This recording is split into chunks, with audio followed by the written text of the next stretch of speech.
Check 1, 2. Check, check, Check. check, check.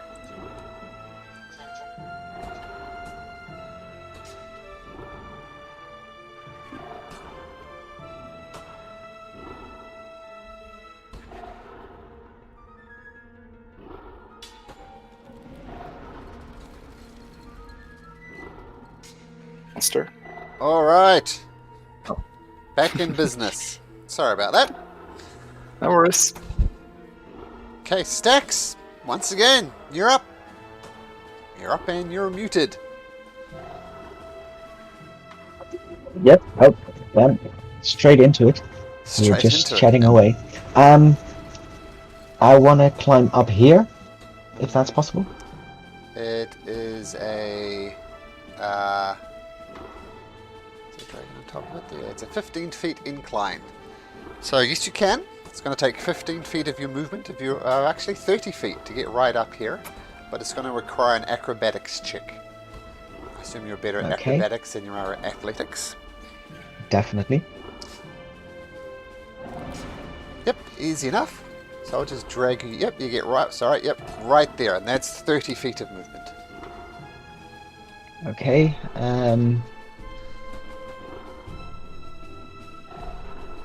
Yeah. Then what will I do?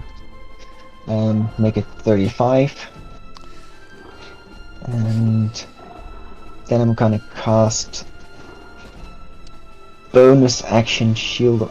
Does Shield of Faith drop on someone if that person goes unconscious? I would think so, but it does require concentration, I believe, on your place. Yes. Yeah, that it does. Okay. In that case, I'll cast Shield of Faith on Garrosh and take a shot at the dragon. Okay. It would only drop if you cast it on yourself when you go unconscious, Yeah. That but makes not sense. on others. Okay, take a shot. 21, still under the effect of Bless. Absolutely hits. Nice. So 16 points of damage. Nice. Docks into the side of the dragon and it turns its attention towards you, Stacks. What do you do? Well, that bonus Oh, that's it. action and movement. Yes, yes. Thinking rogues always get an extra thing to do. Well, but yes. casting a spell. Yes, you did. You did. That's fair enough. Okay, so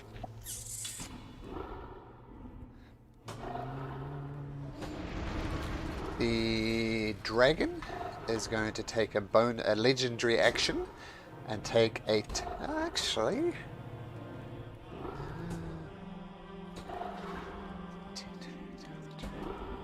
it's going to fly over here and it's going to start whoosh, whoosh, beating its wings. Can you make me a dexterity saving throw, please, Stax? And I don't think... Let's check if prone affects dexterity saving throws. Prone... Oh, no. Just straight dexterity saving throw for Garrosh. There's no penalty to that, so I can roll that for him. He is under Bless. So 13.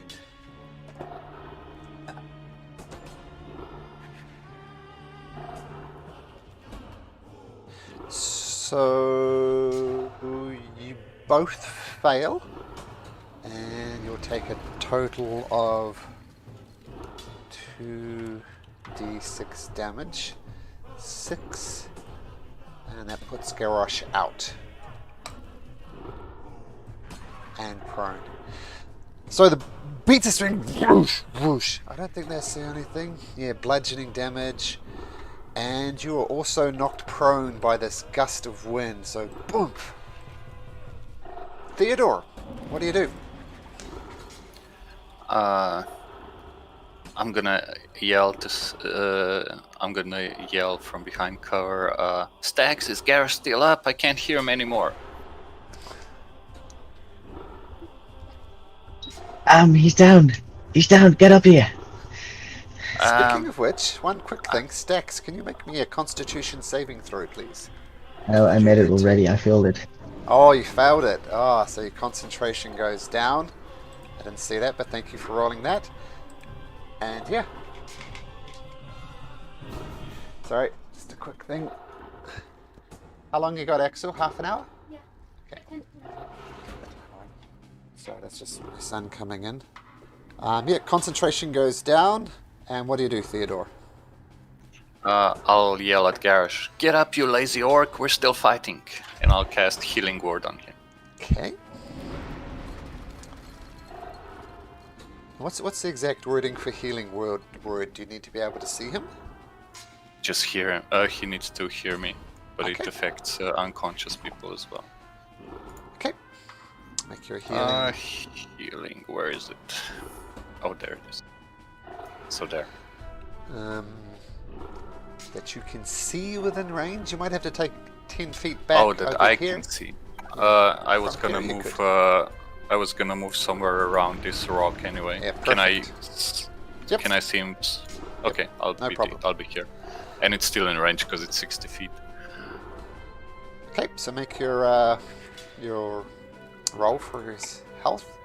So he gets up at 9 hit points. Still on the ground though. Okay, so that's your bonus action. A little bit of movement. Yeah. What you got? With my action, I'll drink the potion of frost resistance or cold resistance. Sorry. Okay. So that would be your turn.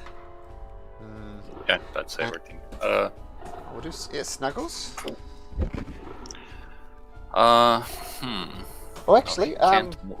Theodore, can you make me? You're still frightened, so make me a Wisdom saving throw. DC is 14. So you're no longer afraid of the dragon, which is good. And make one for Snuggles as well while we're here. Okay. At the end of his turn or beginning? Technically at the end of his turn. Yeah. Then he'll just double move towards the stairs so he can get as far. That's one move and 2, 3, 4. So that's his double move, and now he makes the save, I guess. It's 14. Ah, very good. Okay, so that's Snuggles. Now, at the end of your turn, it's going to take another legendary action, and it's going to make a tail attack at advantage against Stax. Just lashing out with his tail. What was it? 25, which I believe will hit for 19 points of damage, Stax. Okay. Okay, and that's Snuggles. Stallo. Right. So it's 15 points of movement to get up. Yep. Well, it's because it's 15 feet, it'll take you 30 feet to climb up the cliff. Right. So that would be my full movement. I'll move closer to the cliff at least, and I'll shout out, "Fight someone your own size, oversized lizard!" And I'm gonna enter starry form of the archer. I'm going to go chalice later, and fire a shot at it. Okay. Let's see. Bless is active. Ooh, nice. That definitely hits. Right, and for my action, I'm going to use Guiding Bolt, level 1. Okay. It's dexterity. Oh no, it's. Oh. Ooh, Thought it was a that's save. too bad. Yeah, whoosh, goes wide. No damage done. But it does. The arrow does sink in. And, oh, starting to look a little beat up, but still looking great. Speaking of that, it's going to take.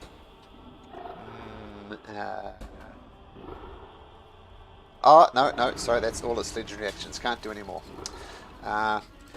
So Garrosh, I assume, would stand up.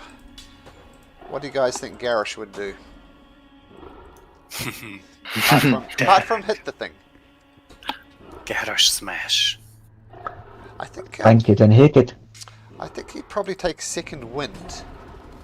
That would make yeah. a lot of sense. So somebody roll me a d10, and we'll add 5 to it. So he gets d10 plus 5 hit points back. Stacks, roll me a d10. Oh, there we Nice. go. Nice. So he gets 15 hit points back. So that's his bonus action. And he stands up. He's right next to the dragon. Let's see.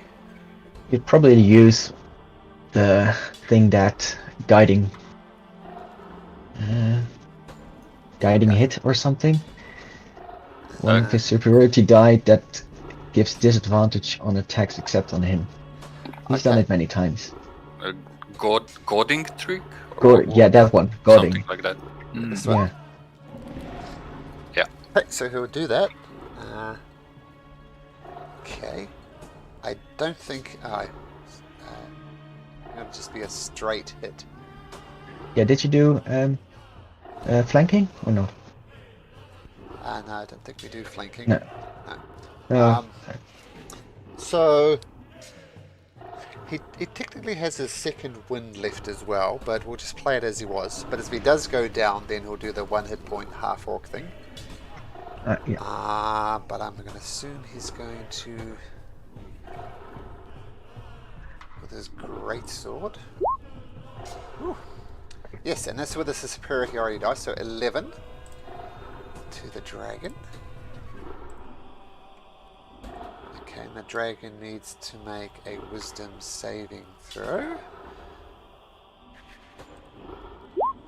which it passes with a natural 20.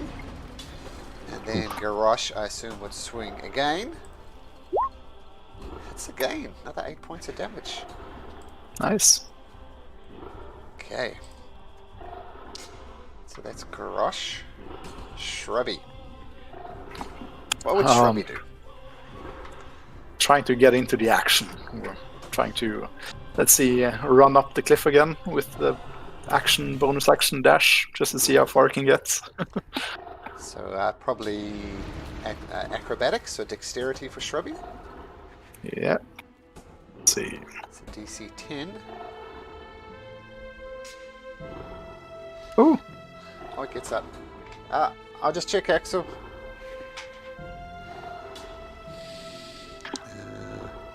so we would Yes. have 60 feet of movement with action and bonus action dash. Let's see. How much would he have used on the way up here? 30 feet to get up the cliff. 30.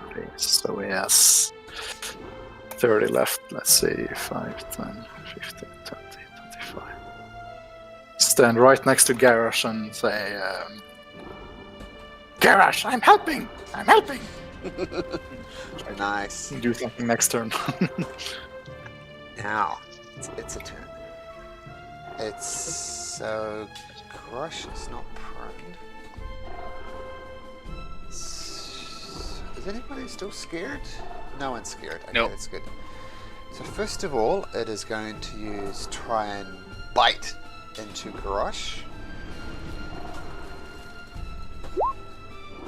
15, which misses. Actually, I need to... Ooh, it doesn't get its breath weapon back, so that's good. I'm gonna try for Garrosh again with its claw attack. That's gonna hit for 13 points of damage, but Garrosh is still up thanks to his second win. And does see stacks here, but he wants to take out the fighter. That was a 20 for 17, and he goes down again. So the dragon is whoosh, whoosh, whoosh, just completely rakes into Garrosh, and he goes down for a second time. Stacks. And Is first off, Is Garrosh now at 1 hit point Oh. for his orcs? You're right. You're right. Endurance or what? Yep. And that was the last hit that took him down. So you're right. My apologies. Stacks. No worries. first off, as the dragon's turn ends, I'm gonna use my reaction to move half my movement speed. You are To stand prone. behind. You're prone. Don't Then forget. a quarter of my movement speed, so just 5 feet away. That's my reaction before my turn starts. Okay. Would I be able to use it to just slide down here? Yes, but since you're prone, make an acrobatics check, DC 15. You'll slide down, so you'll get down here regardless. That's whether you take 1d6 points of damage or not. So acrobatics check. DC 15. Okay, so no problem. Okay, then I'm at the start of my turn. I'm gonna get up.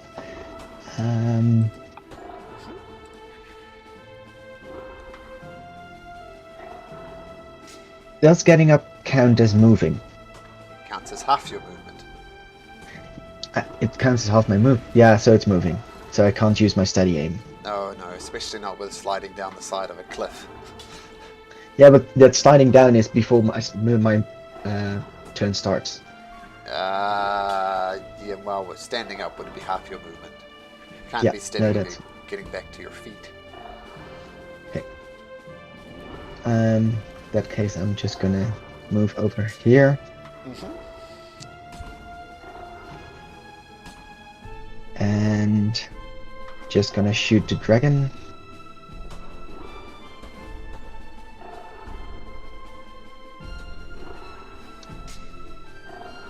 16 does not hit.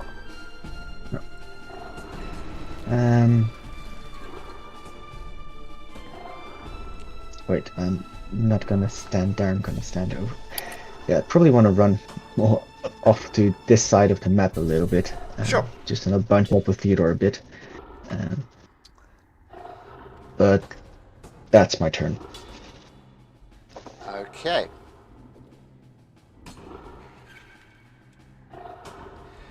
It is going to spend 2 legendary actions to do a wing attack. And even if Grosh makes it, he's going to take at least 1 hit point of damage. And can you make a dexterity saving throw for Shrubby, please? Oh, yeah. Let's see. Shrubby. Oh, that's a fail. So 17 points of damage to Shrubby. And Shrubby is also prone, so he gets knocked over by the full force of the air coming off the dragon's wings. Garrosh goes down again. So that was at the end of Stack's turn. Theodore. Okay, so first of all, another healing word on Garrosh. Garrosh, stop falling down. You lazy bastard orc.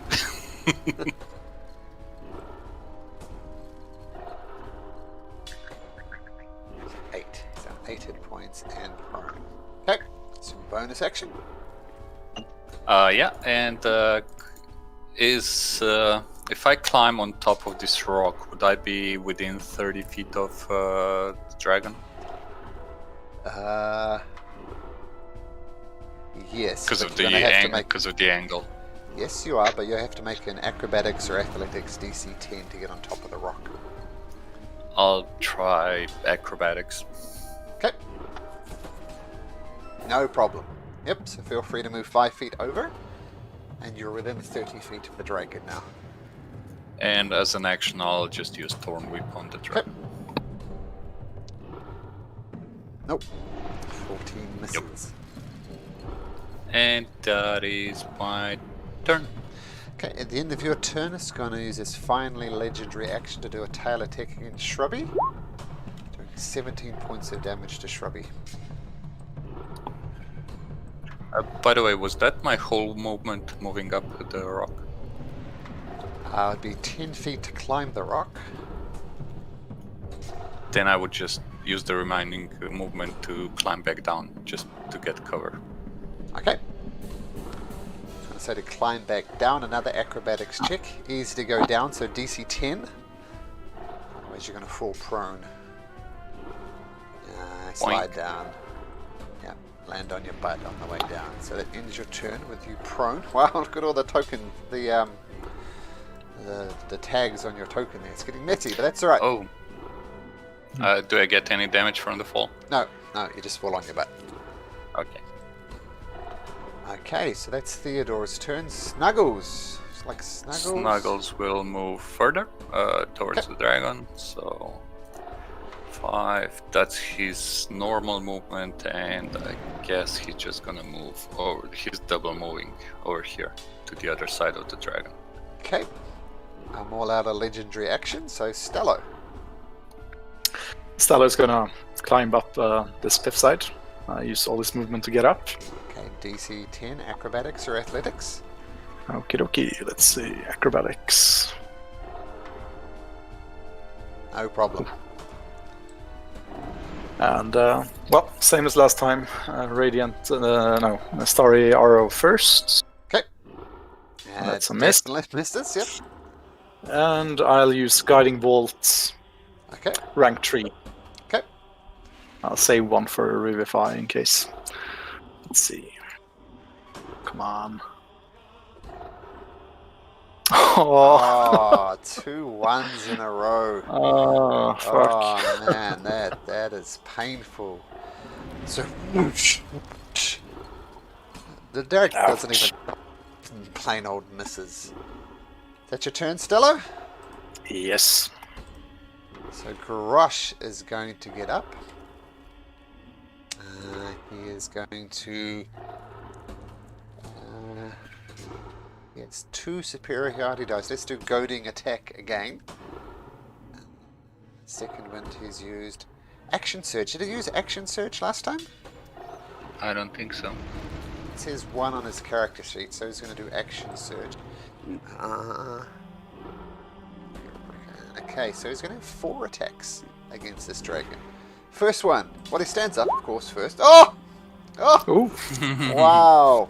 What's that? That's 29. Because he has a natural 20, I can make an extra attack as a bonus action due to Great Weapon Mastery. Let's have a look. I think you're right. This could be a 5 attack. Let's have a look.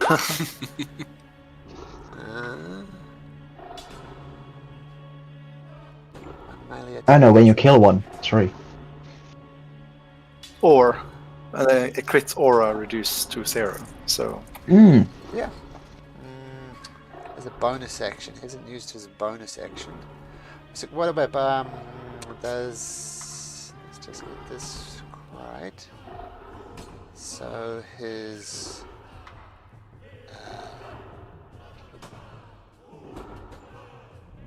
what's that thing called where he gets it? Second.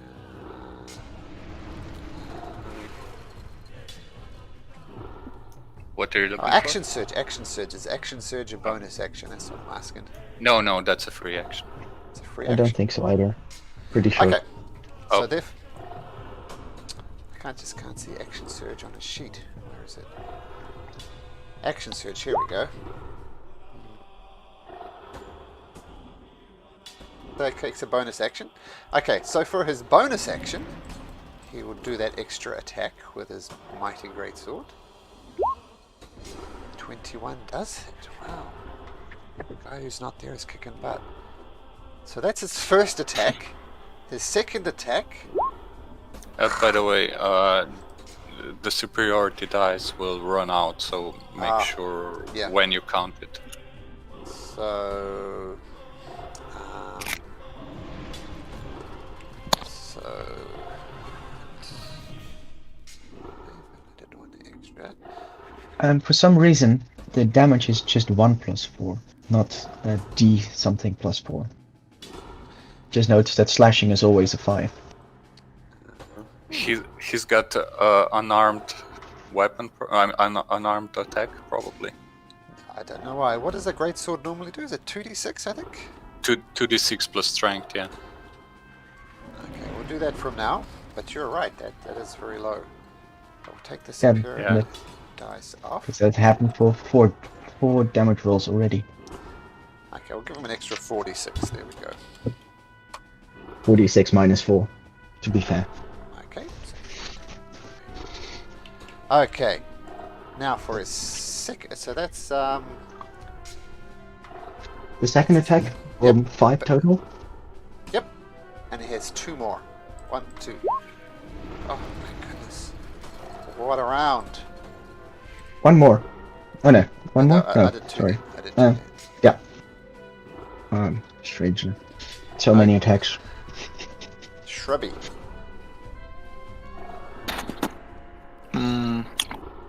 Shrubby's gonna take the bonus action help. Try to distract the dragon. Get up first at least. Okay. And yeah, try to incoherently scream at it to get its And attention. then disengage, walk away to not die. Yeah. Bonus action, disengage, and 5, 10, 15, 20. 10 movement only. Oh yeah, 10. Yeah, 5, 10. So slow one. here. By the way, when you rolled 46, did you add the 10 for the strength, the 2 strength modifier? Because it's 2d6 plus 5 and 2d6 plus 5, right? Yes. Yes, you're right. Okay. So do an extra. Dragon does get his breath weapon back. Oh boy. Dragon does fly up into the air as well. Ooh, actually. It's tricky situation.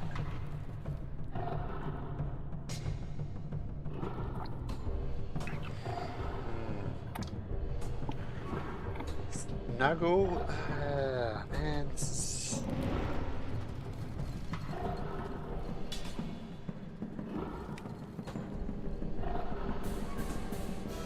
Okay, well, it's going to use its breath weapon. Is he still on the ground? Or He's did on the he go ground. up? No, he's on Okay. the ground. He's going to do his breath weapon first. Against. Let's have a look. That round from Garrosh really kind of screwed me up, which you'll be pleased to hear. There we go. So I can easily get.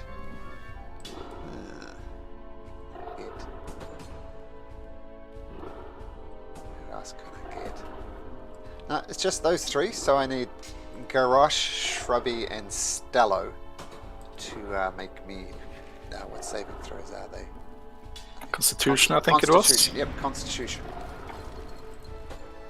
So I'll do one for Garrosh. Don't think it matters. Stallo, that passes. Garrosh fails. And Shrubby? 18, so... Oops, go away, 60-foot cone. So... Garrosh can't... It's too low, so he goes down again. And Shrubby, I don't think makes it. It could be bad for Shrubby.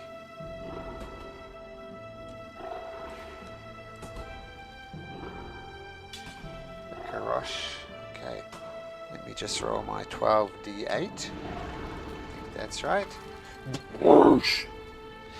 43 points of damage. Oh, Stallo! Shrubby lives! Shrubby lives! That's it just. So half Yeah, of 43, 21. If it was 46, Shrubby would be dead. I know. And that was a very... That 46 is already below average, I believe. Let me roll again just for fun.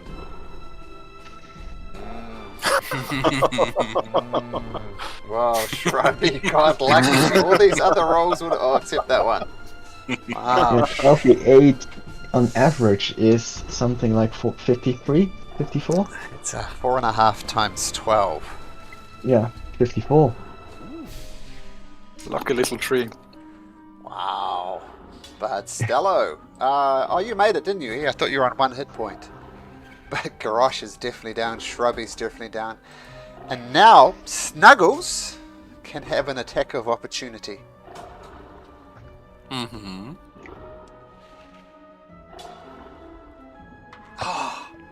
Yep. Roll damage. Theodore, explain to me how Snuggles takes on the dragon. You're kidding. Oh my god. At 5 hit points. As the dragon starts to stretch his wings and tries to fly away, Snuggles jumps onto his neck and just grabs him with 6 of his legs, just grapples him and drives the other 2 legs through his ears into his brain and kills him. Damn. Sweet. Yeah, Garrosh really... Well, we're still maintaining initiative order, by the way, because you have 2 friends down. But yeah, this is why I'm debating about whether to fly away, because if I flew away I could get everybody up on the cliff, but it would have involved an attack of opportunity by Snuggles and Garrosh. So that's why he breath weaponed, so he could get away. But the natural 20. How much does he do? He does a D8 plus 3. Wow. Wow, slow clap.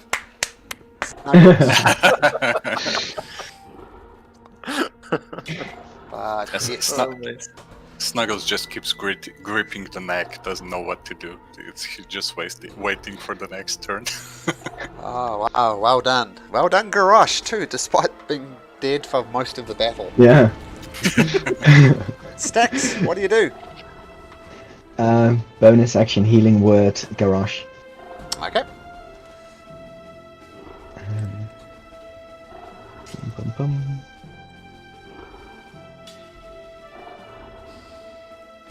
So 7. Healing. Yep. Theodore?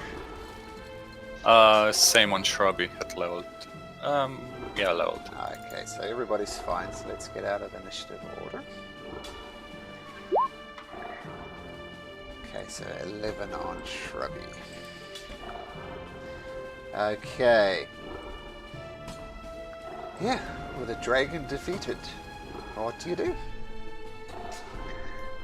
My short legs are taking the long way around over the stairs. I think we should start with taking a rest. It's, I guess some giants and a dragon on the same day is a bit much. Good job, Theodore. This is, science. Yeah. Good job, Amazing. everyone, not just Snuggles. Well done. Indeed. Yeah. I'm gonna cast another Cure Wounds on Garrosh. Okay. Just to top him up.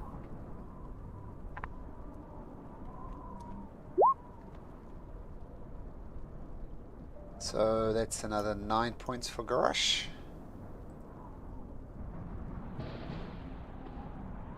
And I'll use a Pearl of Power to just regain 1 spell slot. So who was that first healing word for? That was for... First one was Shrubby, then Cure Wounds okay. on Garrosh. Okay, got As it. far as out of initiative casting Yep. is concerned. That's fine. Shrubby, you're the bravest little tree I've ever seen. It's very cold up here. I don't like it. You did good. You did good. Snuggles, you can let go of the neck now. Come here. Comes over. By the way, what's the X icon on him? I have no idea. Just why he deserves his little icon at the moment as well. Yeah. Maybe you can start equipping him with weapons at some point. Over here, So I don't think I mentioned it, but there's a whole lot of gold up here and other bits and pieces, but it's all under a layer of ice right up here. Well, I want to do 2 things. I want to get gold and I want to get this skin. But first I want to take a small nap. Yeah. We should see about, see if we can get some trophies out of this thing. The head might be valuable. The claws, wings. But I'm not sure how we can take it with us. bag of holding. It might be too weighty, though.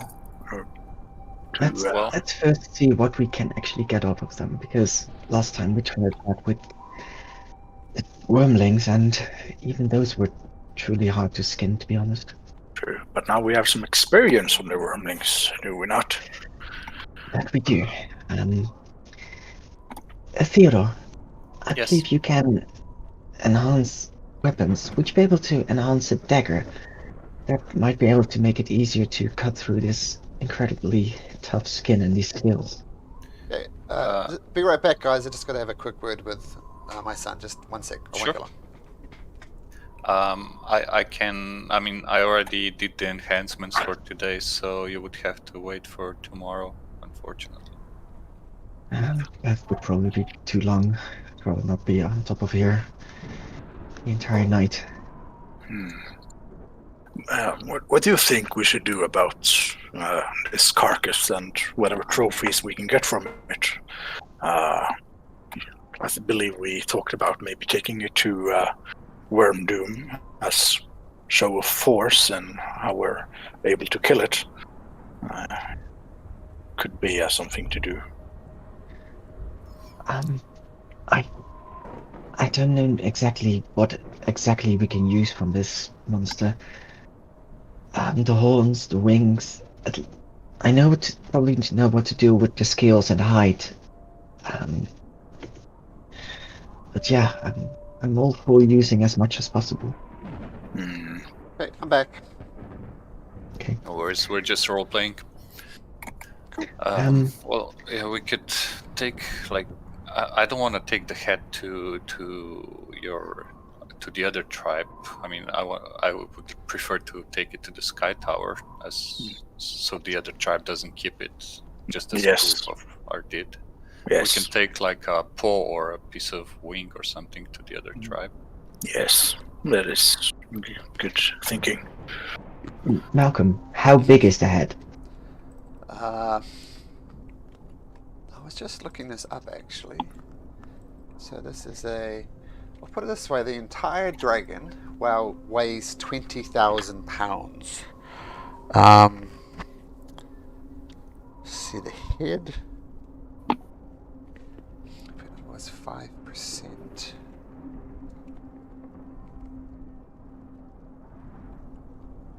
Yeah, that's 1,000 pounds. Yep.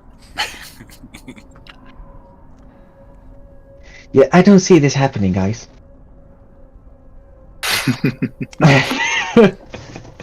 We could take parts from it at least. Yeah, shall we...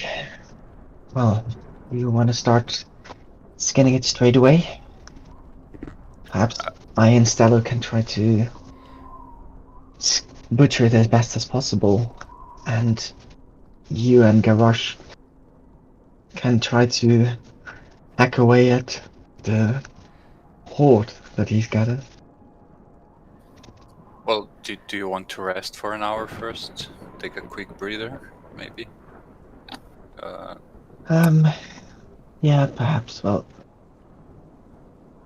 same time I'd rather go back down. I'm not sure.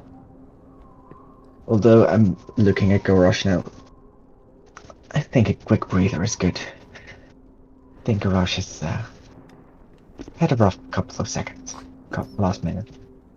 Sherby as well. Sure.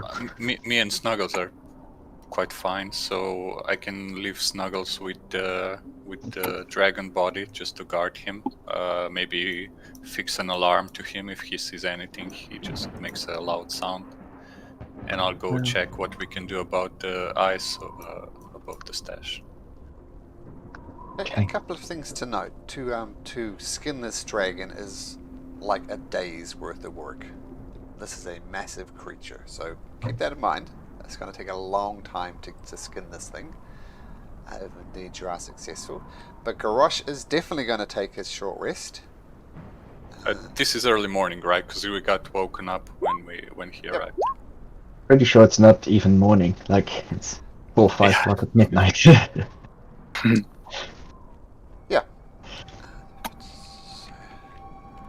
Okay, so what you guys doing? You're going to start skinning stacks? Garrosh is just going to lean up against this tower, this cliff, and just gasp.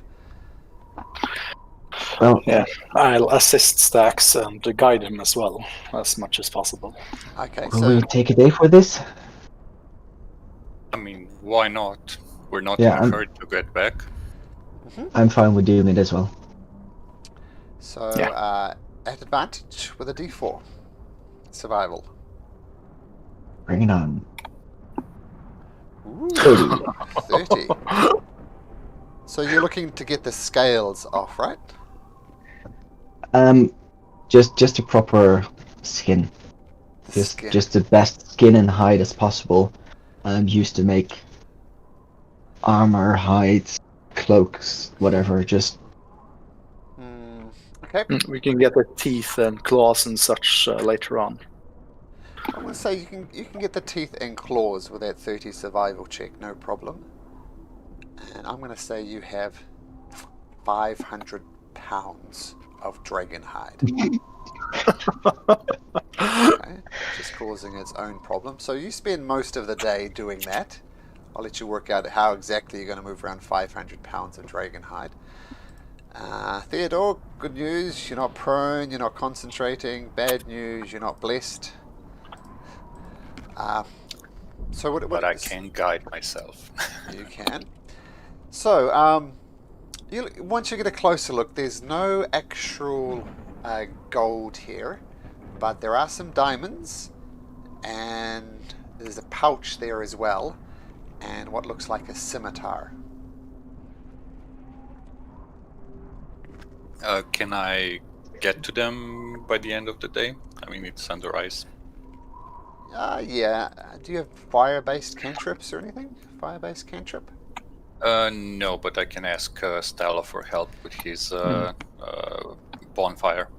Indeed, I can assist whenever I'm not helping Stacks. Sure.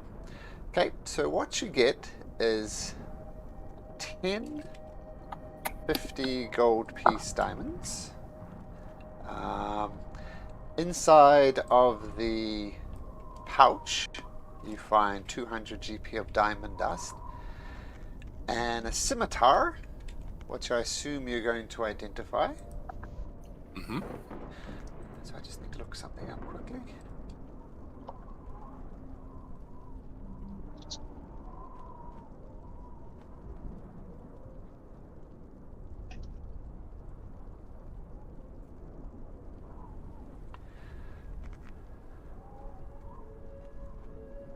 So what you find is a frost blade scimitar, which the net effect of a frost blade scimitar is it does an extra actually I'll just copy the description to chat there. That's what it does.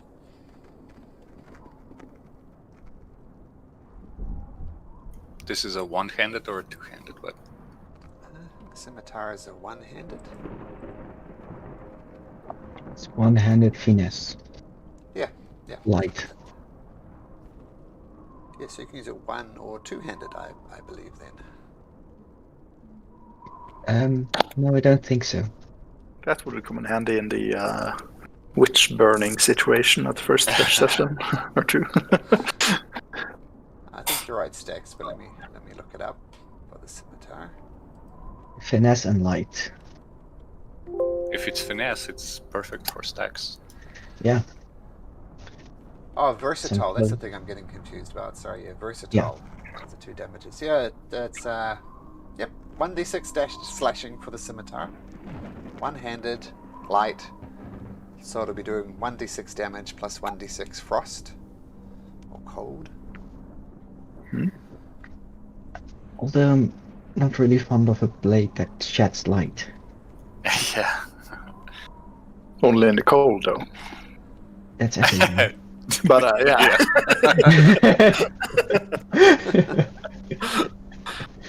Does require attunement as well. I can use it probably, and at the moment I'm in need of a sword. Then that's usually a moment when light is not really of an issue anymore.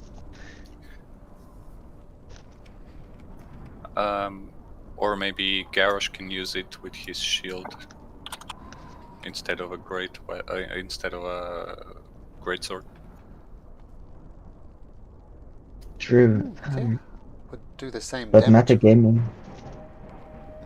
metagaming wise, he has great weapon mastery, and that doesn't go together. True. We'll Well, ask him when he gets there. Yeah, let Garrosh decide when he gets here. But yeah, otherwise Stax will do quite some nice damage with her sneak attacks. Especially Yeah, if you roll a natural 20. Yep. Another d6. All d6s. Mm.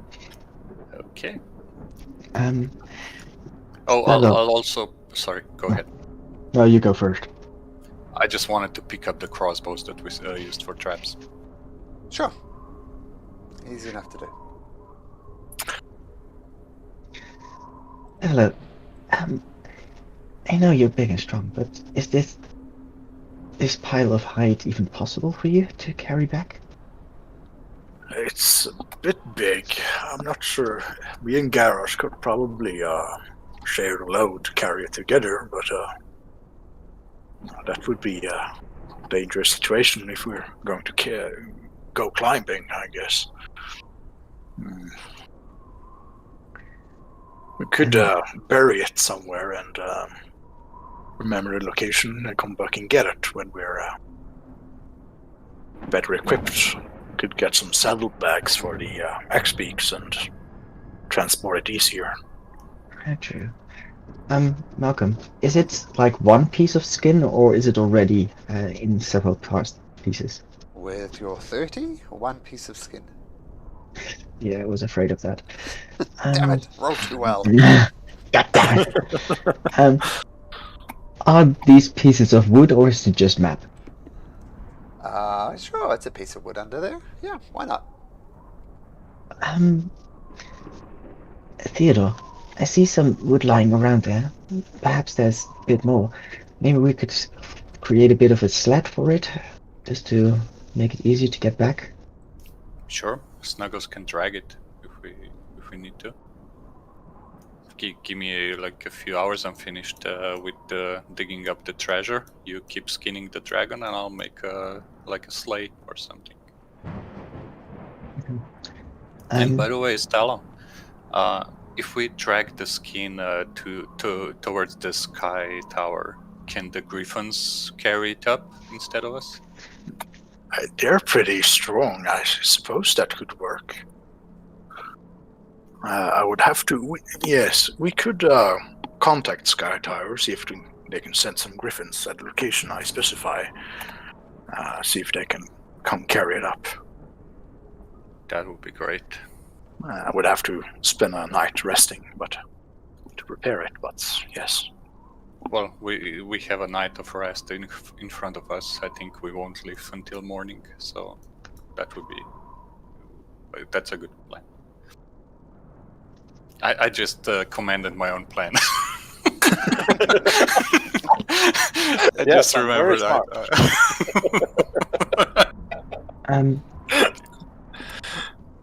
Malcolm, I've got two questions. First one is, would I know any other interesting parts of the White Dragon that could be used, that have magical properties or anything?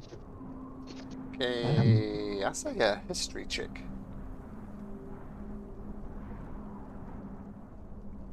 I'll guide myself with this one.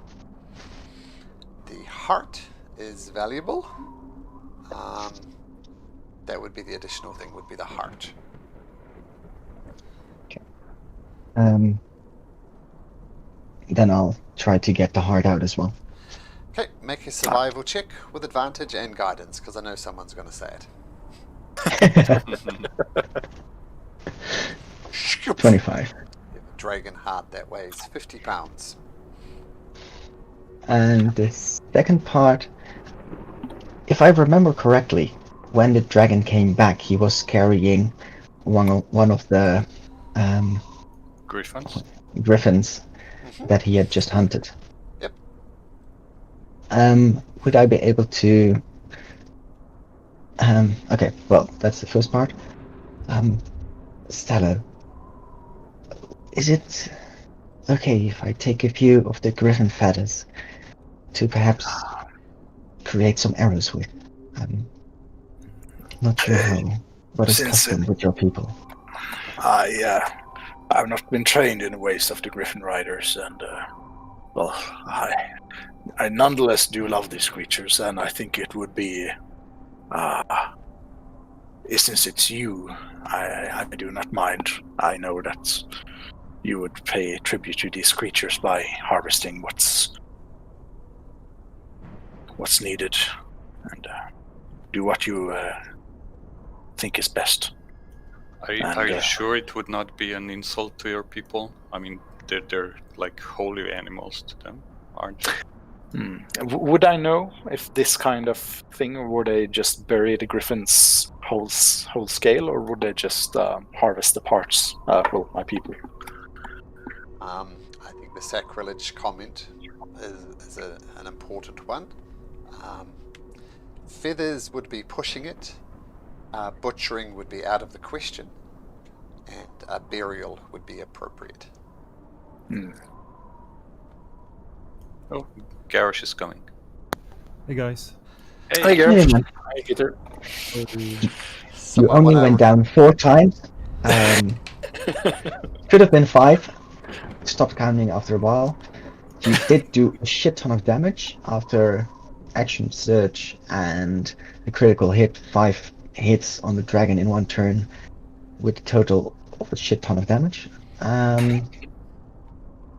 And at the moment we are discussing butchering and Oh, you missed the most important part of the battle. What killed the dragon? who do you think would kill the dragon? Or what? Who killed the dragon, Garrosh? Garrosh? Sorry? Who do you think killed the dragon? The final blow. Theodore? Oh. Kind of. Close, but no cigar. Then Stax probably. Nope. Nope. Okay, Stallo? Nope. Nope. He's running out of options. Alright then, I guess it was Garrosh. Nope. What? So, Just to okay, give you a hint, well, it's not shrubby. not shabby. Okay, who's left then? Yes, Theodore, master. why don't you tell how it was done? Uh, With that The beautiful dragon. description. yeah, the dragon unleashed his breath when he got it back and tried to fly away, but Snuggles kind of grabbed him by the neck and put 2 of his arms through the ears into the brain. But he was just taking advantage of all the damage you did right before his turn. Yeah, there was the 2 critical things. Garrosh doing a crap load of damage in his action surge round. And Shrubby, remember he actually rolled a natural 20. The dragon had 5 hit points left. What's, Snuggles, not Shrubby. oh sorry, Snuggles. yeah. By the way, Shrubby didn't take any healing during the short rest. Can we like roll for him as well? So just... Or Yep, I just he would have needed a 13 or more to hit the dragon, so hard, but with a natural 20, brought it down. I'll just say Shrubby gets back up to full hit points. There we go. Yeah, so interesting battle. So Garrosh definitely just went nuts on his action surge, and then Snuggles took it down with its 5 hit points. Did try to take you, and Shrubby very narrowly survived an outright death. He had 6 hit points, so if he had taken 46 points of damage from the dragon's breath, he would have died. And I rolled below average and rolled a 43. So Shrubby just survived, just. A little frozen and, tree. Yeah, Garrosh is critical and Snuggles is critical, made up for 3 natural ones from Stallo. Ah, yeah. Indeed. Stallo wasn't the MVP on this occasion. Mm. Okay, so what are you doing about this griffin? Well, if that's what you say, I would advise if you're going to take some feathers, not show it to my people. It would be not appreciative. I mean, if you want to, you seem like you like the griffins up there, and I'm sure that would be untasteful to the tamers. If that's the way of your people, then I will respect that. And let us then just bury it Yes, that would on be. top. Should we On top of the bury it mountain. or? Should we bury it or just notify your people for the other griffins to come pick up the body and bury it closer to Sky Tower? Or it doesn't matter? I'm not sure. Would it matter, Malcolm? If one of something I considered sacred, I definitely want it buried closer to where I was. So, yeah, I think closer Yeah, to Sky I could- Tower, the better. Yeah, we could probably do that. Yeah. Okay.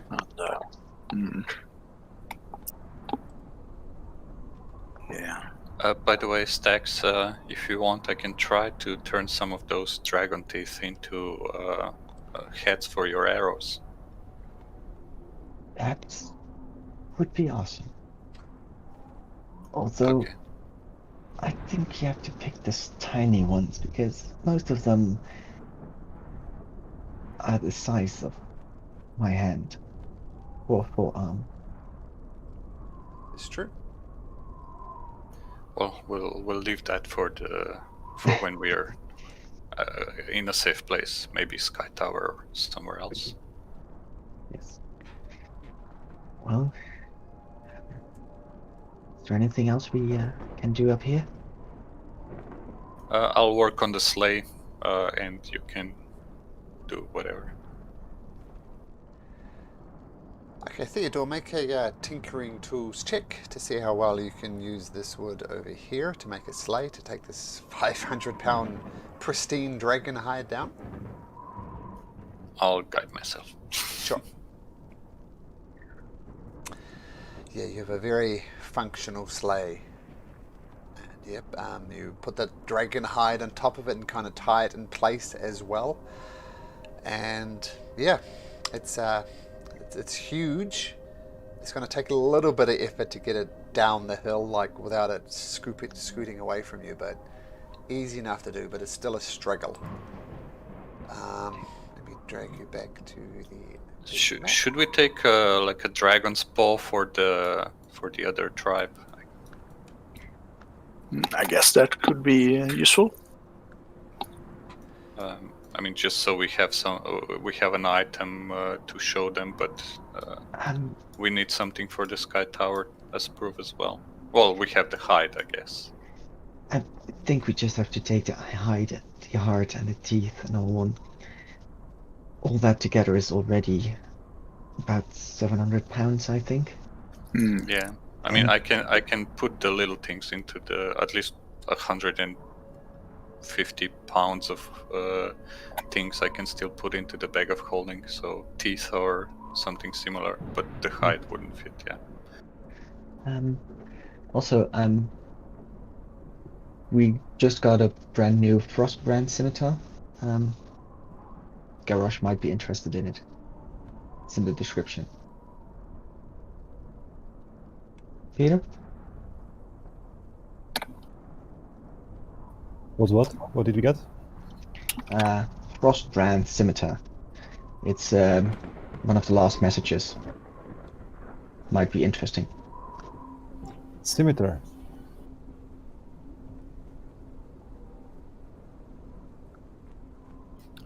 Did we also get any scales, not just the hide, from the dragon? This is the Frostbrand scimitar. The thinking behind it was you could use it one-handed, and it would do d6 slashing plus d6 cold, which is kind of what your greatsword does anyway, and you could use it in one hand. and therefore put a shield up. But the other thought was, with your great weapon mastery, you couldn't use it as a great weapon. So, up to And you. it's a finesse weapon, which is more Stax's territory. Yeah, maybe Stax should take it for close-up fight because she doesn't have anything, right? Just Yeah. a bow. I know, just options. So I was not sure. Look at it, see if you find it interesting. If you don't think you're going to use it, then Stax can use it. Yeah, it's you can have it. I'm okay with buy a huge ass super sword. It's fine. Okay. I have Next. also a warhammer for like fighting with the shield. Okay. Okay, so by the time you skin the dragon, get the treasure, scales. Yep, another 500 pounds of. Oh no, more like 1,000 pounds of dragon scales. Ugh, can we send the griffins to pick them up? Because we can't carry all this. I mean, they're coming from for their friend, the fallen griffin. They might make two rounds. Get our stuff, maybe. Well, I'm not sure. We're pretty much at capacity. We're even transporting the hide with the sleigh. So maybe just leave the scales somewhere safe, bury them, or leave them where we spend the night. If we could leave it next to the griffin, we could send the griffins to pick up both the dead griffin and the scales to bring them back. Yeah. I think that would be cool. I'm not cool, literally, yeah, but I think that's a good plan, because I wouldn't want to carry that much weight over the mountains. Yeah, it's too much. Okay. Shall we get some sleep and head off to Sky Tower in the morning? Sounds wise. Okay, so I'm going to say that there's lots of little caves around this area, so you can very easily get your long rest in. I'll drag you across to here so you can select your characters and take your long rest.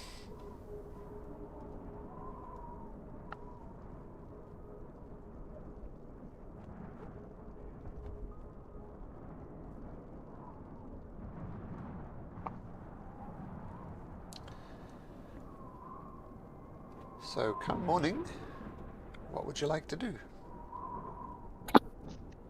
Let's see. Stallo would like to ritual cast Animal Messenger. Try to attract any kind of bird flying nearby, if it's a hawk or owl or anything.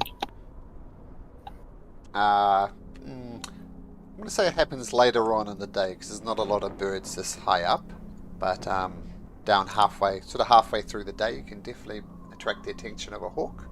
Yep. And I will say, let's see, 25 words. This is Stallo. We're at the Horde. Dragon is dead. It is skinned. Send griffins to bring the dragon's hide and body of griffin back. That should be just 25 words. I'll write it in the chat. Okay. Yep. And the hawk whoosh, heads back to... Who are you sending it to? To the Arn? the tamer. To Arn at Sky Tower Shelter. Okay. Very good. You don't get a reply, of course. And whereabouts are you guys heading? I mean, there's Wormdoon Crag and Sky Tower Shelter. Where are you going to? Sky Tower first, I think we said. Okay.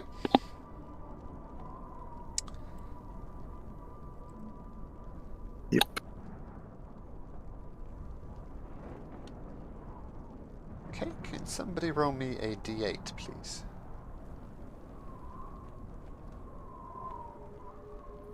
I can do that. Okay, very good.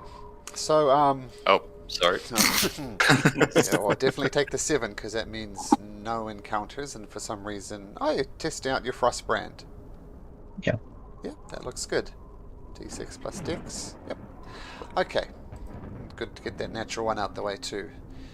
Yeah. So over the course of the day, you get here. You're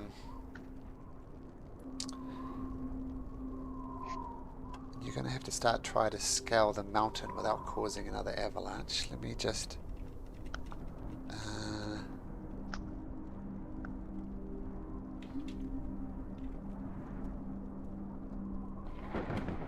Stallo, seriously, can't your people find a better place to live?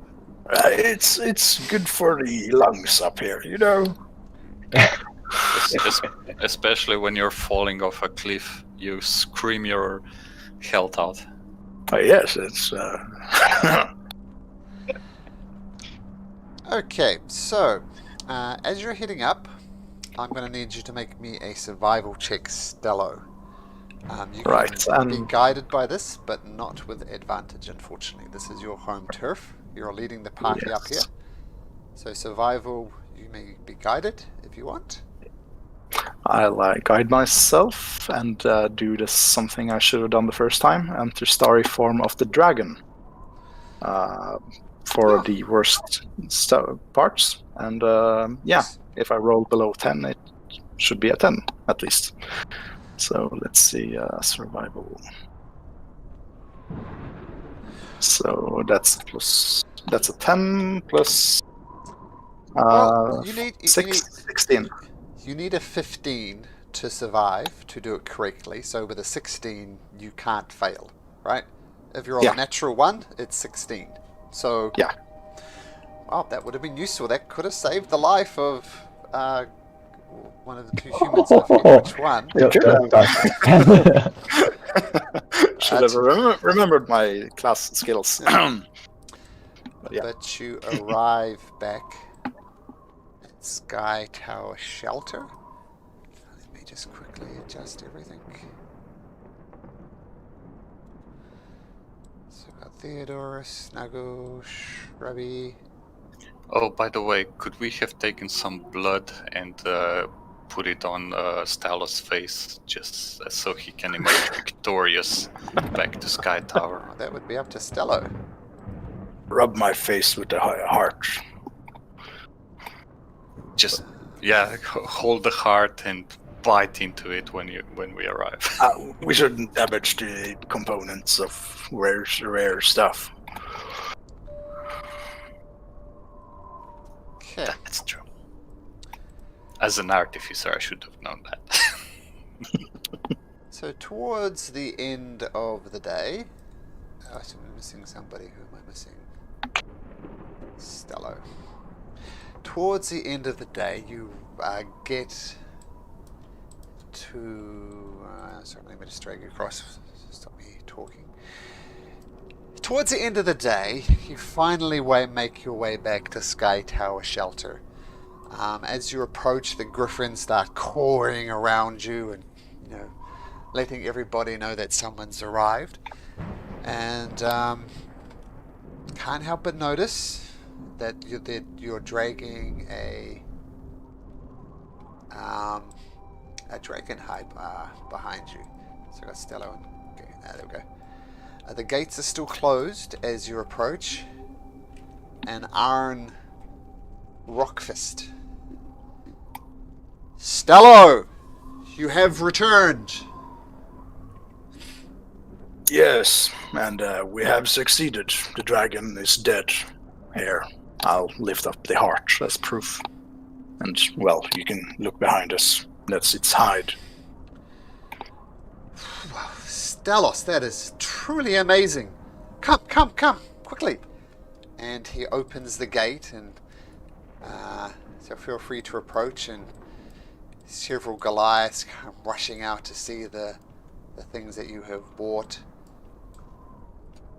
Noticeably, there's someone perhaps you're looking to see who would celebrate you coming back having defeated the dragon, but not there.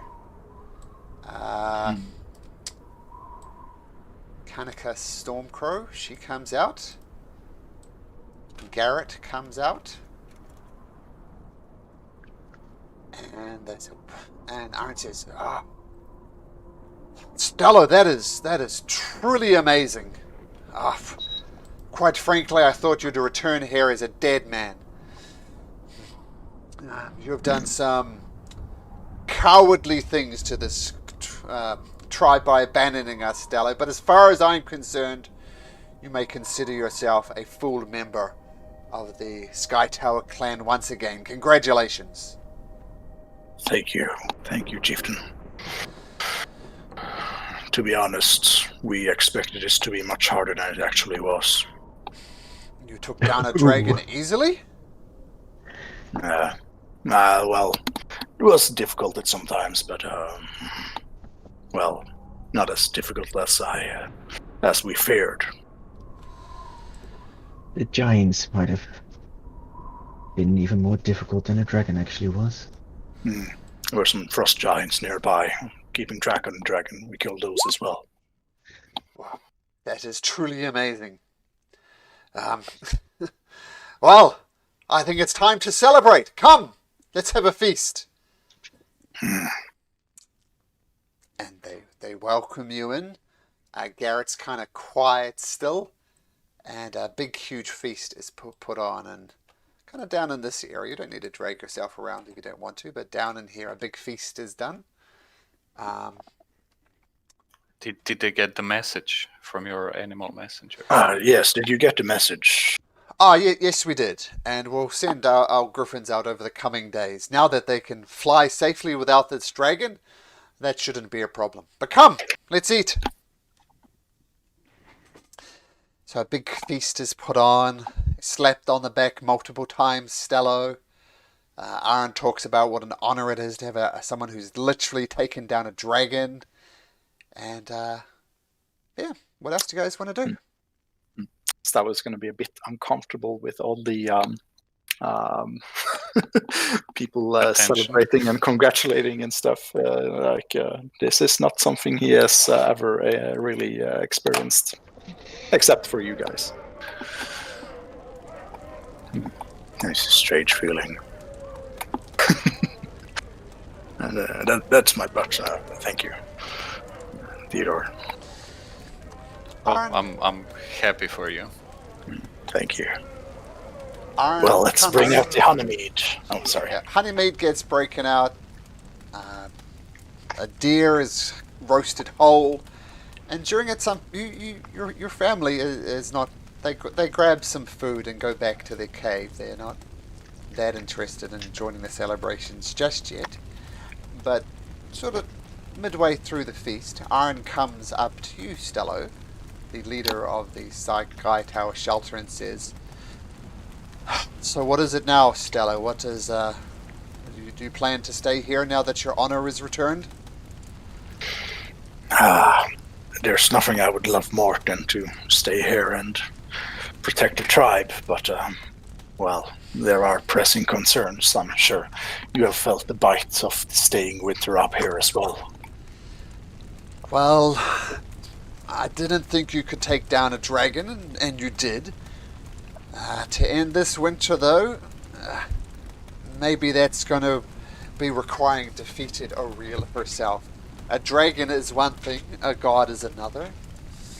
The thing is, I doubt you can do it. I don't doubt your bravery, but I don't doubt your courage. I don't doubt your bravery, but this is moving into foolhardiness. But True, you can but, go with the blessings of Sky Tower. Yes, thank you. But it should not be impossible. You see, we have reasons to believe that Aurel is somehow being manipulated. Someone did something to her, and if we could return whatever was taken or stop whoever is manipulating her, we could, well, have her return her good graces to the region again. Well, if that is true and you can stop her without literally defeating a god, then you won't only have the thanks of Sky Tower, but the entirety of Icewind Dale. That would be truly amazing.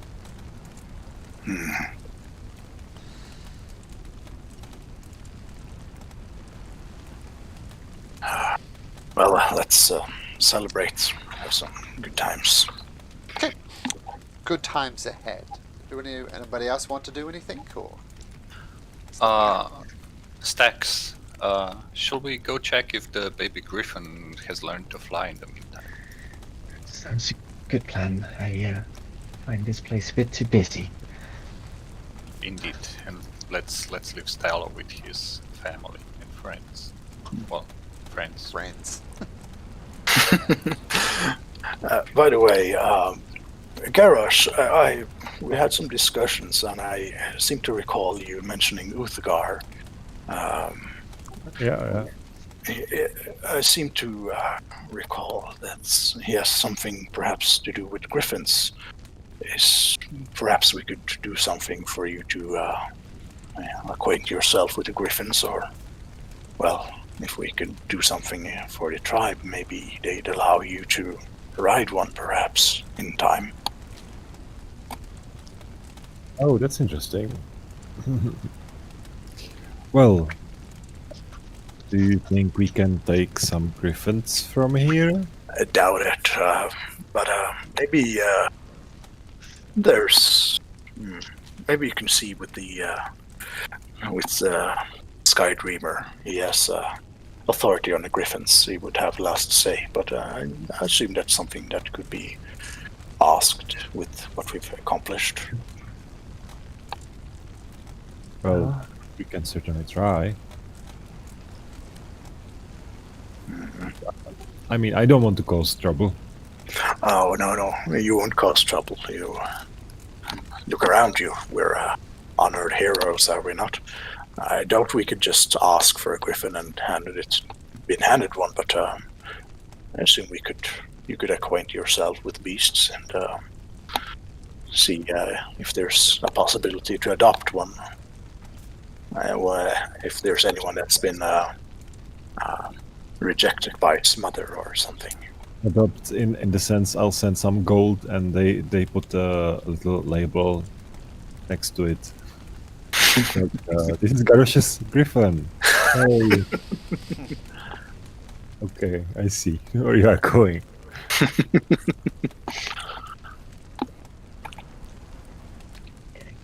Stax would probably go to Rahi Sky Dreamer.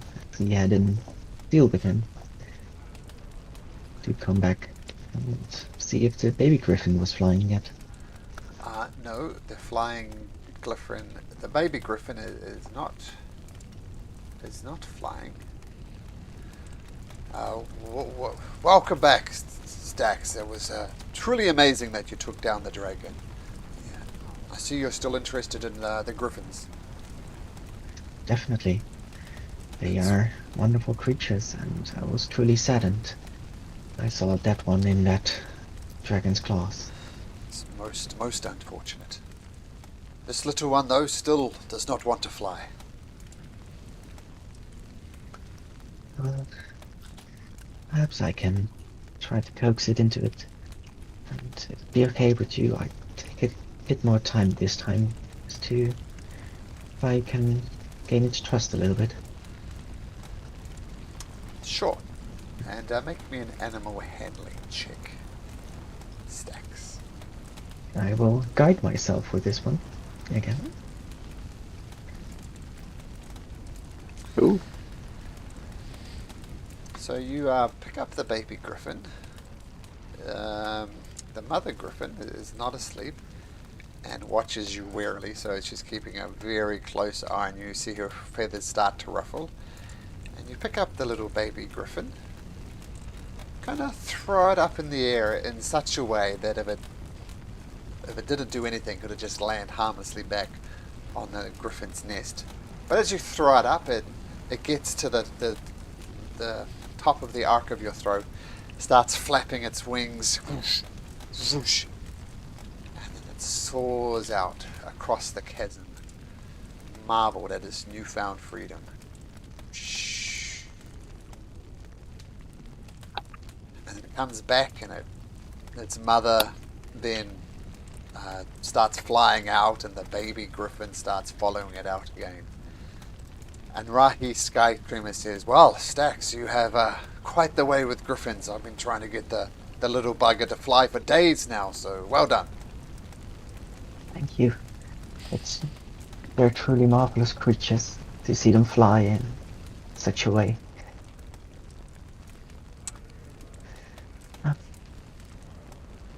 By the way, might be a bit of an odd question, but do you happen to have a few of their griffin feathers lying around here? I'd love to be able to use a few of them for my arrows. Of course, a couple have fallen off the mother here, and he reaches into the nest and brings out 2 large griffin feathers for you. Thank you very much. It's a way of honoring creatures in the tribe I come from. With us, it's just a way of whenever you let something go to waste that a creature grew, it is a way of dishonoring it, and it is my way of honoring these beautiful creatures and bringing part of them with me. Those are wise words, Stax, but you take care of those griffin feathers. I will certainly do so. Okay. So while Stax is flying griffins and throwing babies off cliffs, what's the rest of you doing? What's Garrosh doing? I'm celebrating with the rest of the clan and drinking myself unconscious, probably. So drinking and eating, great. Theodore. At first, I'll follow Stax with the griffins and everything, and then I'll go get my share of honey meat as well, and some Okay. deer. And last, but definitely not least, Stallo. Well, as the parties, as people are feasting and I see a moment to slip away, I'm going to go see Jabme on Raka and Okay. Rama. So down in this cave here. Yep. Yep, they're quietly, your daughters and her are quietly eating their feast. And you approach. Hey, Jabme, I'm sure you've heard of my exploits with the dragon, but that's not why I'm here, and I do not expect that this would be forgiveness in your eyes. But I want you to know that I aim to mend this rift in whatever way is possible. Which rift are you talking about? We have rifts between the clans, and we have rifts between us. Between you and me. What do you expect me to do, Stallo? What do you want from me? Well, what do you expect me to do? Do you take me back? Is that a word? If I go out and swear revenge and say, I'm going to kill the Wormdoom, is that what you would expect of me to do to get in your good graces again? You think the best way to mend this rift is to slaughter a tribe of Goliaths? Is that what you're saying? Well, you've always been a bloodlusty one, for sure.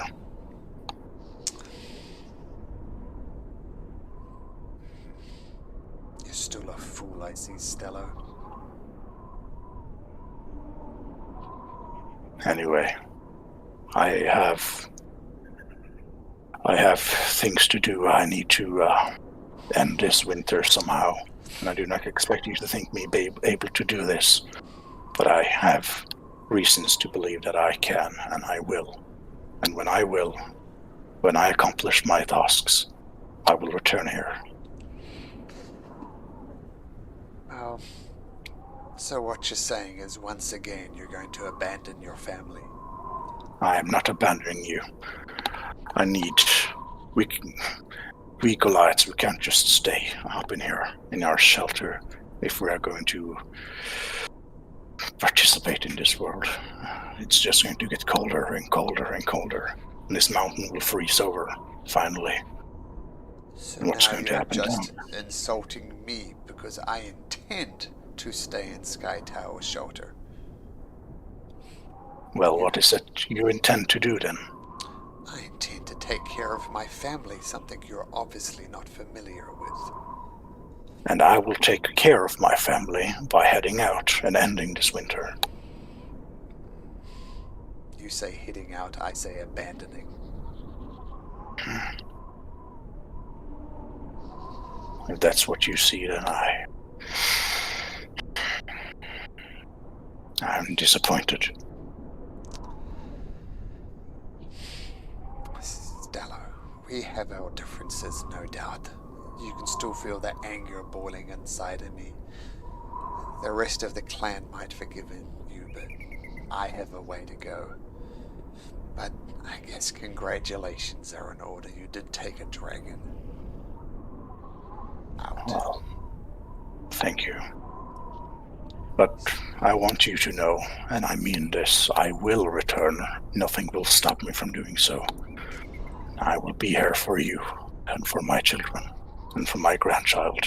I will make his world a world he can grow up in. The most impressive, Stallo. If that is the case, well, we shall see. Actions speak more than words. I agree. Sorry, 1 second. Sun's coming. Yeah. No worries. They gave us a break 30 minutes early since we worked hard for these 2 minutes. So 30 minutes? Okay. No, like till 1. Oh, Nick. Okay, got it. Sorry, emotional moment. No worries. So just gotta set a timer so I don't forget. Yeah. So if you come back and do the things that you said, then you will become the man that I don't think you are. We shall see.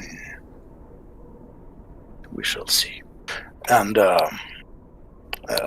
take care of this human we've left here. He is scared, alone. He has lost 2 people, the most closest to him. And he's been a dear friend. Without him, I wouldn't have been alive, I think. Or in a worse situation. He's a dear friend, and I hope you can make his stay here better. Of course, I have no problem in taking care of the people. Thank you. That means a lot.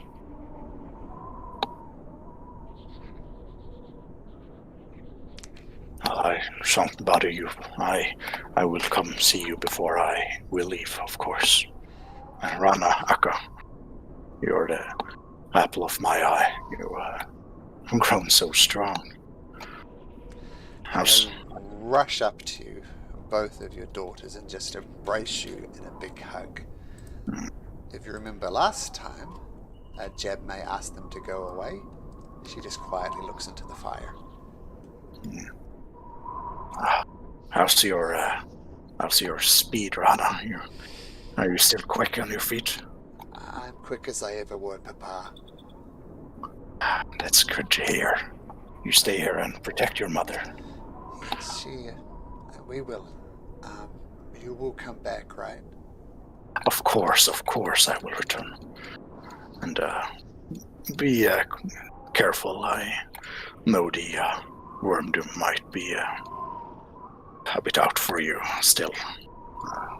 It's a shame about the scout that happened upon you. It is unfortunate. But take care, Papa, and be sure to say goodbye to us before you go. Of course, I will. I love you all, my children. We love you too, Papa. And they go back to stuff. Not really doing much, not knowing what to do, but trying to look busy, but kind of wandering around and not being busy. They're not sure what to do. Mm.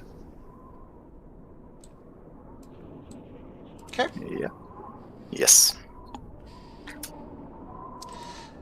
So,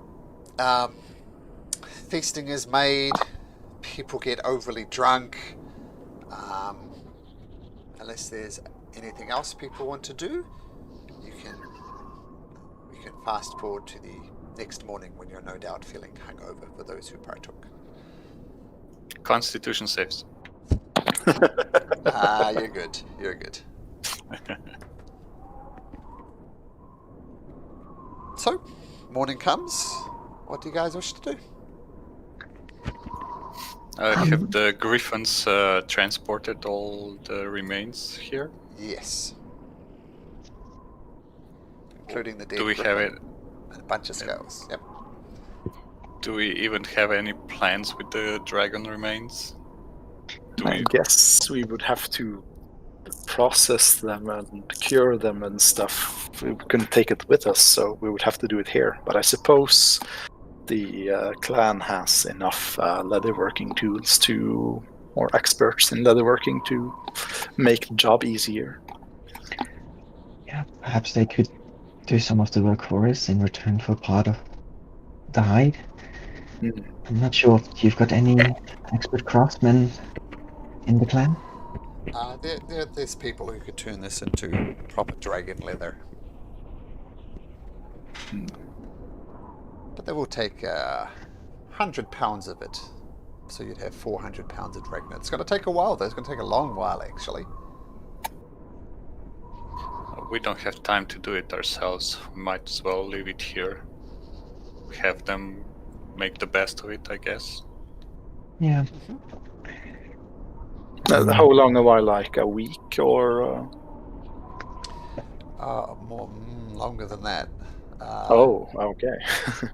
There's 500 pounds, and that's a long time. I'd say a couple of weeks. I guess we could, leave it here and see what they can make with it until we return. Okay. I mean, do we even need it? Should we just give it to them to make armor for themselves or something? Or does anybody need anything specific made out of dragon hide?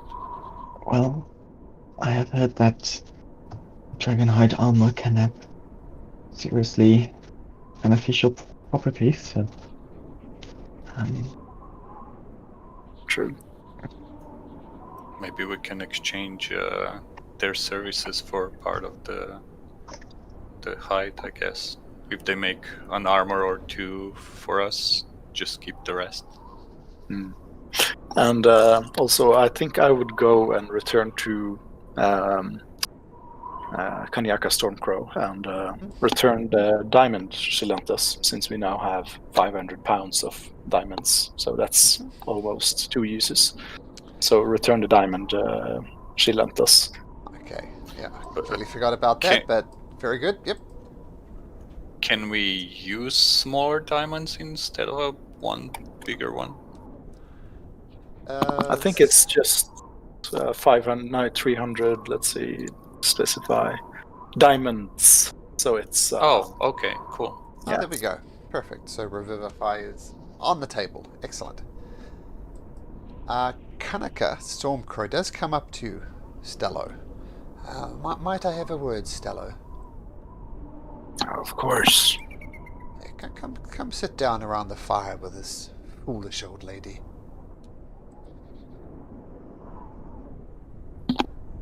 Yes. What is it you wish to speak of? What do you plan to do now?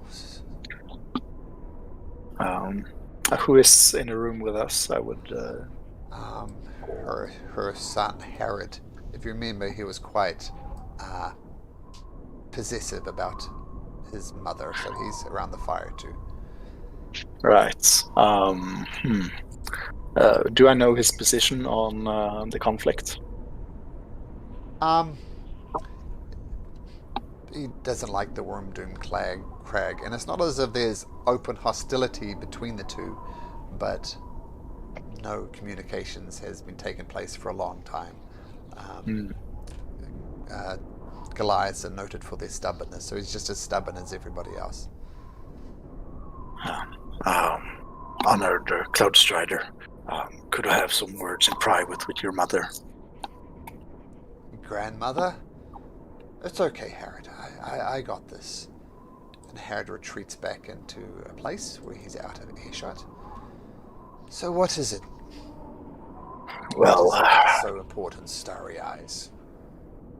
Well, it's, as you know, the conflict with the Wormdoom clan has weighed on my mind ever since I was a youngling. And I need to find some way to mend this rift between our clans. And this Dragon Dead, this might be one step of it on this plan, I guess. Well, I couldn't agree more. That is what I suggested. I mean, this dragon not only tormented us, but it tormented the Wormdoom clan as well. So you, as a member of Sky Tower Shelter, has done a favor for the Wormdoom clan, whether you know it or not. Maybe you can use this to start mending the fences between the two of them. Yes, and it's might be a silly idea, but if I can start on this path and see if we can slightly mend the rift, if we can get another goat ball fight match going, and if it proceeds according to rules, nothing happens, maybe it would be, well, complete a plan, I guess. It's not foolish. Perhaps you can go fetch Arn from me and we can sit down together. You think so? He wouldn't be, insulted by the idea. One way to find out. I'll go get Arn and also the others to see if they have any insights according to Others, the plan. meaning fellow members of the the Icebreakers? Yes.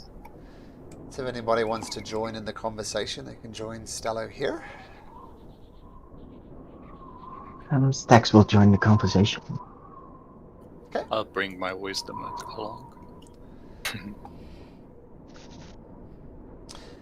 So, Stormcrow begins. So, Arn, we have had this conflict going for a long time between us and the Wormdoom clan.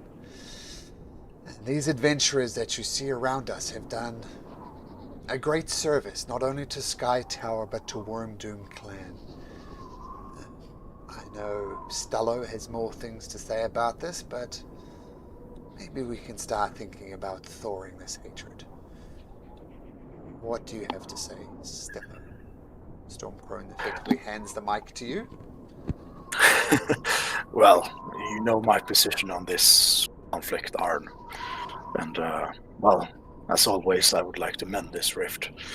And as I've talked with Mother Stormcrow, I would see if I can talk to the Wormdoom, see what their position is, if I can persuade them to,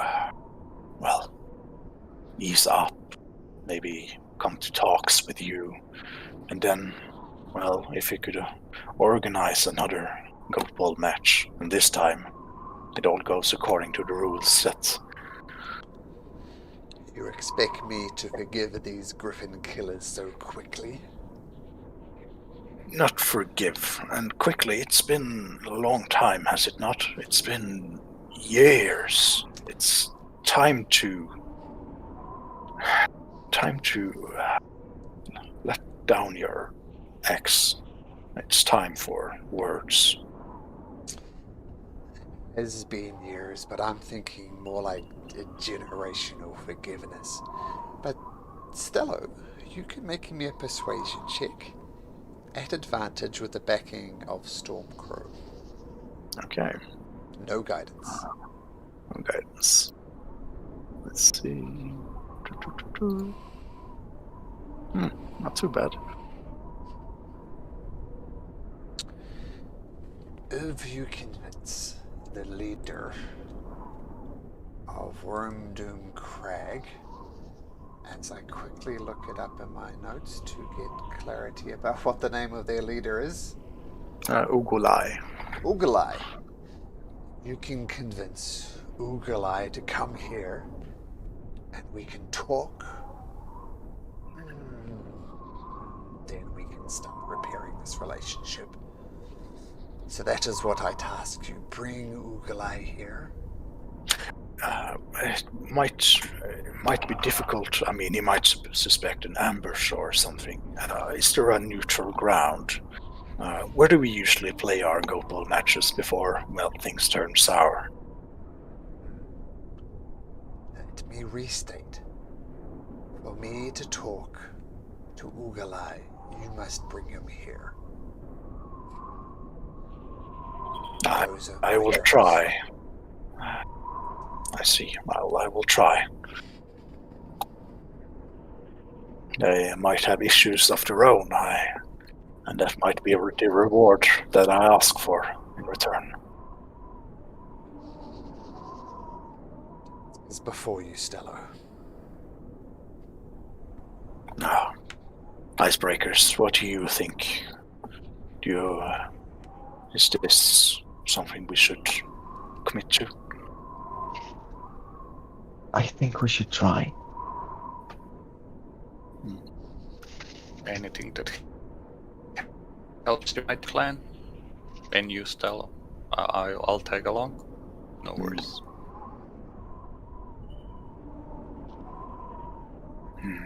You, Garrosh? Yeah. Well, I know this rift won't be mended easily and it will take time, but, well, all things start small, don't they? And, well, after a while it might snowball and turn into an alliance of sorts. I mean, it's better to be allied than to be in conflict with each other.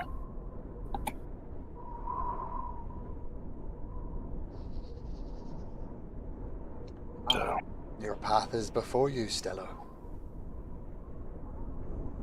indeed.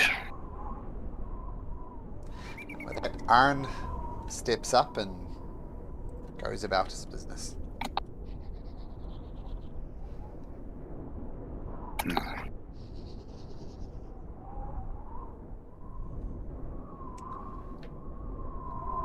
Well, should we... Yes, we... Sorry. Go ahead. I was just saying, rest up and head out when we're ready.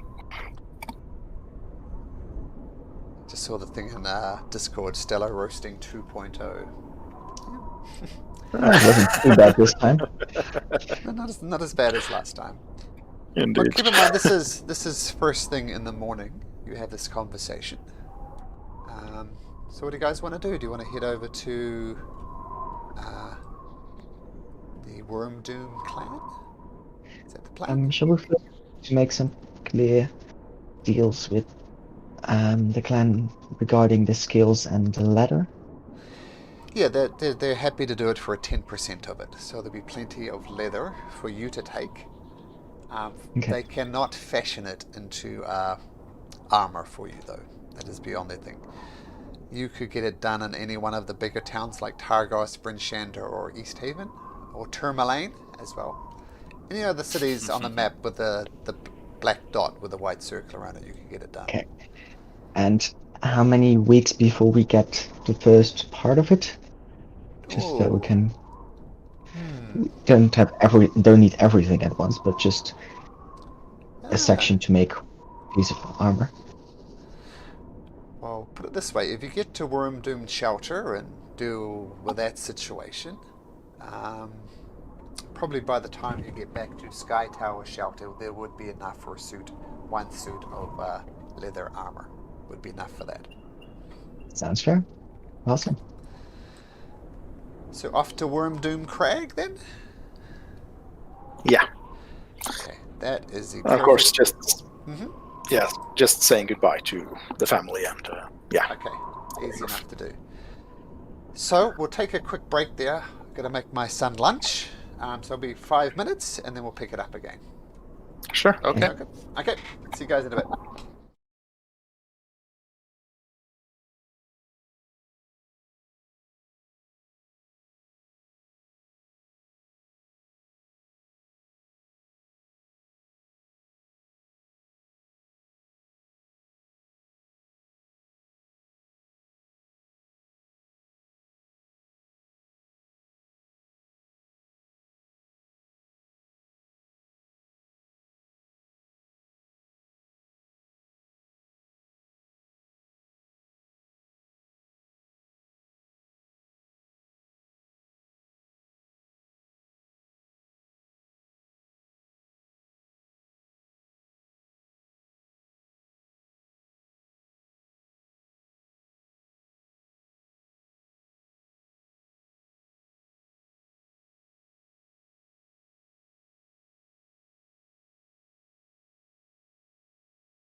Okay, I'll add it. Oh, I am back, gentlemen. Is everybody here? Yes. Yay. Okay. So, what do you guys wish to do?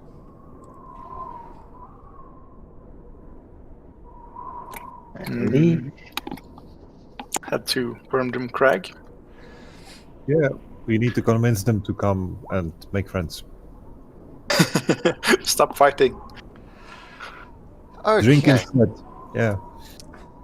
So, the trek across to Wormdoom Crag is actually a little bit familiar to Stallo, especially with his newfound minimum of 16 survival checks. So navigating through this mountain range is relatively easy. Before we're off to Wormdoom Crag, most important question. How much honey meat did we drink the last 2 days? Oh, how much did you start with? 300 pounds, which Uh, is like 150 liters, I guess. so you started out with 300 pounds. There's a lot of Goliaths there. I'm going to say 250 pounds. Left or drank? Left. Okay. They don't have 50 pounds. That's some feast. 25 liters isn't that much for that many Goliaths and 2 days No, of partying. Yeah. I it's think at least a liter, pig. Yeah, we drank at least 100 pounds. I'm sure. Yeah, I think that would be more. I'll put it to 200 pounds left. We have half a barrel left. But everything that you drink just frees up the space in the bag of holding, so that's cool. Okay, so I'm going to say, given how familiar Stallo is with this area, and that he's now an expert at survival, I'm not going to have you roll any encounter dice.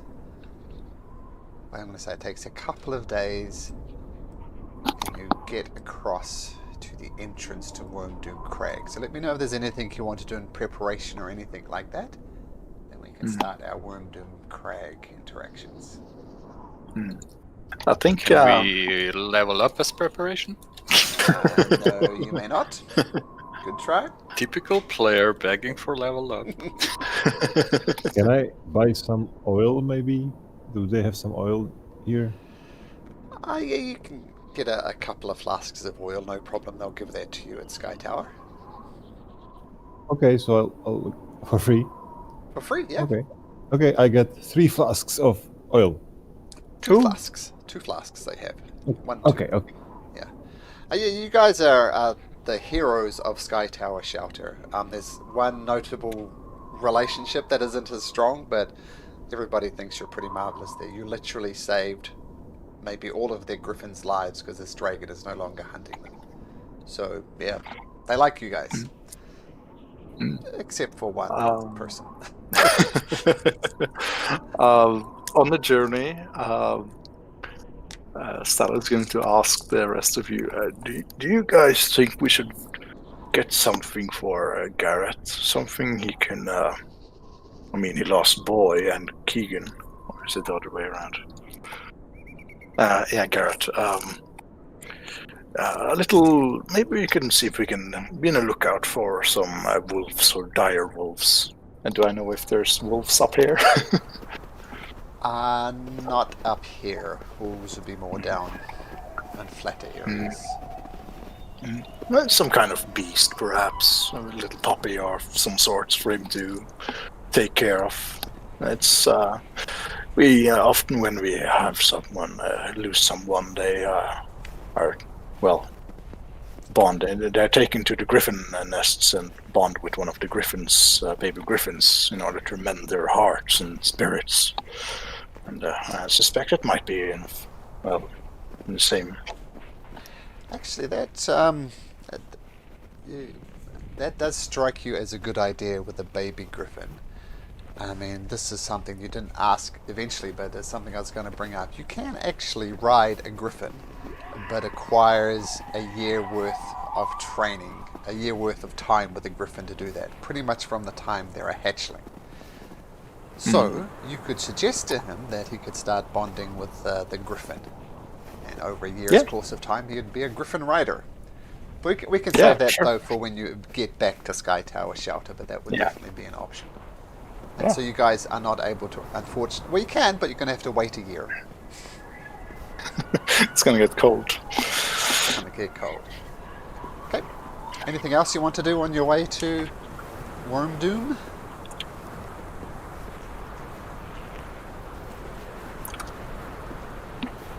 Okay. I'm gonna just add some gadgets to Snuggles when we're having some downtime. Just a little voice boxes to so he can like use them to talk to us. It's just little things like come with me if you want to leave and similar. Okay. Easy enough to do on your journey to Wormdoom Crag. It takes a couple of days, so you have a couple of long rests ahead of you, so yeah, easy enough to do. I'll also add a lighter, like a fire starter, to one of his legs, just in case he needs to set off a bomb.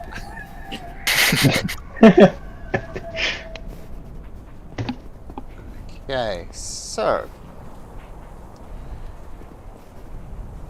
Wormdoom Crag.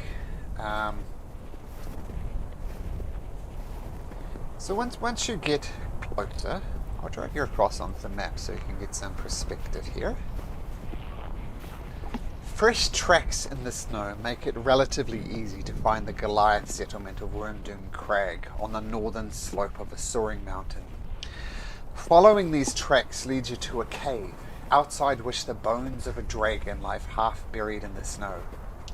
Past these remains, torchlight flickers in a pair of tunnels that burrow into the mountain leading west and south. East of the dragon bones, rough-hewn steps climb a 20-foot-high open-air area with stone bleachers carved into the eastern wall. Rising from the arena floor is more than a dozen pillars of rock, each 5 to 8 foot tall and about a foot in diameter. I assume everybody can see okay? Yeah. Yep. What do you wish to do?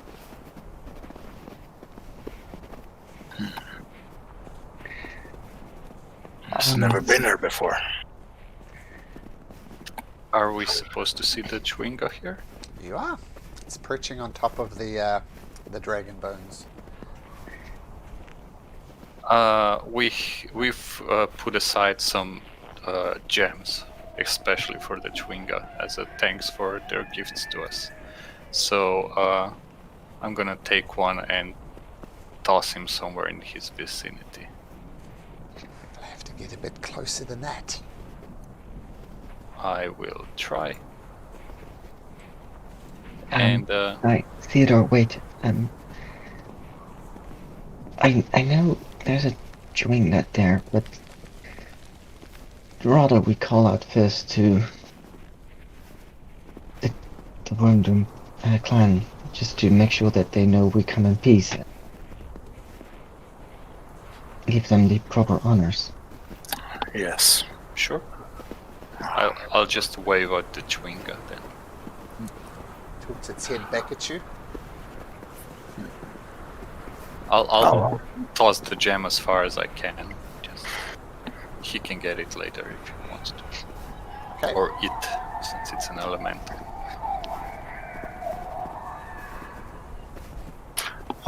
Stallo is gonna call out.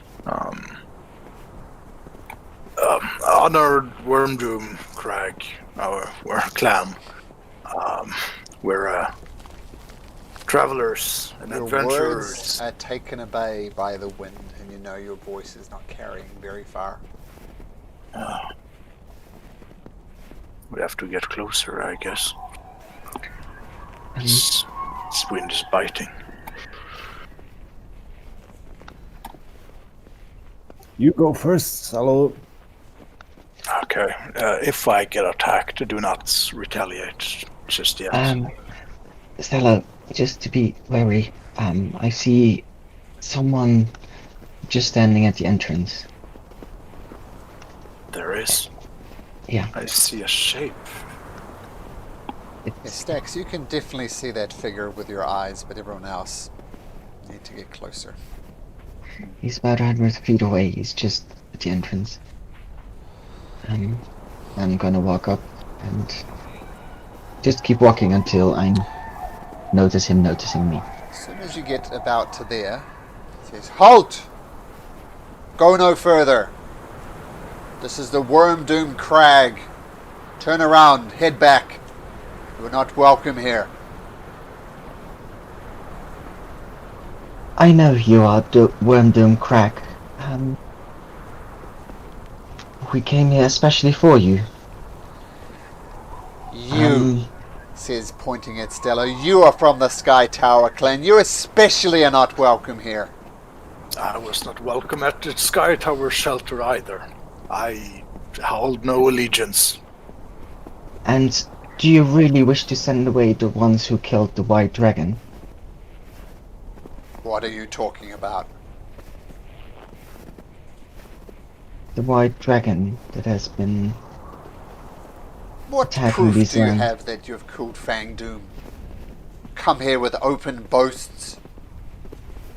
Show me the If we proof or could- be gone. Maybe come closer to show it. Oh, yes, you may approach. I'll give Stax whatever he wants from the bag of holding, because we got teeth in there and stuff. Well, I assume we all get closer as we stand about 10 feet away from him. I'm gonna take out some teeth.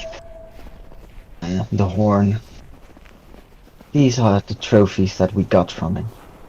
After we cut him and stuck him full with arrows alongside the frost giants he was working with. And he holds out his hand, wanting to take a look at one of the teeth. Do you hand him I one? give it to him. Yep. And he looks at it. Stax, make a persuasion check with advantage.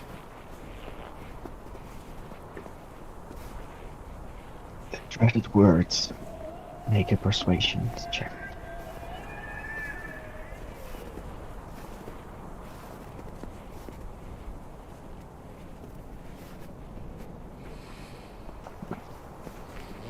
Wow. This is definitely the dragon tooth from a freshly slain dragon. That is a impressive task. You have unwittingly done a great favor for the Worm Doom Crag clan. As you can see, we are familiar with killing dragons. Perhaps if you come to us first, we could have given you aid with this. As you can see, we had no need of it. But would this be okay if we could take this inside and have a conversation over some ale? We have the ale, so that's another reason to let us in. Well, while we are grateful that you have defeated this dragon, and no doubt saved at least some of our people, there is still the matter of your dirty griffins attacking our children. Sky Tower, Goliath. That has not happened for some while, has it? That's long ways in the past, is it not? Are you telling me the death of a child should be so quickly forgotten? Not quickly, no. Gentlemen, please. I understand this is a very sensitive matter. At this point, all I'm asking in return for our help to you for killing the dragon, we can have this conversation with a drink inside and to try to keep it civilized. Is that okay? Usually at this point, people are inclined to say, don't take this in the wrong way. But take this in the wrong way, Al. Be quiet. This is a business between Goliaths. Know your place. Don't speak As to the her. that dragon way. killer, I know my place. And it is not below you. I am not talking to you. Hold your tongue. Sky Tower. Why did you come here? Well, you might have said we did this unwittingly, but it was not. It was wittingly in order to support both our clans. And this meaningless conflict has been going on for far too long. I seek to find a way to stop this conflict. It's pointless. This winter is consuming the entire peak. It's no use in staying angry at each other for over 100 years, almost. And you speak for Sky Tower clan? You are the leader there? No, but I do have his goodwill. He comes down. And he approaches you. Gets right up in your face. Yep. And know this, I have lost people to this conflict. My son and my father. And still I would seek to mend it. I do not I'm not saying these words easily. But I am saying these words. And the actions of killing this dragon was done to help both our clans. Do you consider yourself worthy to take on such an honor? I do. He scratches his chin.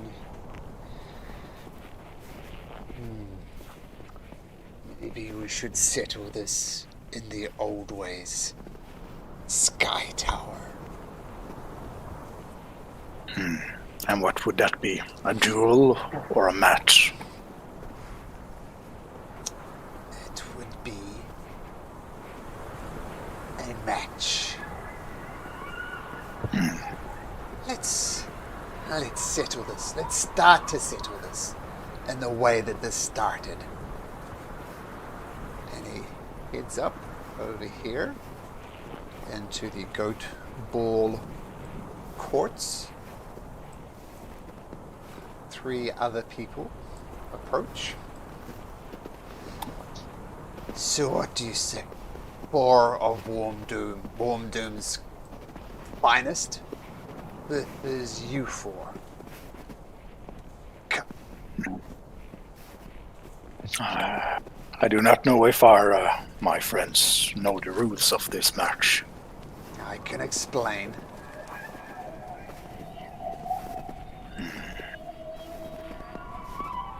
Fine then. Pick a rock. Stand on it. Instructing you all guys to do this thing out here. And there's a cool bit of art here. I'll just show you. Oh. This is just Take this one. great.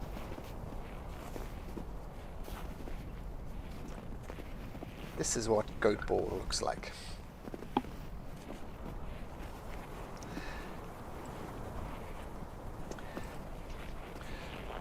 Okay. And who you assume is Ogalai, who is the one who's talking, starts tossing up this goat ball. Boosh.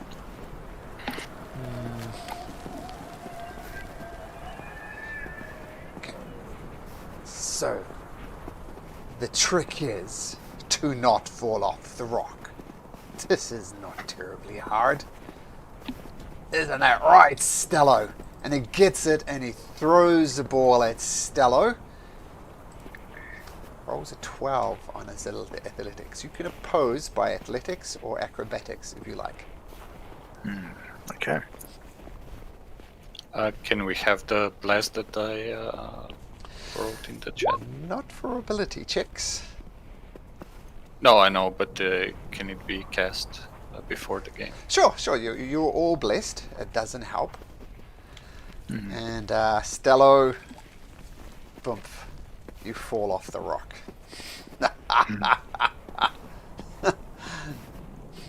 Who's ever much of a good ball player, anyways? And If I see this happening, I'm gonna cast guidance on myself quickly. okay. Still, it is your team shot. And you can pass the ball to someone. Anybody, if you like. I can do it. Stallo, pass it to me. Come on, Stallo.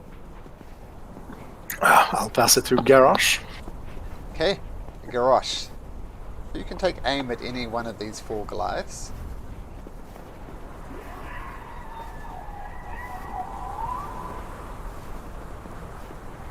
At this one.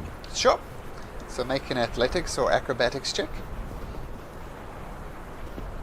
Oh, 22. It's going to be hard to resist. Ah. Ugh. Falls down 2. That is that's a good move. And this guy immediately passes it to this guy, and in a flash he throws it at Stacks. And Stacks, with his athletics, it's a 10. Poof. You deftly move and actually catch it in mid-hand. No problem. Well played, Stacks. And as I catch it, I immediately spin around and throw it full force at the chieftain. Okay. Acrobatics or athletics? And this is not guidance. Yep. Ooh, wow, Stacks. Turns out this is your jam. Let's see. Oh! Just misses it. Oh, and gets knocked off. And he says, wow, this elf is quite the warrior. And he throws the ball to this person, and he looks at Theodore, tries to swipe him by the side. Boom! 19, Theodore. That's the max with the natural 20 that I can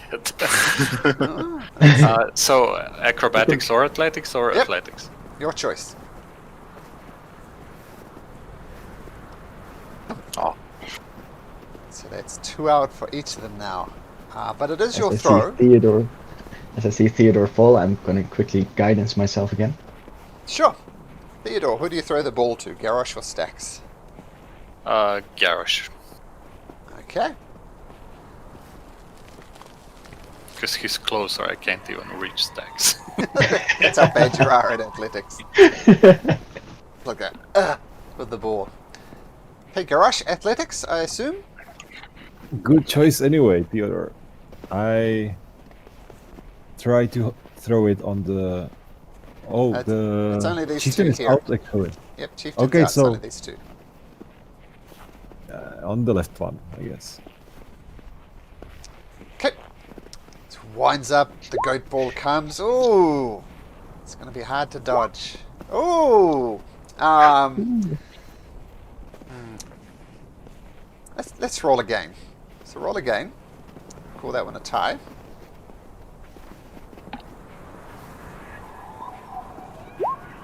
Ooh. Okay, so you throw it and he catches the ball. You'll have to do better than that. Then he swings it at Stacks with a 13. No! oh, Oof! So now we have Garrosh versus these guys. So Stacks, assume you throw it to Yeah. Garrosh. Definitely. Can Stacks, Good timing. And I'm can gonna Stacks guide him use with him. inspiration? If Stacks wants. I don't have Ah, inspiration. you don't have inspiration. Yep. The bardic one, you use them? No, I'm not gonna use it for this. Okay. That's true. Or you do am have I? Fuck it, I'm gonna use it. The D6. I don't the care. D6. We need a 1 to at least tie. So yeah. So worst case, we have to re-roll. Let's roll a D6. Okay, let's re-roll. Yeah, that's a tie. Yep. You don't have guidance on this one though. Oh man, it's probably not going to matter. 10. So what was it? Yeah, he throws it at you by twisting in jiving away, you manage to maintain your balance on the rock. Now you have the ball. What do you do with it?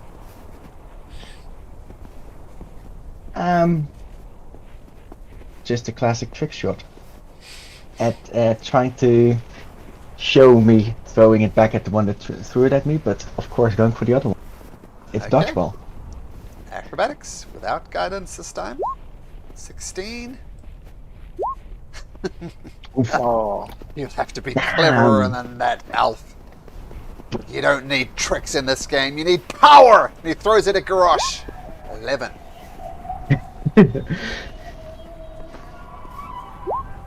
Oh, you catch it in one hand. You call that power? Garrosh? I'll guide Garrosh's attack this one. Okay. It's touch, I think. Is Garrosh? Is it? Well, Doesn't matter. I'll You check. Garrosh? Yeah. it's touch. touch. Yeah, never mind. Let's Then see I'm who's stronger. Okay. Yeah, alright, Grush. So throws it, and... Oh, donk! He falls off. Ah, curse you! But he throws it to his friend who has one chance. 1 versus 2. And he lines up and throws it at Grush, trying to get rid of the big guy with a 14. They have +6 to this. Ooh, hoo, hoo. I'm down. Garrosh goes down. Damn it. You do have your bardic inspiration dice. It's a long shot. 5 or 6 to reroll. I don't know. I'll just hold on. No, it's 1-on-1. Come on. Stacks, you can do it. Okay, Stax, the ball is in your hand. The guy's balancing carefully on the rock. Come on, Elf. Come on! Steadying. Full focus. Oh! He's going down. Yeah, he gets a +6 to this, so impossible. I want to aim it straight at his face. Just Okay. like He puts his hand Almost out to block knocking him his out, just- face. It goes straight between him, clocks him on the nose. You see blood trickling down as he tries to keep his balance on the rock. Falls down. Wow. Great job, Stax. It seems Stax is more of a Goliath than you are, Sky Tower. Was never much for this kind of games. Anyway, he's more of a dragon slayer. I'm more of the ballerina. Well, it is. But the first test. So I just got to look something up here. I didn't have it open. When my computer crashed, I lost it. Hey, great spend of the bardic inspiration, I think. Yes, I could have turned it.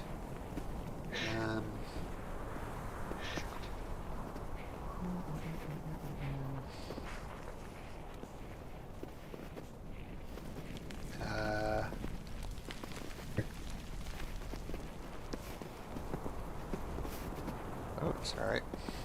Gotta get organized here.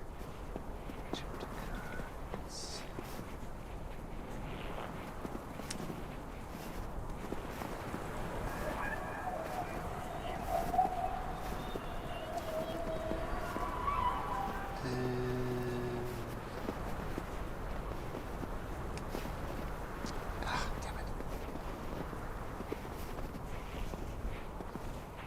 We won. Yes. Time to celebrate. Let's drink everything we have. So was this the one to level 6? That's really now.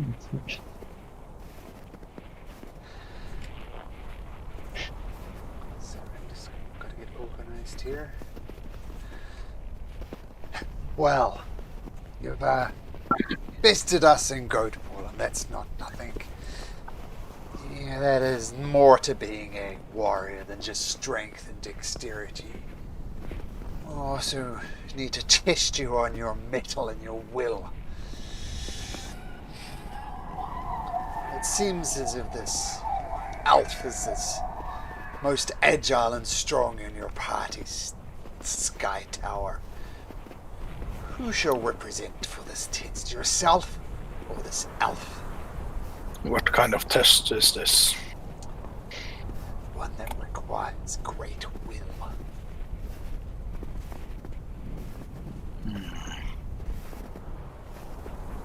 Garrosh is the most headstrong. Are you not Garrosh? Stallo, I'm I strong, think but this one's up for you.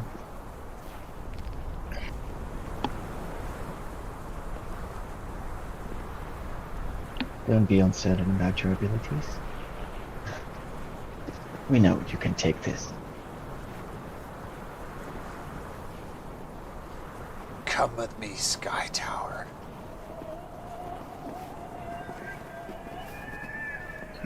Okay. It's over to the other side of the chasm there. We're gonna hop down these stones as we step off the field.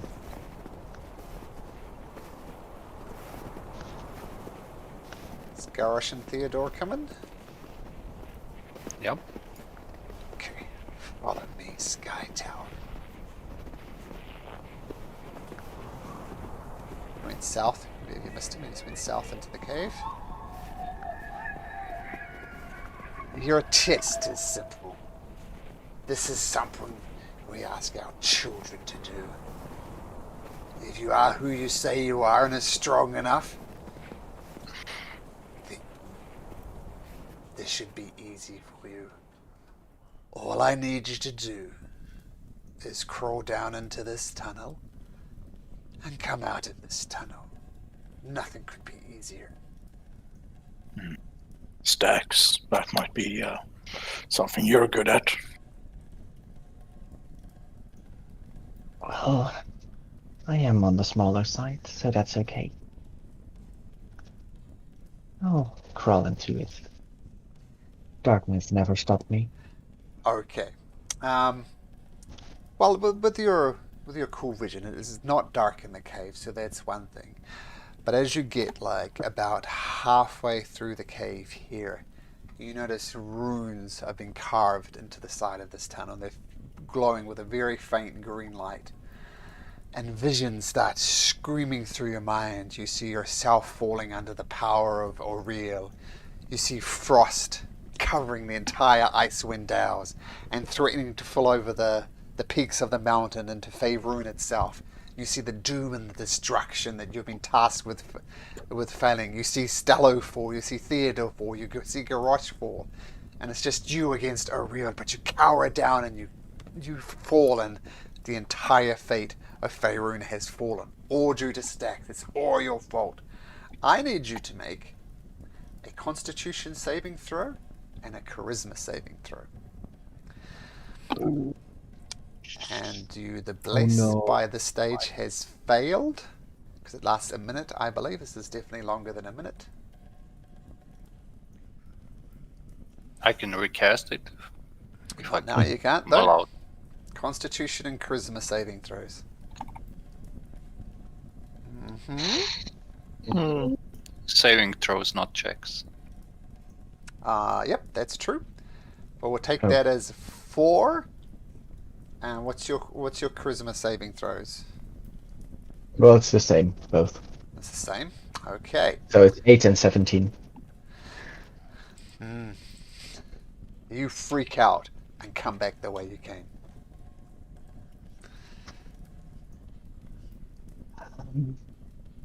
You Typical okay, elf Stax? has no courage.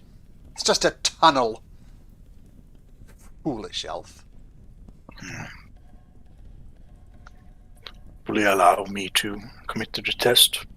Stallo, this is indeed more suited for you. And may the blessings be upon you. I'm gonna cast Bless on him. Let's see what a Goliath can do.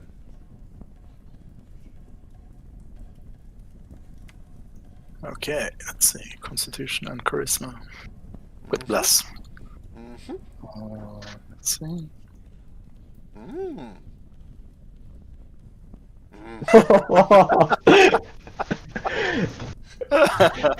Still average of 17. Yeah, you freak out and come back side of the tunnel. Ha!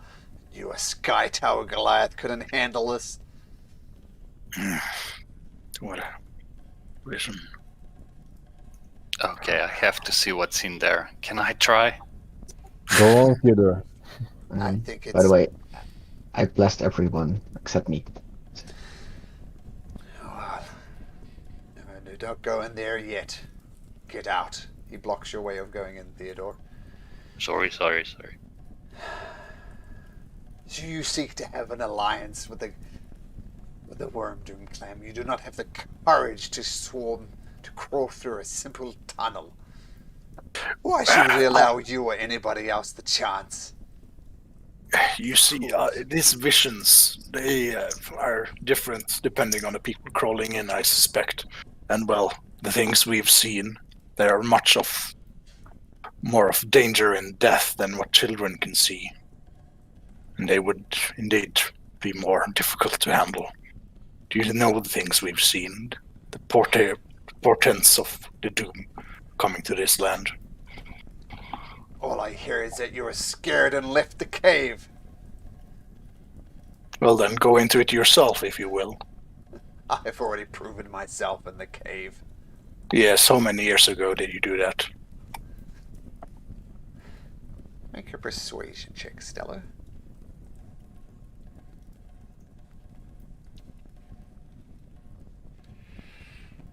Never will a Sky Tower coward question my courage. And he rushes into the tunnel. Roll me a d20, Stallo. Okay. Roll me another d20.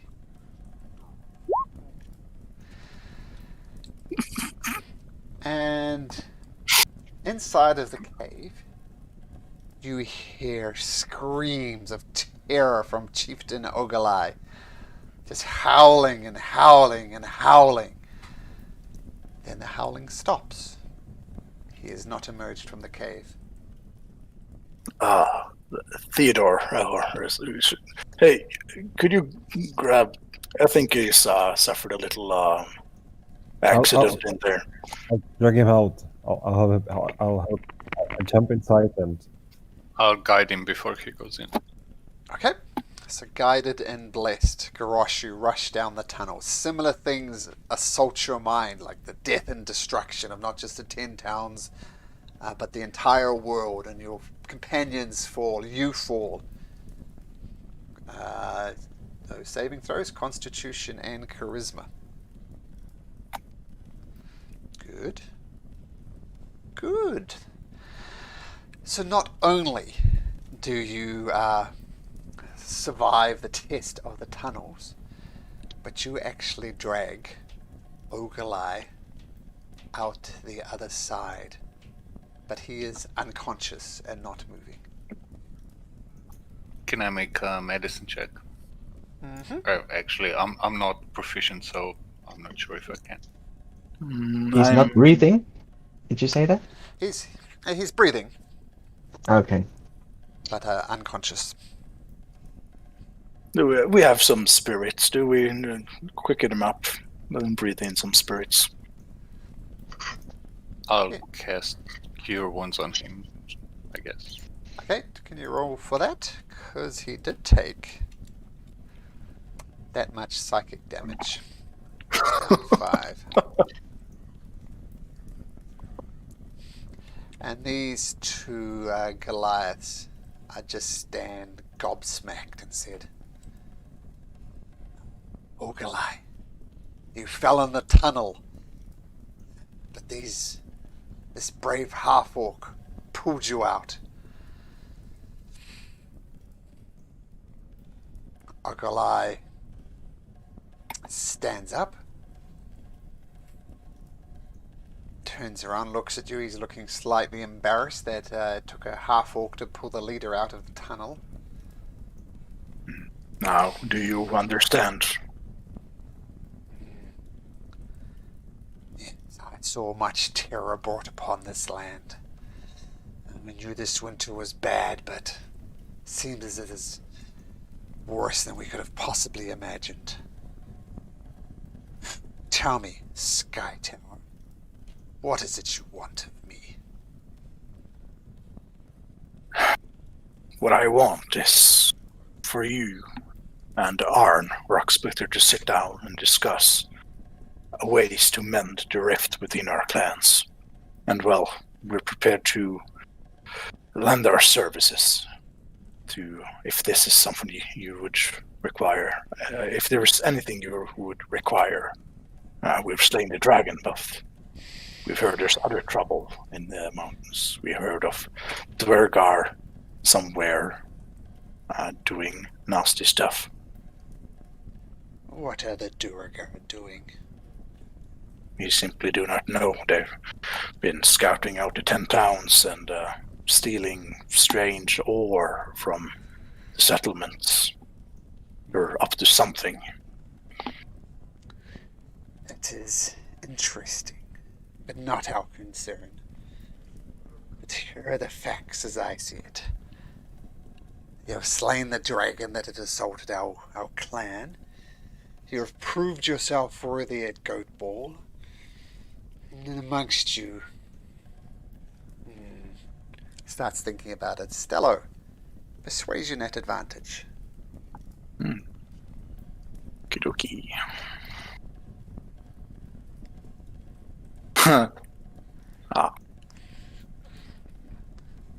1 second. Inspiration. Oh yeah, I'm going to use my bardic inspiration thingy. Oh, there we go. Oh well.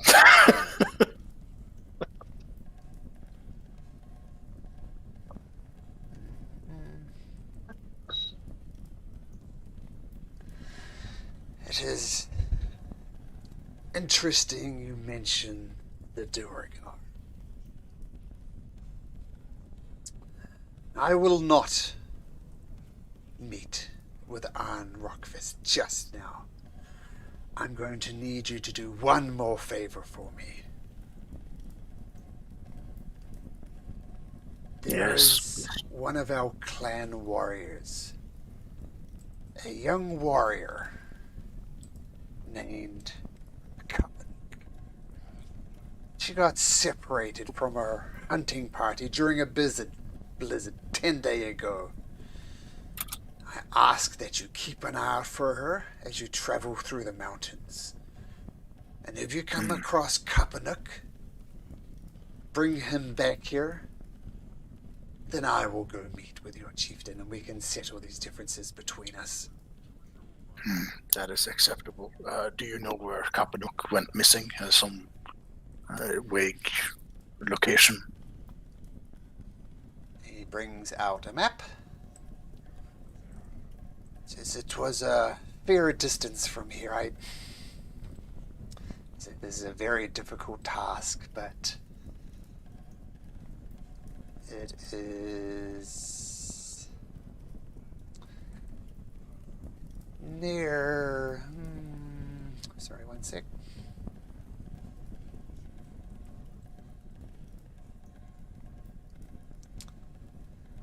It was around the forest, around the south of the 10 towns, like somewhere around here she went missing. He was far abroad. You bring Kapanuk back to me, and then I will meet with Arn. Okay. That's what you get Do for you- 10 persuasion. Do you have any more information of that area? Any places where he could have been taken or could have gone? I assume you know these mountains better than I do. So did Kapanuk. I mean, it's unfortunate that he got separated from his hunting party, but We've been separated from hunting parties many times in this blasting winter, and every time they've found their way to return back to Wormdoom. Seemingly not this time. That's what I expect, and that's why I assume he is not just lost, taken. Could be lost, When- could be taken. But bring me back, preferably Kapunuk himself, or, at the very least, his corpse. We have actually come by this route that you pointed out. And isn't that where we met the strange beings in the sky ship? Sounds like the area, yes. Hopefully I hope he was not on the ship. May we talk to some of the hunting party members to get a better idea of what exactly happened? Mm-hmm. And two Goliaths, he calls them. And so, yes, we were with Kapunuk when he went missing. As Arn said, there was a great blizzard, and we all got separated, but we found our way back. But Kapunuk did not, which is most unusual. Yes, he is young and headstrong. He knows his way around these mountains. It's strange that he has not found his way back.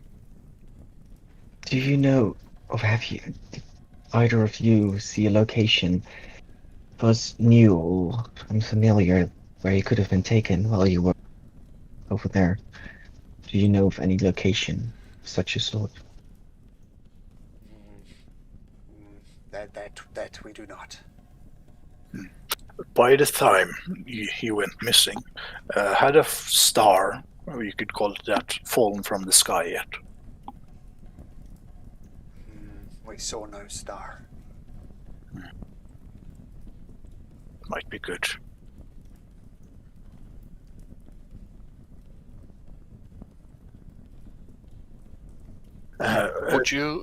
Would you happen to have anything that belonged to Kapanuk? Something that could be used in, let's say, scrying, if we get a chance to do that. No, everything he carried was on him. He does Nothing indicate. here at. Yeah. He does indicate exactly where he went missing, which was here. And I just put Kapanuk right there on the map too. Well, I guess as his bidding, you could take that if you think it would aid in your search.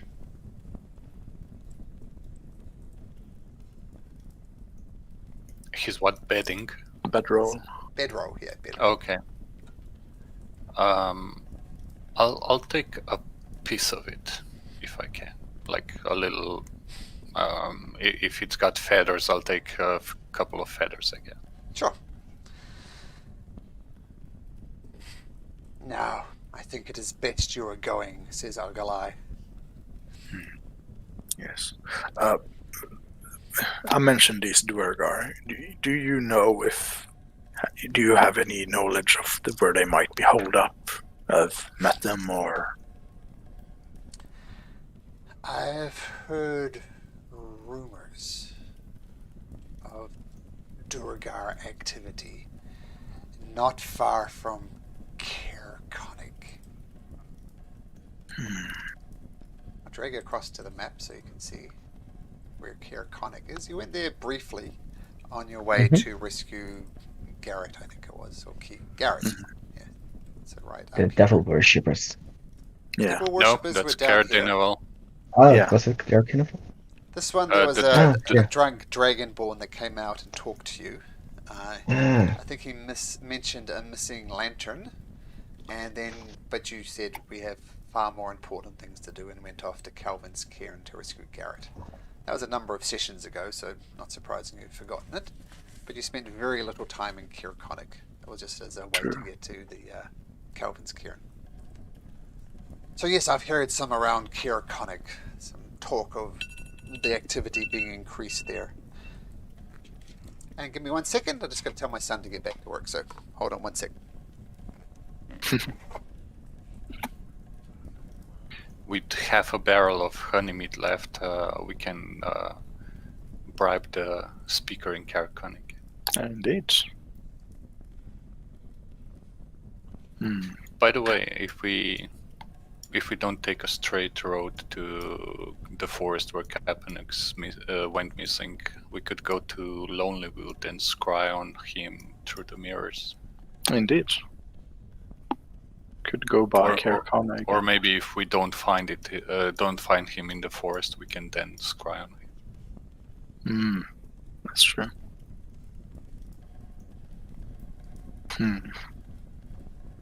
Okay. Might be some traveling.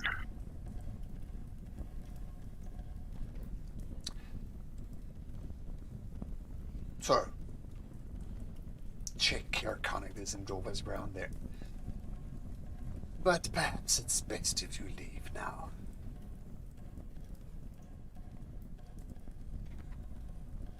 Yes, we will be on our way. But thank you for at least speaking with us. I know it's, well, hard for you to do this. It's hard for me as well. But this is how things start to get better. You have slain the dragon. We're grateful for that. At least one of you has proved yourself worthy of Goat Ball. But the fact is, Stallo, you failed in the tunnel. I did, and so did you. You failed in the tunnel. If you had succeeded, we wouldn't be having this conversation. I'd be on my way now across the mountains to speak to Arn Rockfist. But this is how we have it. You return to me with news of Kapanuk. I will. Talk.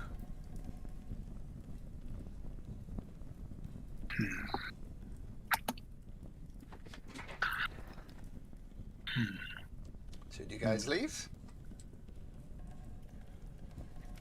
I suppose. No What point do you in staying there. No. What do you guys think we should do? Like, go searching for the Dwergar, or Lonelywood and scrying, or just head to the forest? It's a long. Everything's a long way from here. So, Yeah. can the Griffins take us anywhere closer?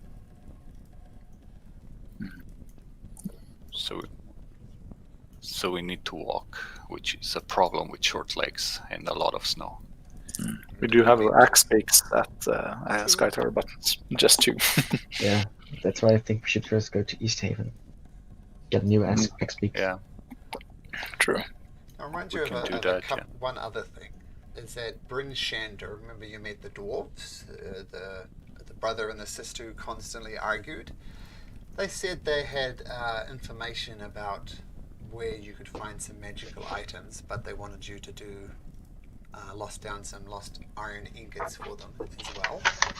So, I'm not saying you should That do was- that, but that's around there. Yep. Yeah. And they said if you did that for them, they could point you to the direction wherever you could find some potentially powerful magical items. So there's that on the thing, and of course Kapanuk, which was reported missing here. Someone mentioned scrying to find Kapanuk as well, but you need to go to, I forget where that was, Lonelywood? Yeah, Lonelywood. So, Like Stack said, we could go to East Haven and get axe picks, then just go directly south, which would be much quicker than on foot.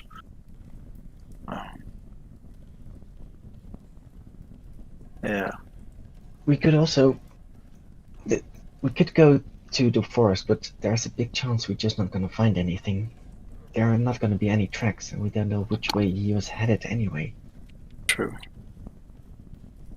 I think that the only option we have of finding him is probably going to be through scrying.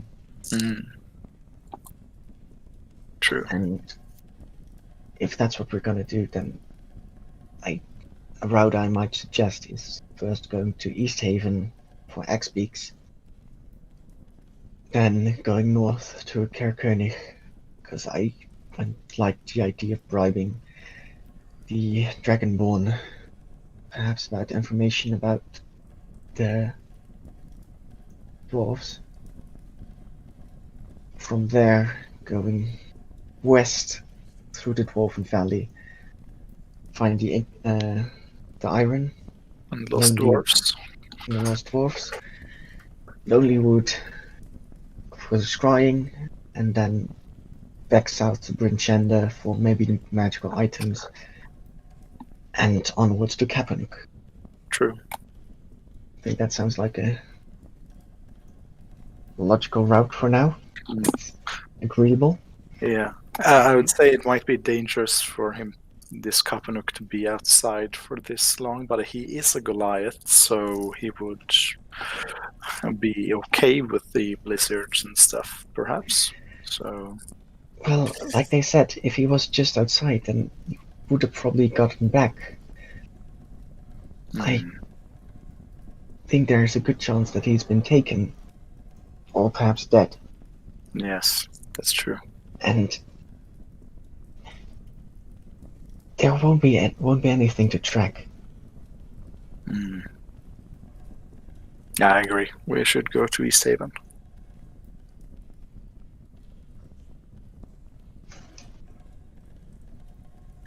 Should we just follow the frozen river here?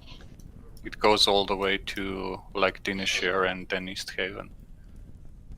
So we don't have to climb mountains. True.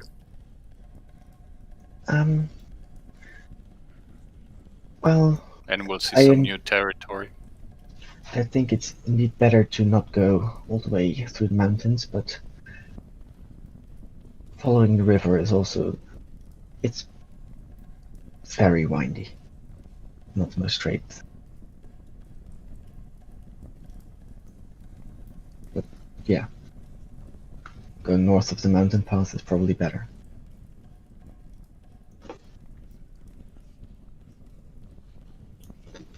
We can also follow the edge of the mountains to about here and then continue westwards. Like go back to the cave, maybe spend the night there and then forward to East Haven.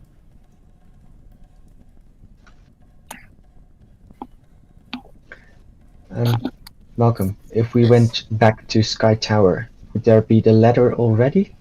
Or would it be... That's Yes. But I suggest we go past Sky Tower and get some letter and perhaps find a letter worker in East Haven. and her X-Peaks, two of them, at least. Mm-hmm. Okay, sounds like a plan. Okay, so spec to Sky Tower Shelter, it sounds like? Yeah. Okay. Roll me a d8. Stallo, this is your home. Actually, roll a d8. Yep, roll a d8. The odds will be slightly better for you, but not that slightly better. Okay, so getting about here. Let me bring up my chart here. Because something does happen on the way. And roll me a... So what is your roll? 1? Okay, so you wake up in the morning on the second day of travel, get up, and something happens early on in the morning. Roll me a d20. Stallo? Roll me another d20.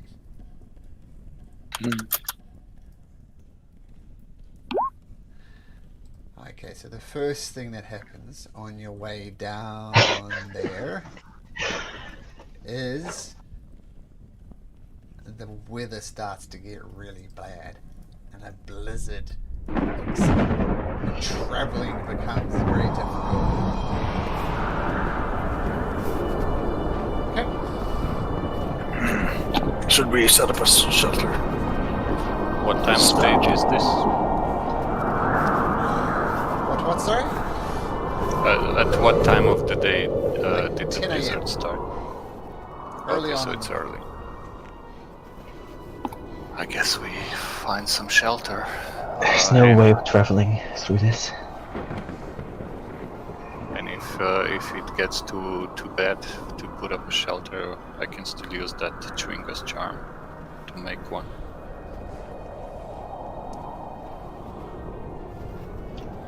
I'll Same. try to Hey, look for any cave or something to take shelter inside.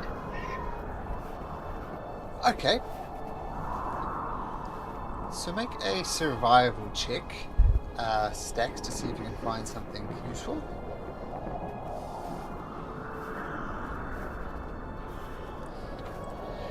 Okay, so you do find a suitable shelter and hunker down. It's you're safe enough around here, and you hunker down for a while. And roll me a 2d4, Stacks.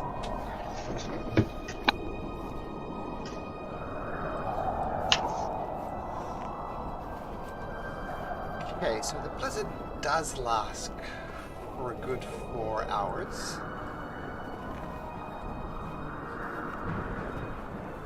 So wait just a sec.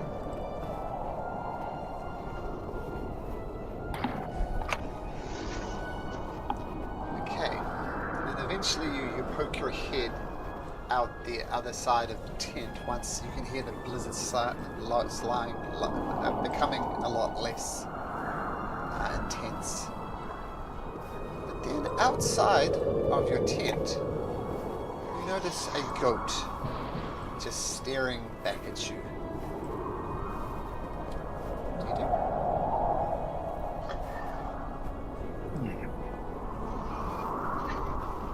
Is Stags the only one who sees the goat? Oh, no, the goat is very obvious. Does it look unnatural? This staring? Goats inherently look unnatural when they stare at you. Yeah. Make an I'm insight just- check. At this point, I'm gonna take out my bow and arrow and just notch it. Yeah, it's unusual that it was at least standing here for part of your journey through the blizzard, but it still continues back at you.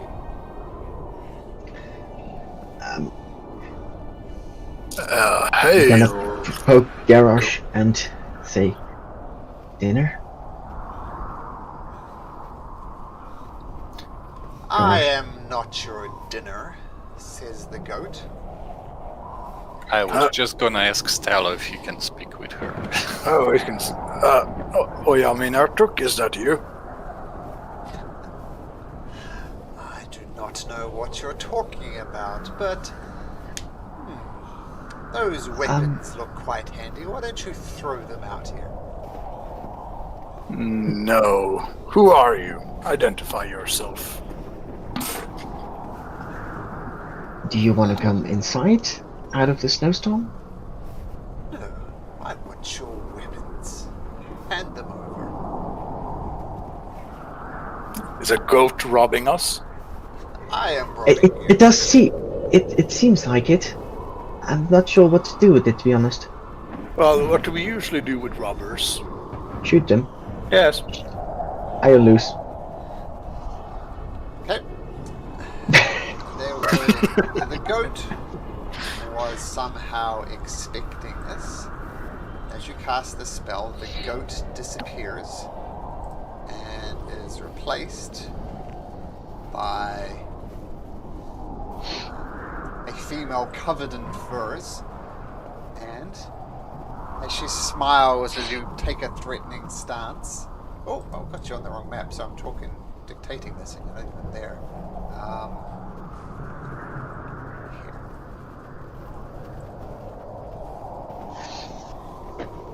So this goat isn't here. So I just had this whole scene set up and I wasn't even showing it to you. So I'm going to say that your camp was around this sort of area here. So feel free to reposition yourself in that area however you like, because I'm pretty sure Snuggles and Shrubby went up front.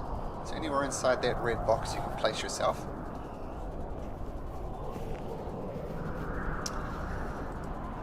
Oops. And you look around and you hear the trees moving behind you as well. As this creature smiles and says, let's roll for initiative.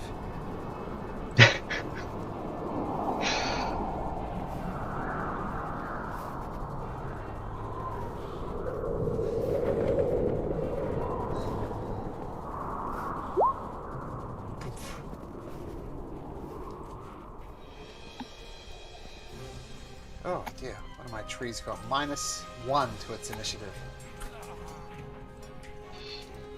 So, okay. Shrubby! Shrubby is gonna, let's see, 5, 10, 15, 20. Run up and bonus action help. Kick her in the legs. Persuade the trees. He should persuade the trees.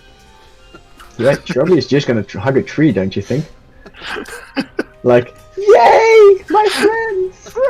Grandfather! Okay, but Sex comes up and comes up to the druid. And. Yes, are you my dad? Okay, Stax. I'm gonna run away from the trees. Okay. Stand over here. You And run take away shots. from the trees, and they use their 10-foot reach to reach out to you and slam you with their tree trunk, rolling a 24 for a total of 16 points of bludgeoning damage. Ow! Was afraid of that. But I'm gonna shoot the frost druid through Okay. it. If my page will load.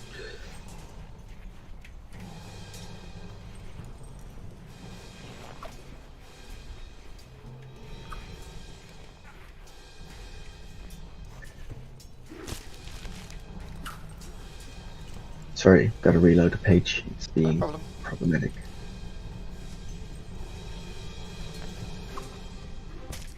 $16 points bludgeoning, right? Yeah, 16, 1-6.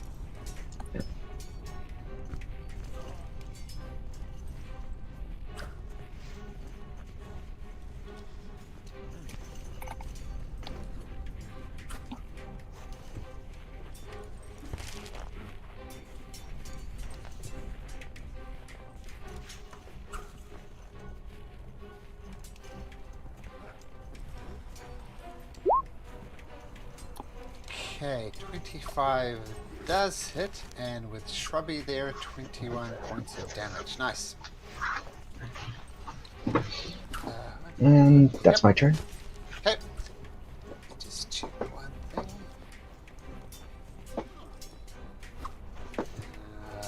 Okay. Stallo. Right. I'm going to enter starry form of the archer and fire my starry arrows at him. There. Let's see. And the druid. Yes. Goes wide. And trying to end this before it just ending it quickly. I'm going to cast Guiding Bolt, rank 3, Okay. at the druid. Oof. 14 misses. Ooh. Inspiration.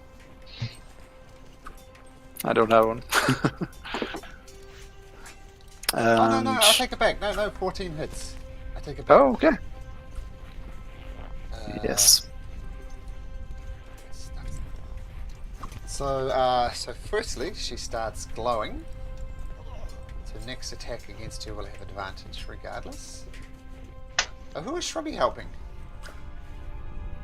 Shrubby was yeah. helping me. Okay, Yeah. so when it comes back to... Oh, yeah, okay, so the help action for their response. How much damage did you do? Was 20? 20. Yeah. Okay. And then next... She starts glowing, we'll just put a plus on her for the next attack. The Garrosh. Do I have advantage against the druid? Yes, because of Guiding Bolt. Great. but just I one run. attack. Oh, just one attack. Okay. Just Anyway, the first attack. Yeah, first attack will be Oh, yeah. advantage. so I'll run back and I attack with superiority dice, and I use maneuver fainting attack, so I get advantage if it fails, if the druid fails the saving throw. Okay. So what type of saving throw? It's DC 14. But what type of Oh. saving throw? Yeah, it's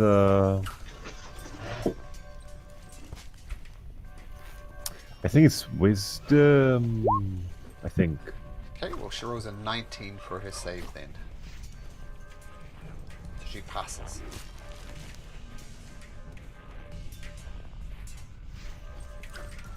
Oh, but that hits. Hey. That's your And- first attack, yep. But she passes her wisdom saving throw. And a 15 also hits. Okay. Got it. She's still up. She's still up. Yeah, and can I use action search and do two more attacks? You can.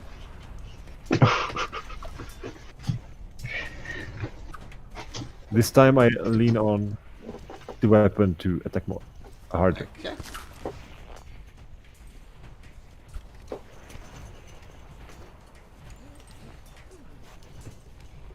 Down she goes. Didn't plan out this ambush very well. Well, that's it. Okay. So now the trees still. They come up to here. Swings at Theodore. That was a 14, which I believe misses. Yep, 18. The second tree comes up to here. Swings at Stallo. The 23, which I believe will hit for 18 bludgeoning against Stallo. I use my Stone's Endurance as my reaction to reduce the damage by... Okay. Let's see. Plus 4. 7. So... How much did it do? I did 18, so that would be Okay, 11 so points of I'll damage add- to you. Yes. Remember, you have 10 temporary hit points. Yes. So 1 damage. Okay, Theodore. Yeah, I will. Oh, I'll take an attack opportunity. That's fine. I'll Okay. move. Hold on. So it rolls a 21. Yeah, I have to move. 21 hits, yes. 16 points of damage. 1-6. Okay. Oof, clocks her across the head with its trunk.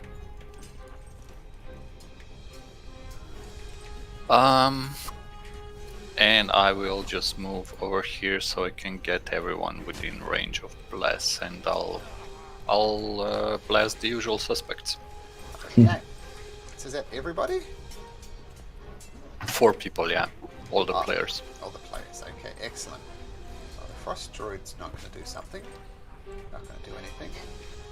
But this tree comes up. Sorry, Yep. Snuggles is still. Sure. Can you rearrange the initiative order, because I added him too late? Sure. So Snuggles will. So if I move forward, it doesn't take attack of opportunity because I'm not moving out of the range. Okay, then I'll just attack the one that's next to him now, right now. Okay. That misses. Just scratches along its bark. No damage done. Okay, that's my turn. This tree is going to attack Stallo now. Swings with a mighty trunk. 17, is that it? Just. Yes, just. 17 bludgeoning damage as it clocks you with the trunk. Boom. Ooh. Shrubby. You're getting bonfired next. Shrubby. Shrubby. 5, 10, 15. Yeah, over here, and it's gonna try to speak with the trees and try to dissuade it from attacking. No, look, friends! We're friends! Happy tree friends! Doesn't respond. But I'll give it a help action, so next attack against this one will be at advantage. Stacks! How fast are these trees? Yes. Yes. They are slow? Slower Best than... speed ever. I mean, you saw them move to get closer to these people, but how fast they can actually go, you don't know. I'm just gonna say, guys, are we really gonna fight just some trees? And I'm just gonna take a shot at this one, steady aim. Okay, so advantage on the shot, sneak attack if you hit.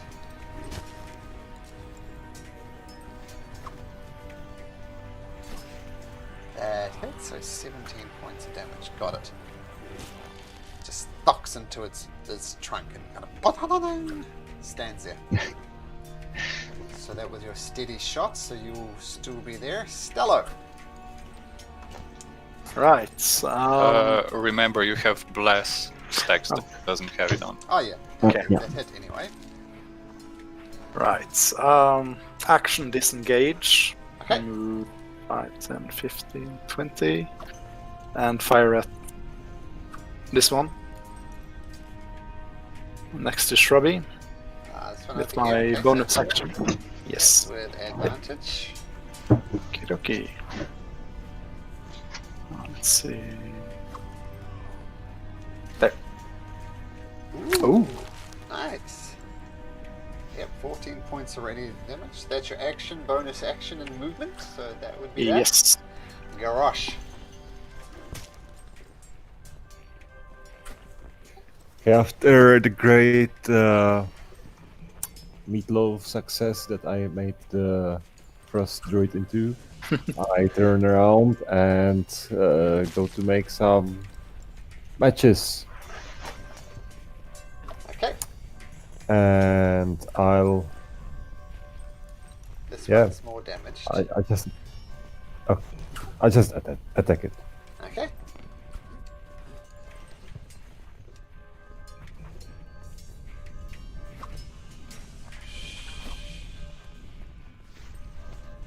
Uh, 14 does hit, so 18 points of damage.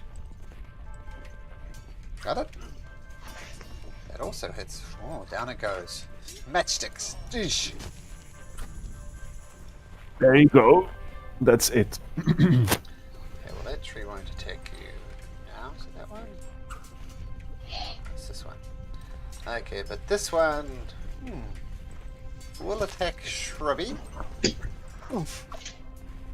not hard to hit Shrubby. And Shrubby takes 19 points of bludgeoning damage. Theodore.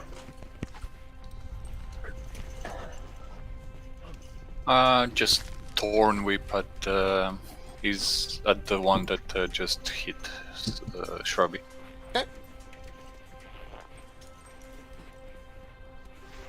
16, no, 20, sorry, 22 does hit.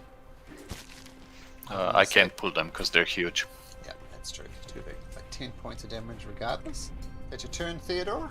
So Snuggles. I will move just a little bit back. Snuggles will move over here and attack the same one. Okay. That just hits.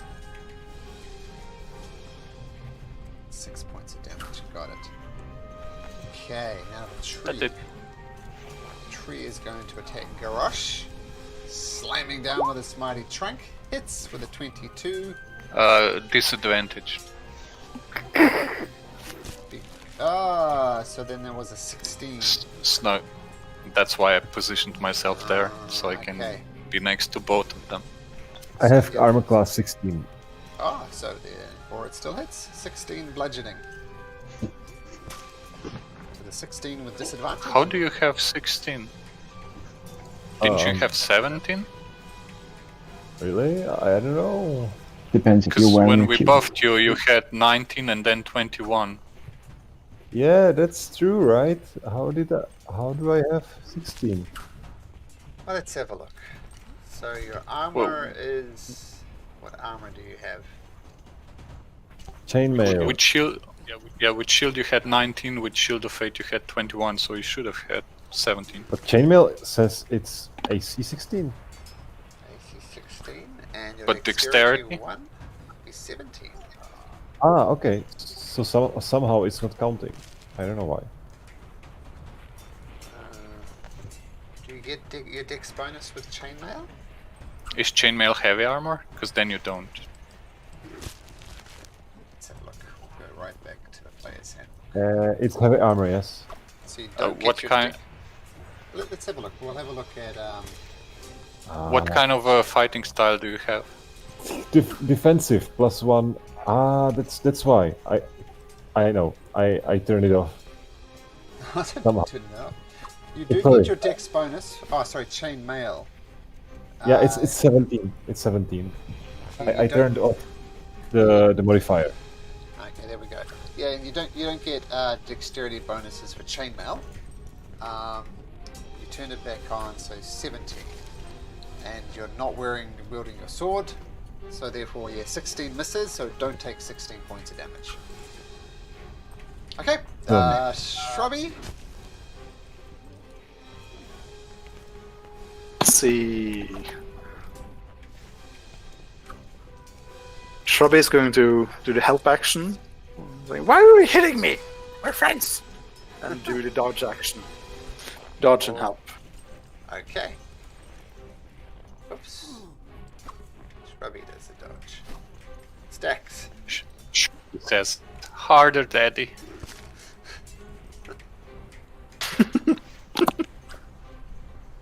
Stacks. Sorry. I'm going to take another shot, just at this one. Okay. Steady aim. Yeah, yep. That hits, so 18 points of damage. Fuck! Okay, still looking pretty healthy. Since you steady aim shot. Stallo. Let's see. Stallo is going to fire starry arrow at the one next to Shrubby. Okay. Let's So, see. advantage. Roll again just in case you crit. Oh yeah, of course. Ah, there we go.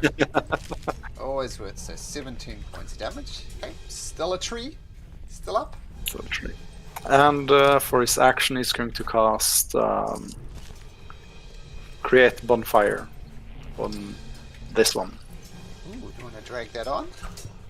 Yes. Let's see. Okay, so it gets a dexterity saving throw. Trees aren't dexterity, so it rolls a 7, so it fails. So you guys are, what level are you guys now? 5th? Yep. Yes, So 2d8. it's 2d8, but it's not 2d8, it's 4d8 because they're vulnerable to fire. Ooh. 23. Cool cantrip.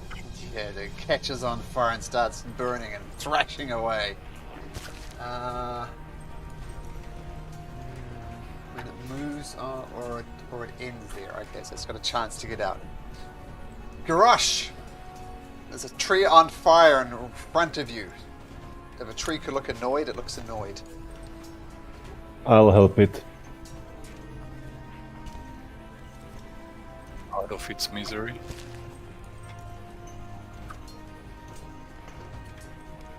Oh, so one of those hits, the first one actually takes it down and does indeed take it out of its misery.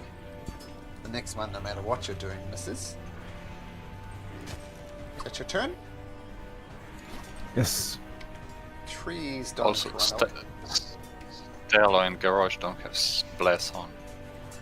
Oh, I mean, they don't have, but still, it would miss probably. yeah. Yeah, it's a 4, so. Yeah. Yes, it's not going to help with that. So it slams into Shrubby again at disadvantage because Shrubby is dodging, but it still hits. Keep in mind, Shrubby's armor class is 10 and does 19 points of bludgeoning damage to Shrubby. Theodore. Move a little forward and Thorn Whip the tree. Okay. 13 does hit, and 5 piercing. Got it. Snuggles? Oh, I can do bonus action. I'll do bonus action on. I'll cast Sanctuary on Shrubby.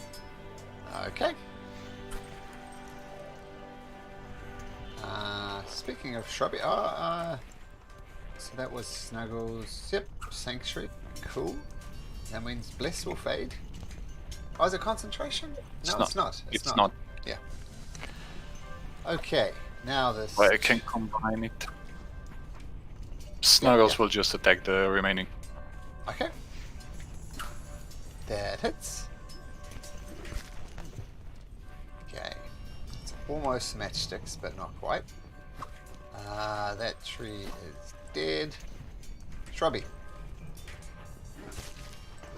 Shrubby is gonna disengage and dash away from the tree. Okay. So 5, 10, 15, 20, 25. And hide behind Theodore and Stallo. Very good. Stacks. Seeing the fire burning so well, I'm gonna run up to it while I take out a flask of oil and throw it on the tree. And say to Stallo, time to burn this one up as well. Yeah. Hopefully cover. Roll me a d20 and just add your dex to it. See if you can hit the tree with your flask of oil. Oof. This thing is just now coated in oil. All eyes turn to Stallo. Well, create bonfire on this tree. So roll me 68. 48 because it's vulnerable, and another 2d8 because of the oil, we'll say. Oh, Oil. that's a low roll. Wow. You're going to tell me something about oil stacks? So I was just Yeah, it usually just does 5 damage flat. 5. Okay, interesting. Yeah. Well, the thing is, it had 2 hit points left, so how you look at it, apply the rules correctly, it goes down. Theodore runs to the burning tree and warms himself up. That is You, quite warm here. you okay, Shrubby? You took some hits. Ow! Ow! Ow! Let me fix you up a bit. I'm just gonna cast Healing Word rank 2. Okay, very good. I guess we've come to the part where we just shoot goats now.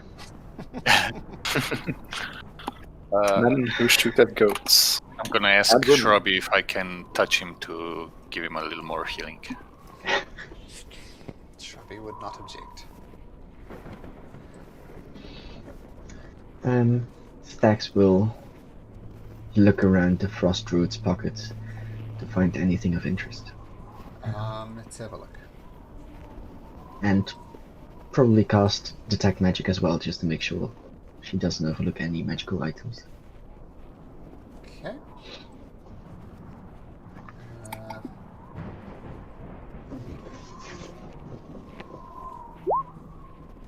Okay, the Frost Druid's not carrying a lot. Let's have a look.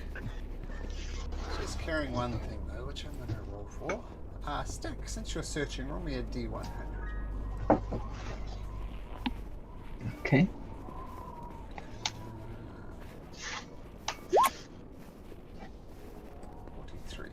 Okay, just a second.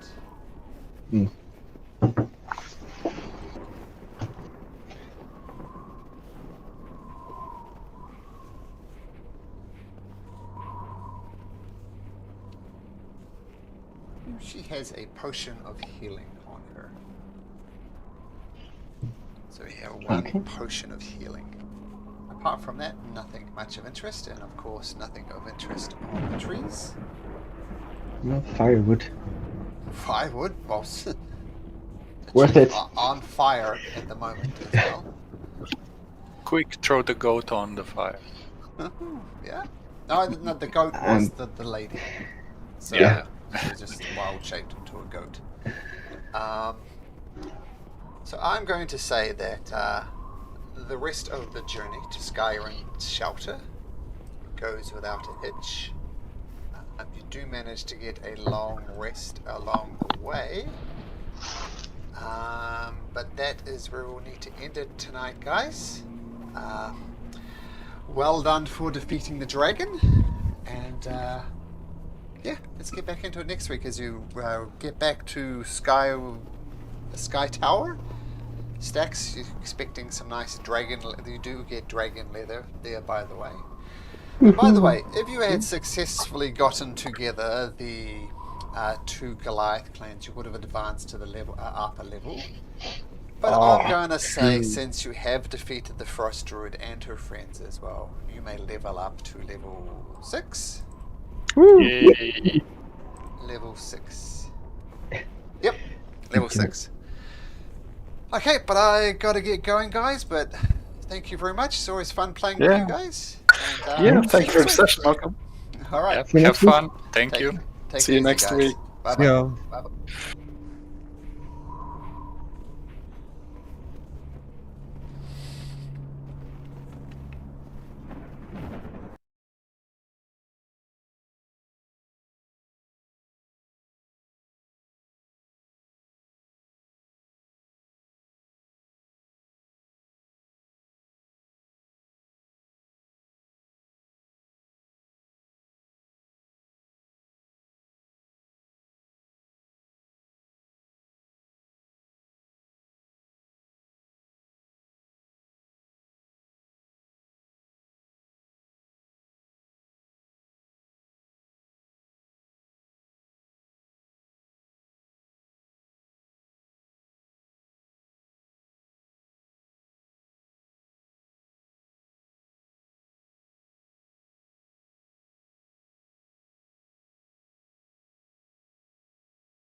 So, last time, you all heard various voices in your head and saw apparition of this thing that was promising your heart's greatest desire. If only you could love them. You managed to...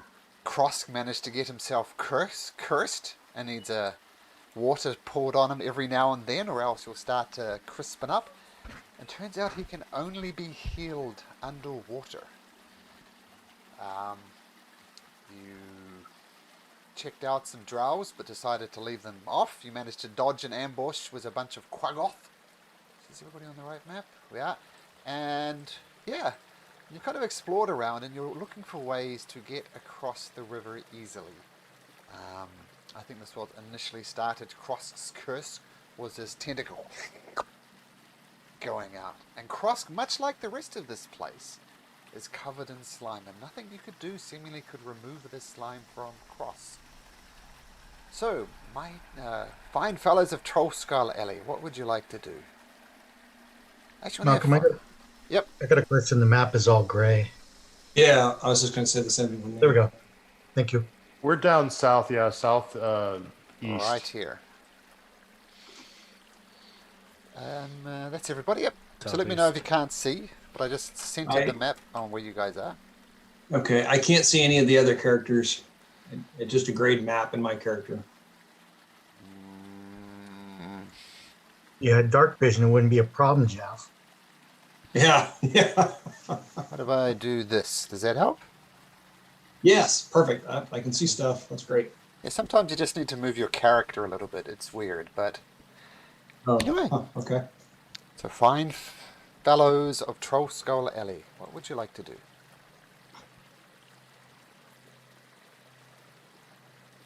I don't really want to go through this slime. I don't know about you guys. Well, what Joseph's going to say to everybody is he's going to say, I don't know if this one we could win by brute strength, my friends. We might have to be a little sneakier. I'd like to rest the night and change up my arcane spells to something that might be a little bit more utility than brute force, which is what I normally do. I don't know how you guys feel. If you guys want to change up things to combat this threat, which is more hidden than apparent. Didn't we short rested up on the level above? Didn't we see something that came out of the water, or Snapper did, or something? Snapper did. It's in the chat. Yeah, that's what he saw, and it said a few things and then disappeared back into the depths. Kind of slithered its way back there. Okay, it disappeared though. Okay. Yep, it's no longer there. All right. Yeah, short rest would be good for me. I mean a long rest because I need to overnight switch out my arcane spells. I need to study for a few hours to change what I have prepared. But I don't know if you guys have any other ideas you guys want to work on. But for me, I don't have anything I think that would be of use. Saeed, you have a lot of utility. Yeah, what I'm worried about is Krosk. Will he survive the night? Good call. Yeah. Especially if we're not up to keep wetting him. Well, I still have salt water in my jug that I can pour on him. I still got 8 doses. We can go up to the level above with the Sargoth River, which is safer. Or we could dig a hole in the ground. Bury you? Go to the beach, bury me, just pour the water over there. Leave you? No. Yeah, curating.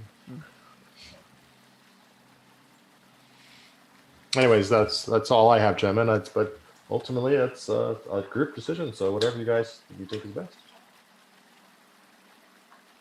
I'm just the hired help. I mean, you guys are the proprietors of the inn. I kind of bum off you guys like that. The long lost friend. You guys kind of like, did we know him or not? Well, is our ultimate goal to try and cross over this green stuff?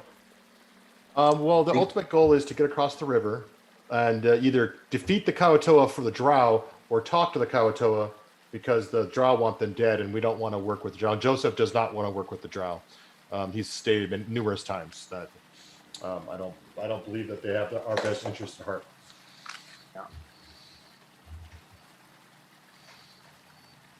The enemy of my enemy is still my enemy, in Joseph's mind. Did Joseph? Did you you have something in mind or something specific in mind? Spell or two? Oh yeah, a couple of things just to make myself more utility because I don't think it's going to be brute strength. I can cast flight at a higher level, and me and Jeff or me and Kane can carry 2 people over. Snapper can walk on the roof, and Cross can wild shape, and we can fly up over the river higher up, so hopefully the tentacles can't reach us and get across. Very nice. Is an idea that I have. Plus, I have other utility spells I'd switch out for as well. Just who knows what we're going to run into. But I know, like I said, Art has stuff, and I know. Snapper's always, I mean, he's walking on walls now, so I mean, he's got tricks up his sleeve. So I'm not too sure what other you guys think is the best. I mean, it has a reach, but I don't think it was further than 5 or 10 feet. That doesn't mean it doesn't have mental abilities because it is speaking in our minds. Well, but I like your idea because at least that gives everybody possibility to fight back, not just from shore. Yeah, we can be airborne, flying above, get across maybe too, and things like that. If it's just a matter of getting across, I think Cross could also change up to become an eagle, and if the ceiling is high enough, he can be the taxi, like in the chamber. If that works. That's true. Malcolm, when we were at the beaches and we were looking into the water, how tall was the cavern above the river's floor, or the river, not floor, but the river itself? It's a good question, and I'll tell you in just 1 second. Yeah, I remember Snapper walking up on top of it quite a ways out, and he seemed safe, but maybe it was biding its time. I don't know. Just a finger snack. It varies anywhere from about 20 feet to 30 feet. I mean, these are caverns. It's not like uniformly carved out things. So 20 to 30 feet high. Light gives us a fast movement speed. The Eagle has a fast movement speed, so it's just ideas just to get across. Because I'd really like to deal with the Kawatoa rather than deal with the Drow, but we may not have a choice. So I don't know how you guys all see it panning out. I'm good with that. Yeah, I agree. I don't trust maybe we can send either Sapelli or any other scouting pet we may have, just to see like the safest and shortest crossing route, and then I can taxi all us across the river. If you don't want to wait for a rest, we could do that. Yeah, that's a good point about how long you'll last. I mean, I don't know. Does anybody else need spell slots, or are you good? I'm good on spell slots. I just want to change my spells. I don't. For our current situation, I don't like everything I have. There's a couple things I'd like to change, but I could go as is. I'm pretty full up. Let's go with Cross ferrying people across, and maybe I can run around the walls and the ceiling and be a distraction or something. How you feel? How you looking, Saeed? I'm good on spell slots. I have a couple. You like your spells too? Yeah. I don't really change them too much. Maybe one or here and there, but I'm good. Cool. I do want to try to remove curse, but that will just have to wait. Oh, you need to switch it out. Yeah.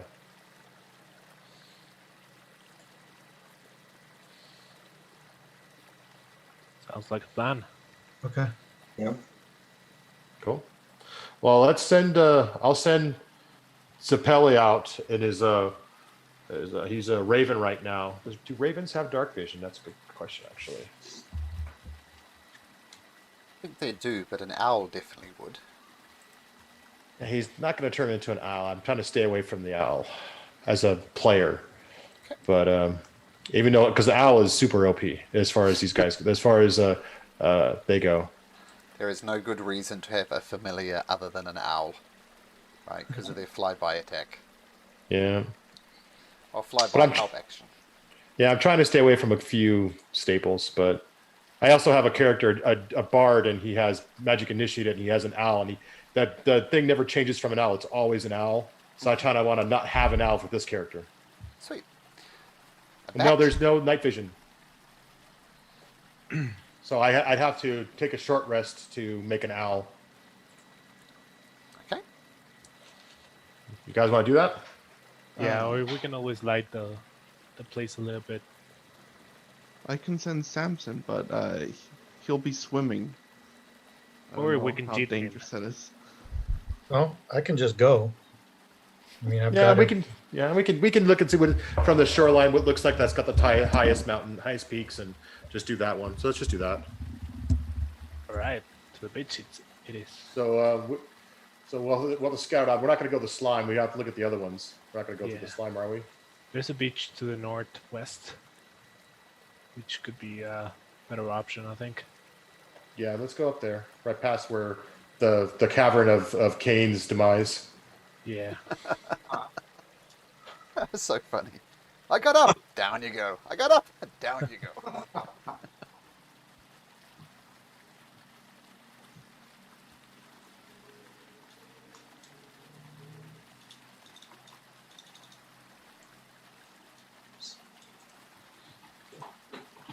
Easy enough to get around Cain's cavern. You're heading up here, it seems. That's what I'm going to put a note, just so when we ever come back here, I remember that. That's too funny. Huh, that is weird. I can't move my character. Oh, might be stuck in a wall. Try it from there. Huh. You got to follow the path, though. Guess I'm gonna have to jump out. That's weird. Click on a couple things here to see if it makes a difference. If I Sometimes that's I weird. All right. sometimes I find it easier just to select the character than use your cursor keys to move it around. So to save your drawing. That's not what it's not to do. Let's see. Let's do this. I'm gonna just relaunch Discord. And Saeed, are you able to move? Oh, there you go. Sweet.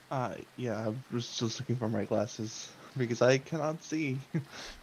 Yeah, I have to wear my glasses. I can see, but it's much easier with the glasses.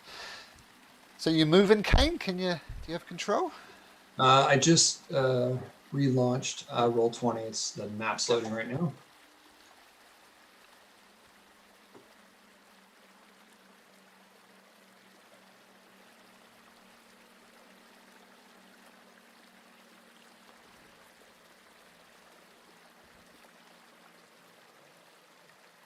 Let's take, okay, so I got a map now.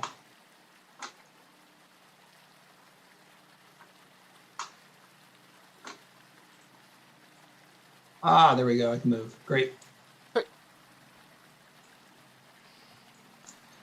Okay, so yeah, you guys are up at this beachhead here. There is a dead drow just floating in the water. Not sure if you saw that before. I think we drowned that one. That was the one we tortured and we put it in the water. Okay. Well, it's still there. Okay, so Yeah, that's into you. we gonna try and go here first, or that looks like we got 4 options. Which one do you like best? The most direct route? I already see things here. And what you see there is,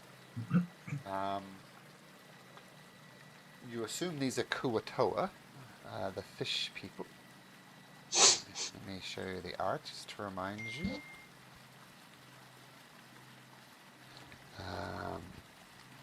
These guys here. And they're covered in slime. Their gills are swollen. Their eyes are bloodshot. And they're just lying down, breathing heavily, half through their mouth and half through their gills. They don't look healthy at all. Do they look aggressive though? Like that team down there. It doesn't I think they're seem too so. worried about breathing. Yeah, Yeah. they're too worried about breathing. In the same way that going into a hospital ward with sick people is not threatening, same type of vibe. Got it. Right. And those who you can see, this is covered in slime. The cavern walls, And the closer you're getting to the river, the more the slime builds up. So it's quite slimy around the walls where you guys are as well. I Right. think maybe I'll climb up on the roof, walk across, and then maybe try and cast prestidigitation on one of them, see if I can get some of that goop off of them. That might show our friendly intentions. And you guys can start shuttling across while I'm doing that. Sure. Okie doke. So you're climbing up on the roof, Snapper? Yep. Okay.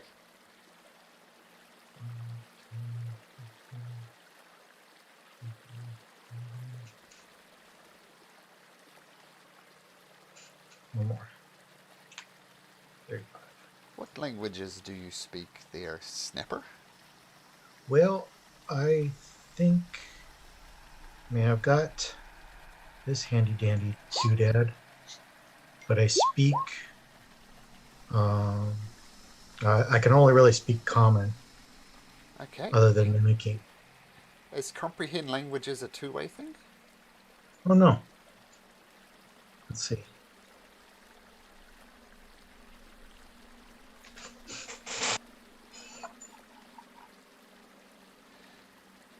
So, oops. You understand the literal meaning of any spoken language that you hear. You can also understand any written language that you can see. So you can understand, but you can't speak back. Okay, so I guess what I'll just do is I'll listen to them, and then if they're saying something friendly, then I'll mimic it back and try and have a conversation that way. They see you, and some of them are lying down, and they get up and they just reach out a hand to you and say, "Food, food." Okay, let's see. How close do I have to be for prestidigitation? 10 feet. All right. So I mean, I'll move on to the wall here. I'll still be on the wall, but be close enough, and I'll cast prestidigitation on that guy right there. Okay, the slime comes off momentarily, but much like Krosk, just comes right back again. Now they're all swarming below you, and they're all reaching out saying, "Food! I'm so hungry! Food!"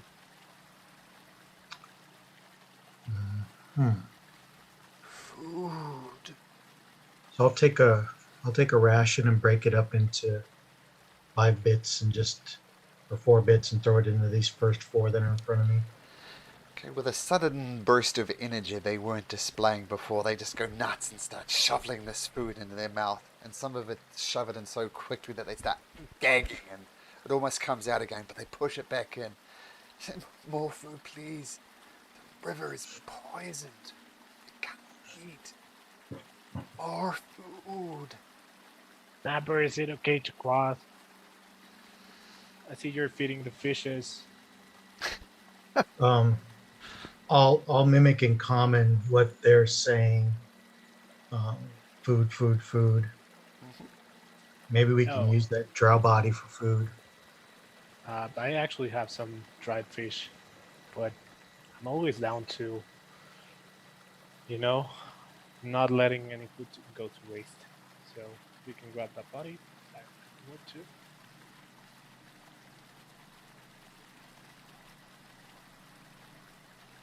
Sorry, I was on mute. Yeah, they don't seem aggressive, so I think it's okay to come across, but there's not a lot of space, so you're probably going to have to spread out. Some up here and some down here, because they're all kind of bunched up, taking up a lot of space. Okay. I'm going to wild shape into a giant eagle, which I don't have with my animals. Maybe. Dapper, is there any a giant way? eagle. Is there any way to go on the other side? It sounds like, or is there a tunnel? I can't see from where I'm at. Here you go, Krosk. Ooh, awesome. I did it again. Sorry, I was on mute. So there's a little bit of space on the shore here, and there's a little bit of space on the shore here. So down here, probably 3 can fit, and up here, the rest can fit. Oh, but there's no place else to go after that. It's pretty well packed with them. There's a lot of them. But what I mean is there's no tunnels leading out of that area. Oh, there are.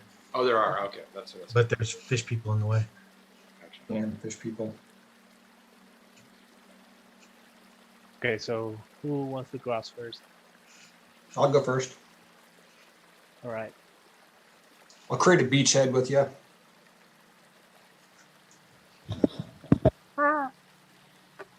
So, I guess Cross will grab Balin. Is it Balin? Where's it Kane?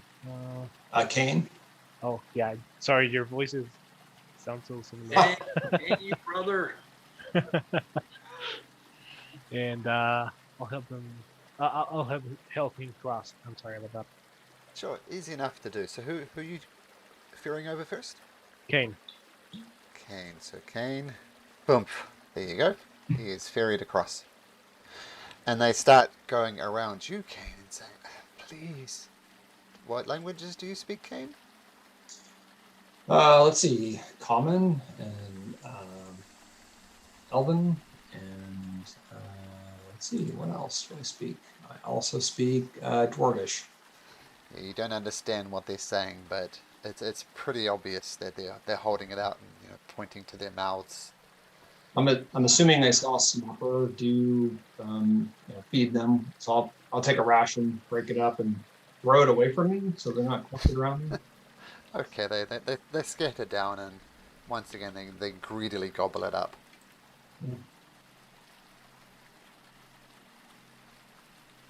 I'll go next. Okay, so you're going to ferry Joseph across? Yes. Krosk? Yep. Okay, so just drag you across there, Joseph. Okay. Once again, they go around you asking for food. You can't understand. I speak Elvish, Undercommon, and Common. You hear them speaking in Undercommon. Please, we're so hungry. Just some food. Then you can talk to Nulgaloop. Just some food first, please, and then we'll take it to Nulgaloop. I'll say, when all my comrades come across, we'll assess what we have to give and help. Oh, you've been kind to us so far. So, everybody, step back. I know you're hungry and weak, but just step back. And bring your friends. If they're as kind as you, then they're most welcome. Okay, so who's next? Syed will go. Yeah, I was gonna say I'll pick up the rear. That's fine. I can go last. Okay. There we go. You're all across. All right. There we go. Oh, that is a lot of them. Yeah, there's a lot. There's other different sizes too. Yep, there's big ones, there's small ones. I'll tell Cross, drow. Okay, so this might be a little bit dangerous, but it's fine. I'll try it anyways. So I'll try to do like a quick fly by and grab the body. Okay. And I'll fly back here and drop it. Okay. I'll cast prestidigitation on it to try and clean it off. What is this? Snapper will hop off the wall and take out his dagger and start carving it up, cutting muscle and stuff off of it and throwing it to the fish. Gross, Snapper. What do you think we are? You are cutting up a drow and feeding us food? What type of barbarian are you?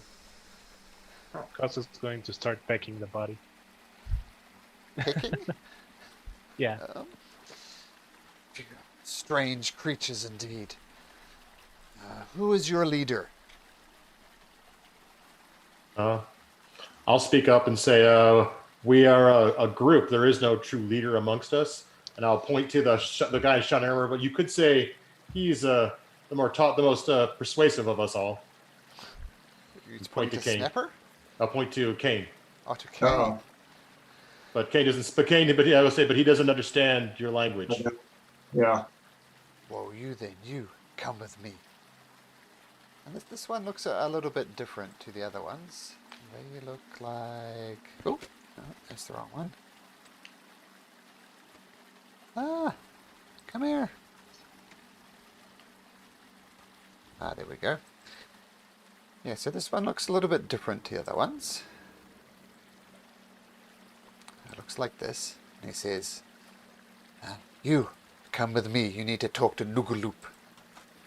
He starts wandering down through this way.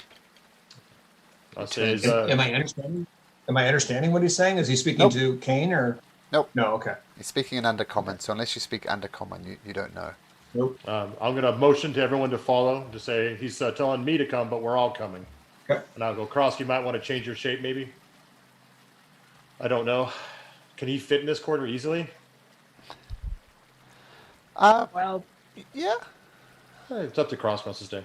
Yeah, but I think he likes not having slime in his fresh skin. So. Oh yeah, does he curse as a owl? Well, let's say no abilities change, but he's a very sticky giant eagle, very slimy. I'm just going to assume that the feathers of the eagle help a little bit to kind of like. Not there we the go. slime. And as you enter these caverns, by the way, they just reek with sickness and shines with slime. That ubiquitous slime coating every surface. And one thing you did notice is along the shoreline here are numerous caltrops. It was easy enough to negotiate with you flying over them, but they've obviously tried to set up some type of barrier, and it's made from sharpened bones. And once again, these Kuatoa are not well. They breathe in ragged breaths, their gills swollen and red, they're kind of lying down. And as you enter this next one, the smell overtakes you even more as you enter up into here. There is rotting in piles are the mutilated remains of various creatures. Troglodytes, a bugbear, hookar, carrion crawlers, and they're all swarming with maggots. At the center of this morgue is a robed Kuatoa working on a macabre effigy fashioned from viscera. And you see this person here is this is really weird concoction, like arms and legs and a weird head draped in kind of innards and stuff. What do we have? Everybody up the front here, make an insight check. First roll of the night.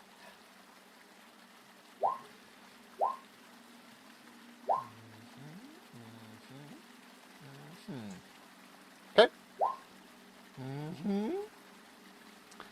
Who are we missing? Syed.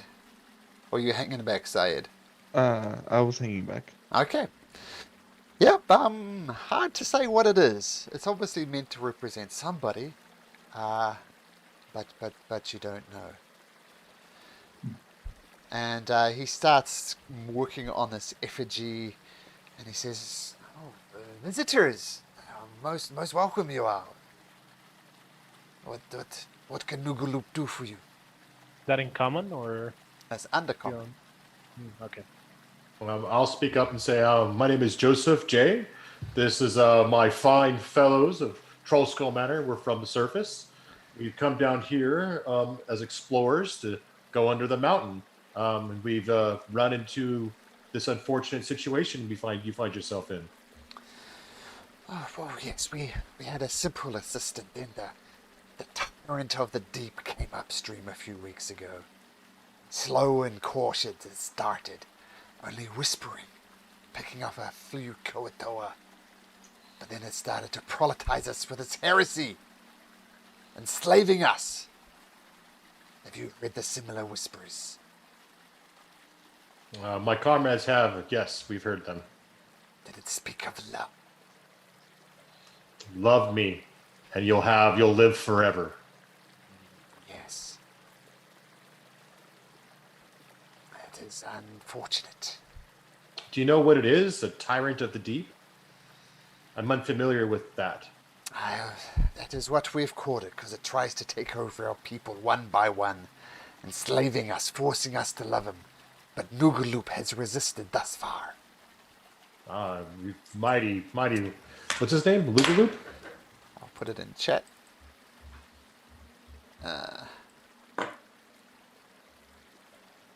That doesn't help. Nugaloop. Yep. Nugaloop. All right. And I'll motion. I must speak with my comrades. They don't speak your tongue, and I'll relay to them what he's all said. And okay. And they seem more friendly than the Drow. I don't know if we should should we try to work with them? It sounds they seem better so far. What do you guys think? Yeah, I think so. So far, so good. Yep. Do you too worship the Cloaked One? I'm unfamiliar with the term, the Cloaked One. Who is the Cloaked One? The one who walks in shadows with his hood pulled over tight. We think he is a god. Can I do a religion check to see if I know what god he's referring to? Sure. I'm the player. I have no clue. And I'll mention to everyone else that he's talking about a cloaked being that they worship, to see if they know it as well. Nope. And I'll say, you mean Snapper, my friend? And I know. No, he's much taller than that. Here is the effigy we've created of him. Doesn't he look glorious? Anyone? It's a god of some type? Okay, nope. Dang it. I tried. Sorry. I got nothing, man. Sorry. And I'll say, since no one's coming up there. Side, even with a 21. Nope. I say, unfortunately, as I say, no, we do not worship the Cloaked One or know who you speak of. The Cloaked One. There are many gods in all The Cloaked favors. One has told us that if we take this effigy to the Grotto of Madness and a ritual is performed, our god will deliver the fish folk from this hell. Well, I would love nothing more than to assist you in this. What assistance can you give us to get to this grotto? And is the grotto where the tyrant lives? Lives in the grotto. Beware, he is very, very powerful. He will enslave your mind and turn you against your allies. That is not good at all. What else can you tell us about here, mighty Nugaloop? Do you have warriors that could help us in this task? Some are capable of fighting, but they're very weak. We'll provide what assistance you can if you will let us take this effigy of our god to the Grotto of Madness where the tyrant dwells. How big is it? The effigy is human size. We could put it in a portable hole. Yeah. That'd make it easier for them to. They wouldn't have to carry it. We could certainly, when we get to the grotto. Is it grotto you said? Yes, Grotto of Madness. We can definitely put it there for you. We aim to clean the we river. must place it. I think the god will be angry with us. We must place it. So we must clear it out, the grotto out for you, and then you will place it? We will join you. Needs to be done soon. The effigy is almost complete.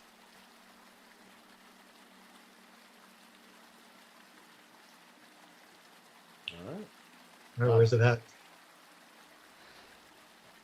He says if you head down this river, and head further. There are some entrances, many entrances to the grotto. They are many are thick with slime and unpassable. But the Grotto of Madness is to the south west of here. If we do this, can you help us get to the next level? Go further down into the Undermountain? It will be difficult because if the effigy is placed, the guard will release the Kuatoa, and we will leave this place by the grace of our God. Well, can you show us the way down further? Yes. Just follow the river. Follow the river south.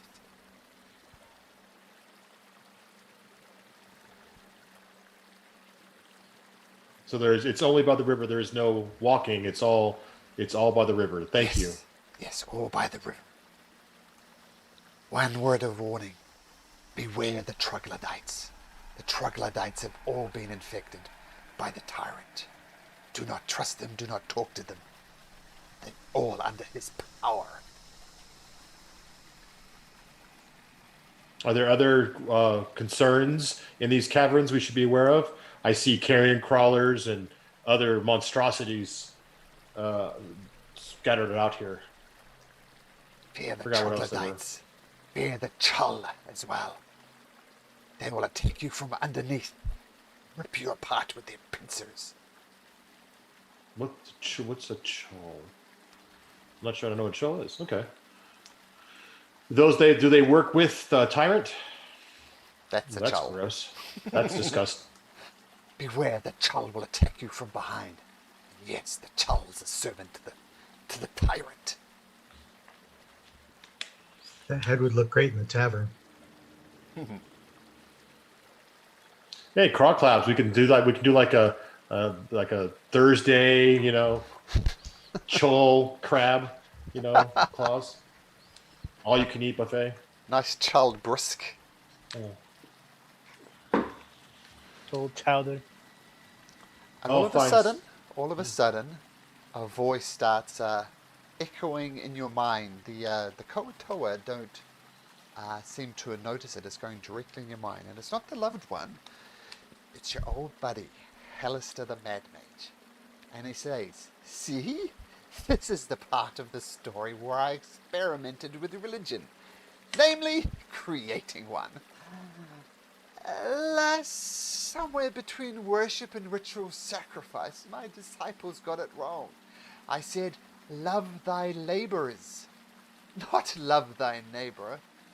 And they welcomed that new neighbor with opened arms, right up until it shattered their minds and enslaved them. Then the voice fades. I'll put that in chat. That's exactly what he said.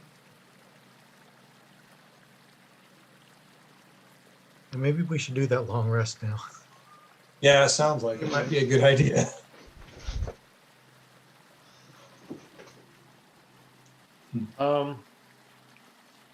Okay. Well, great Nugo Loop. May we rest here for a while for the night and come up with a strategy to best take on this tyrant. Can we find safety here amongst your people? Safe as anywhere with the tyrant still on the loose. Rest if you must.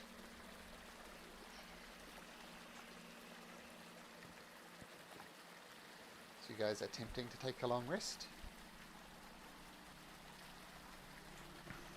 Yeah, I'll put up tiny hut though. Okay, put up the tiny hut, and before you manage to get in a long rest, the voices start entering your head, and as soon as you part your knee down to get off you, poof, the voice offering love, respite, and all your wildest dreams start going into your mind, making, at least for now, an impossible rest next to impossible. Anybody got a silence spell? I don't know if it'll work. Oh, it probably wouldn't work if it's in my mind. Sit me here, please. Come on, man. You can't hear the fall. That's gonna hurt me, okay? Maybe have silence or something. I don't. Thanks, buddy. Well, if it's in our head, it won't work. Yeah, it definitely was in your head. Like you didn't hear the voices in each other's head, but you noticed, people trying to nod off and then going up, and you were hearing the same voices. So, yep. We may just have to go take care of that before. Yep, guess so. I'm still good in spells. I'm only down a few second levels. I will say you do get in a short rest though, if that's at all useful to you. So you can take a short rest, but a long rest, nope. Yeah, I wanted to switch my spells. I have enough spell slots, but I'll make do with what we got. Oh, by now the eagle should be done. So okay. Okay, then I'll speak to Nugalupa and say Nuga. Wait, I'm gonna get his name right before I go Yeah, further. Nugaloop, yep, that was right. Mighty Nugaloop, what aid can you give us so we can properly plan our attack? I can give you.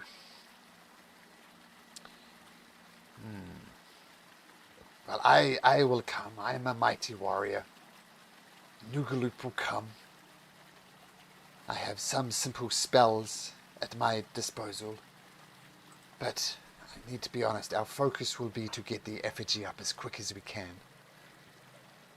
We will support you as much as we can, but for us, it's all about the effigy. How many warriors can you bring with you, just so we know the number? I can bring myself. I am by far the most powerful here. And I'll just put them in a little corner over here. And 3 of my most healthy warriors will come with me. It's going to be Nugaloop and 3 Koatoa. And you get the impression, this is a bit of a stretch, as these guys here are huffing and wheezing, the gills swollen, red eyes. I think the bigger question is getting help navigating the water. And the other question would be, do you know how to cure the curse that has befallen your people? Would bringing the effigy do that? We have, and I'll point to our friend Cross, who's changed back into his self, and say, we have a comrade that is equally as cursed. We'd like to free. Well, if we knew how to remove the curse, it would be removed already. We're hoping this effigy will free our people. Fair enough. Well, guys, and I'll switch to common, and I'll motion to them that we're going to speak, and I'll speak in common back to our people and say, oh, what do we want to do? We have to figure out how to get to the grotto first, which he'll take us, but I don't want to get in the water. Motion to my nice clothes. I'm worried about 2 things. First, what the Mad Mage said was not very promising. And the other thing is that I don't know what they mean by freeing our people. That could go all the way from curing curse to basically killing them all. Thank you. I don't want you falling. So I'm not sure, but I'm a little bit suspicious. Just wanted to put that into a table. I don't think we have too much of a choice, so I think we have to head there anyways. We can abandon them, which I wouldn't like to do. I'd like to help them, but because we have to get down the river, and if this thing's in the river, we can't get near it to get down the river. So we found where the drow have their rafts, so we have rafts now. We can also walk on the water. Sure. Well, let's have the. Well, are we all rested up, or how we all feeling for our hit points and stuff? I know, Cross, you can't heal. Nope. Phelan is okay. He's got he doesn't rely on his spells that much. We short rested, right? Yep. Yeah. Yep, got a short rest in. Yep. I'm gonna pour some salt water across. Okay. Ooh, that's bad. How does the walk on water spell work? Are we actually touching the water? It seems like we don't want to touch the water. I'm just wondering if the rafts would be better or not. Those are bad. Yeah, you do walk on the water. You don't hover on it, so you would be touching the slimy water. Yeah. Maybe you guys should use the boats. Save your spells. That's what I'm thinking. Let's not make any contact with the water if we can avoid it. Yeah. It's a ritual, so I can always cast it as a kind of like safety measure. Okay. Just in case, like the rafts. So we're gonna try to walk on the water? destroyed or something. No, I think we should get the rafts. Yeah, take the rafts. How Well, do long we does it want to? last? What's that, Art? 1 hour. 1 hour. Okay. Should we Well- cast it before we go? Well, should we try to? I mean, is there a way to go through the tunnels here to get to the grotto? We don't have to go through the river. I mean, there's the south way that the Kowtoa are down here. Maybe there's a way of looping around. Do this you way want to here. ask them that? Yeah. Great Nukalupa. How would we get to the grotto? The grotto. Walk on the water you must. Travel the river you. There is no other option. Rafts sound great. I'll go get them. I'll point this direction over here and say that's that way, or is there another way to the river?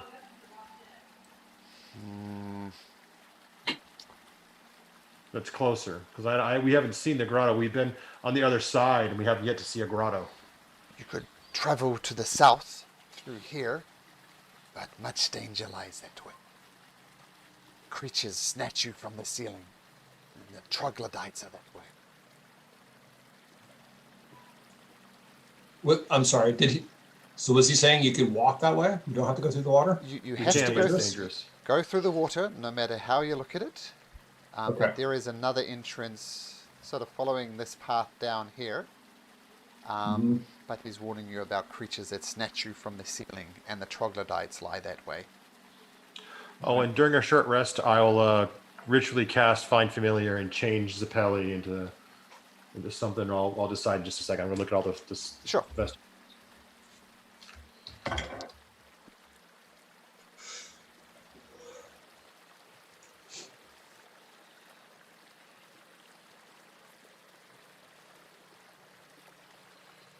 All right, so you want me to kind of climb on the ceiling and go ahead and kind of scout ahead? Well, I can make an octopus that goes in the water and see if we can see what it is, but it'd probably just die. Fish, the same thing. You also get poisoned. Go out You of have bat. seen like numerous fish just floating on the surface.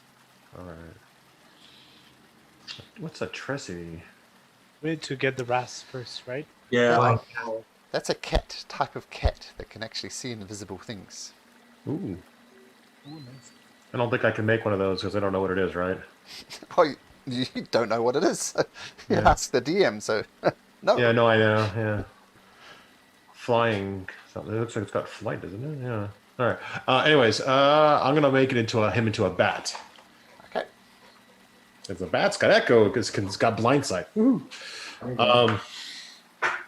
Okay, so let me drag Zappelli in to the map, and we'll give him some vision. So there he is, right there. And of course, he will have dark vision out to, I assume, 60 feet. Yep. And I'm gonna send him down the river, staying up high and hiding behind as many stalactites as he can, kind of far, not like next to him, but as far as he can from him, to stay safe up high, and send him up the river to see if I can see. So you should be able to see through Zappelli's eyes. Joseph, Yep. can you see? Yep, I do. And I'm going to get closer to the river so I can see through him. Also, just get a little vision because I can see through him. Let me see here. 100 feet. Okay. So I'm going to send him out this way here. Oh, and it curves around. Curves around. Let me remeasure the distance. Actually, why don't we do it? I will do it. Do it this way. As long as he stays in that radius, you can see. Oh, okay. Perfect. Yeah. Cool. Okay, so you look through there. There's an entrance into there, but there's a huge wall of slime just blocking that way. And this would be indicate the position. He said it was to the southwest, so you get an impression this entrance into the Grotto of Madness, as he called it. But it's like a big wall of slime, almost like a gelatinous cube, something like that there. Okay, I'm going to go down to here, and I can still see through him. There's a beachhead over here, it looks like. Okay, the beachhead. And if I move further south, oh yeah, it goes with me. Sweet. So I'll just go down. That's awesome. Thank you for That's a that. neat little effect. Yeah, that helps Just a tell you lot. what you see at that beachhead. Just give me a second.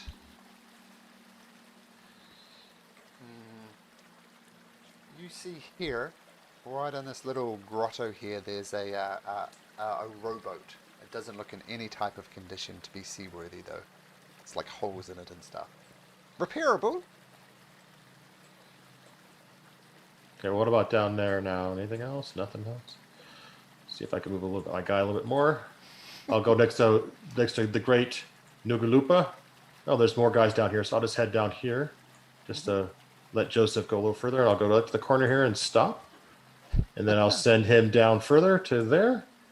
And oh yeah, all right. I'm gonna tell the people. I'm gonna say there's an entrance, but it's covered in slime, and then we're gonna have to go much further south on the river to get anywhere. Which I don't see any other inlet. I see one inlet, and I'll walk back to my teammates. Okay. If I can get over there, and I'll ping over here. I see an inlet here from the river that's covered in slime that looks like it probably goes to the grotto. I can't see through it. And then if you guys zoom out further, I'm going to ping where Zappelli is. Down here, the river just continues without any opening. And I'll have Zappelli just come back to me so he doesn't get hurt. I'll make him disappear, then come back. Go ahead. Okay. Particularly useful thing of aura. I'll have to remember that one. That's a neat little trick. That's very helpful because measuring it was always a pain. Mm-hmm. So we can walk on the river, and it's a good. Let me see here. I'd say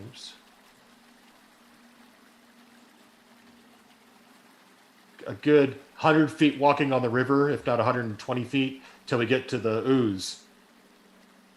I think you're gonna use the boats, but okay. No, I'm just saying. Either way, that's where it's at. Yeah.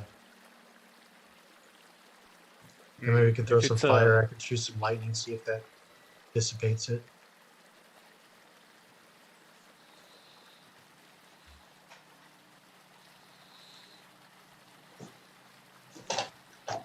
Well, who's gonna get the boat? Or are you gonna walk out there, Snapper? Yep, I'm on the ceiling. I'm gonna start going. Zappelli will hang out with you a little ways away, just flying around, just to see and maybe touch spell help. I can help get the boats. I can transform into an eagle again and go pick them up. It's a fairly easy task. I'll say those two rafts that were over here, that were bound together with spider webs. I'm going to say it's easy enough with Kroskin, Kane, and everybody else to now have them over here. Nice. All right. Cool. And I'm also going to, before we jump into the water, and before Snapper gets off, I'm going to ritually cast Water Walk, just as a safety measure. Okay, so everybody is water walking up to 10 wooden creatures. Okay. Okay. So yeah, Snapper, you see what you see. I mean, there's a slimy river. You have to be a little bit careful on the roof as the slime is getting thicker and thicker, but you manage to scamper your way through it. It wouldn't be necessarily the most stealthy route to take, as you're having to dodge slime and stuff on the roof, but it can be done. I'll alternate the walls too if I need to, but I'll wait for them to kind of catch up before I go too much further. Walls are covered in slime. It's almost like they're coming up around the side of the cavern. They haven't quite crested to the roof, which is why you're able to do it without going in the slime. But the walls, impossible without getting in the slime.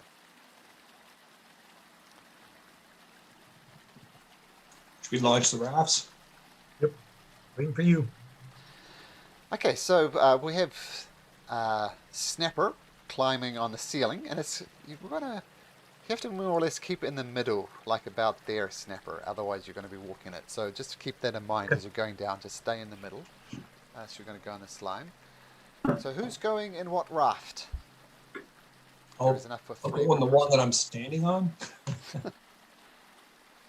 Okay, so Kane, well, I'm going to drag you over here just so we can sort it out. Don't panic, I haven't dropped you in the slime. So who's with Kane on Kane's raft? I'll go with Kane. I like the blanket. Okay. So up to 3. Anybody else? I also need the blanket. I cannot heal Oh myself. yeah, definitely. If you need it more than any of us. Anyone else want to switch off the blanket, and I'll go on the other one if anyone needs it. I mean, I don't want to be greedy. Cross needs it for sure. Yeah, I'm okay without it. Famous last words. I have high constitution. I do not, so I'll stay with Kane then. Okay, so Joseph, Kane, and Krosk.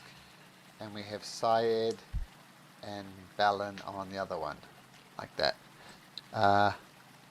You keep on popping in and out of Roll20. Art, is it going okay? You having problems? Or? Yeah, but I think it's just my Roll20. I played another session earlier this week and same thing was going on. Ah, okay. Well, if you obviously just let me know what your character wants to do. If you popped out or whatever it is. So I'm going to say you get on your rafts, you push it out. It's a bit of a pain me dragging the boats around. So assuming you're all bobbing on the surface there, having a little bit of confidence that if you do indeed fall off, at least you have water walk for at least an hour. So you start heading down the river. Do it. Yep. Okay, so I'm just going to take control of Kane, Joseph, and Krosk. Actually, it's probably going to be more like that. Yeah. Yes. So you paddle, and these have paddles on them, and you kind of pull the big oars, and they come through, and you pull your oars up, and it's covered in slime, but you're smart enough not to go through. Syed and Balin follow up, pull up aside. The warm blanket, because why not? Joseph, Snapper, you continue down, dodging the slime as best you can. You guys continue down on your boats, and you see this is what Joseph was reporting. This is probably the entrance to the grotto here, but there's just a wall of slime. Do you guys carry on, or what do you do?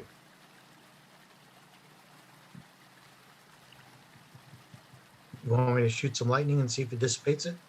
Maybe. I'm wondering if he blocked it off, it probably wouldn't be thinking that people are coming that way. How about any fire? Do you have any fire we can short on it? Yeah, we can try both. I thought we already tried fire and it didn't do anything. I don't remember. Oh yeah, we did on the wall. Well, I don't remember. Did we? Let's give it a try. What the heck? I'm gonna throw produce flame to that thing just to see if it does anything. I'm gonna have Zappelli stay behind me to keep a lookout in the water, stay close to me, and try to perceive down in the water as best it can with its blind sense. Blind sense is 60 feet to see if anything's around beneath us or around Joseph within 60 feet at all times. Okay, so with his blind sense, I mean, he could see fish under the water potentially. There's no fish under the water. No big mass of what we saw before. No, definitely not like the mass that got up and infected Krosk. Nothing like that. Yeah, he's going to keep an eye out for all that kind of stuff. He's going to stay right by me. Okay. Come to me, my love. Keep coming. We will love each other. Come closer. I'll send Joseph really quickly up front to see if he can see anything with blind sense, and then have him dart back. You mean Zappelli? Zappelli, sorry. Okay. Oh. So what are you doing? Carrying on down the river, or? Did the lightning? I'm sorry, I missed the lightning launch. Did that not do anything? Nope. Dang it. Yep. Slimy wall remains there. Does it look like we could go through it and it just covers in slime? Like if I had threw something through it. Did I throw something through it? Did someone throw something through it and see what happens? It's tough to say how thick it is because it's opaque. You don't know. Could be an inch thick, could be 10 feet thick. You don't know. Could put the boats over us as cover. Just push through that way. Yeah. Or we just keep going south and see what we see. I was going to say, if it fails, then unfortunately our boats are covered with that stuff then.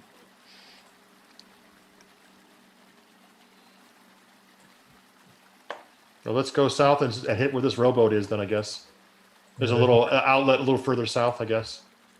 All right, let's go. Keep going south. Okay, I'll drag you so everybody can move together. Zepali keeping an eye out. Syed and Balin keeping close to Balin because everybody likes... keeping close to Kane because everybody likes being close to Kane. And you come in now, you see this rowboat that was talked about. It's a rowboat. It's got a big hole in its hull. Looks repairable.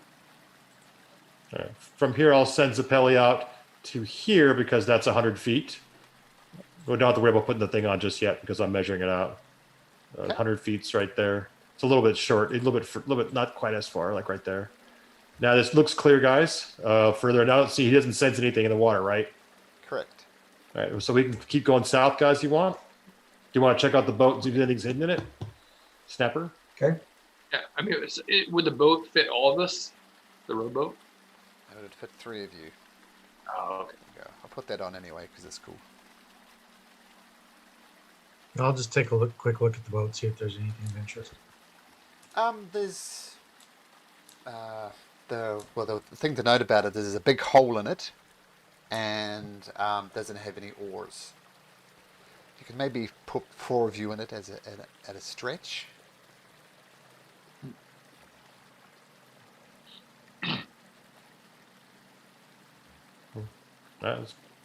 Doesn't seem like it's gaining anything. Where's Noogaloop? Wasn't he following us? Oh, sorry. Yes, Noogaloop. They too have a raft of sorts, and they're following you along, keeping their distance from you, wanting you to take the lead. But Noogaloop is following. Great. So you carry on a bit further.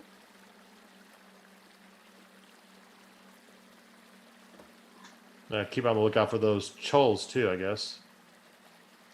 Yep. Don't sense anything. Okay. All right, from there I'll send Zappelli out again. Sure.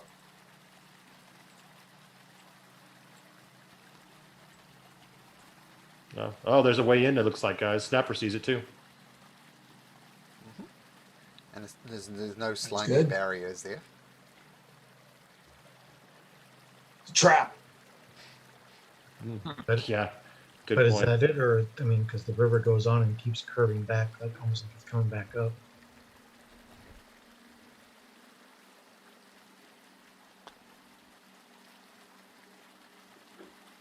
Bring Zappelli back. Okay, can you just give me 1 second, please? I've just got to deal with something. Just 1 second. I'll be right back. All right. Sure. Yeah, I guess we could go in here if we want. I'm gonna grab some too. I'll be right back. Great.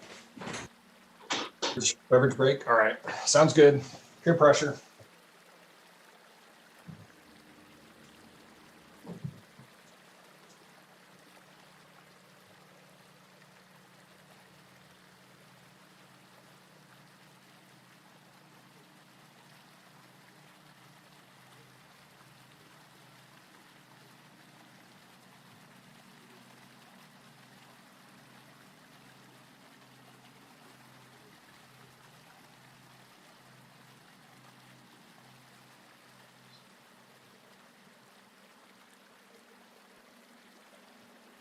Okay, sorry about that. It's a bunch of kids doing what they shouldn't be doing. Right. We all kind of jumped out to grab something. Oh, sure. I'm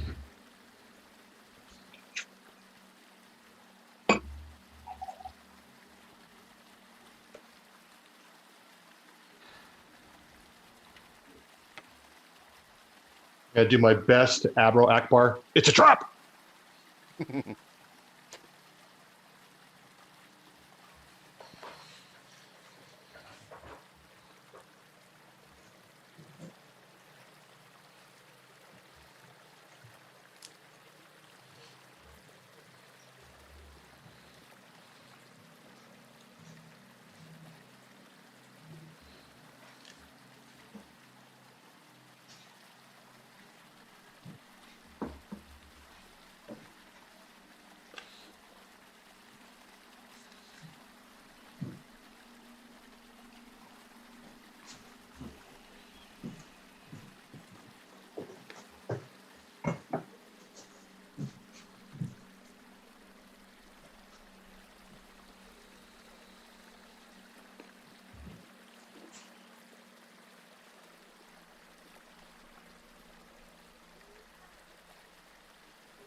car out more than we are, so maybe we should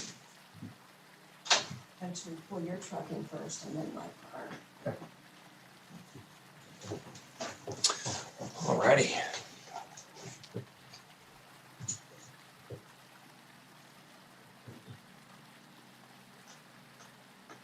Okay, Bellin and Art, are you there?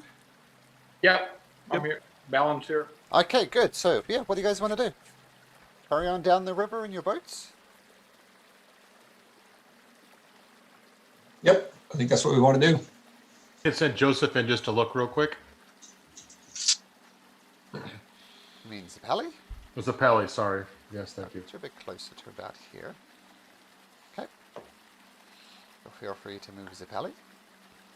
He's going to look in there. He's going to look at the top of the stalactites because they said things grab you from the ceiling. And does anything look? There are some stalactites there.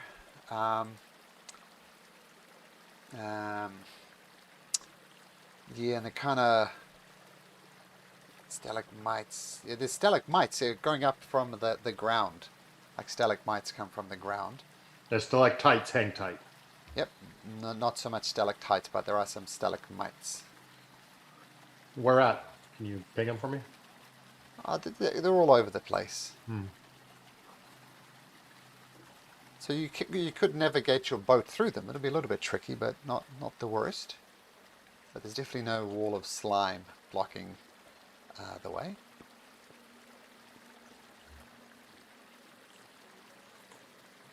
There's a pally venture. Okay, down there, cool. Look down there, and then he's just going to look over here. Okay, over there. It's once again a slimy beach, and it's littered with dead crabs and fish.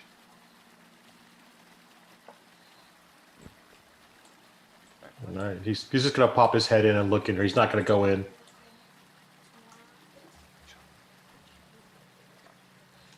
Sorry, my son just popped in for a second. So He's just going to pop his head in. He's not going to go in. Can I perceive sound or anything like that? make a perception check for Zappelli.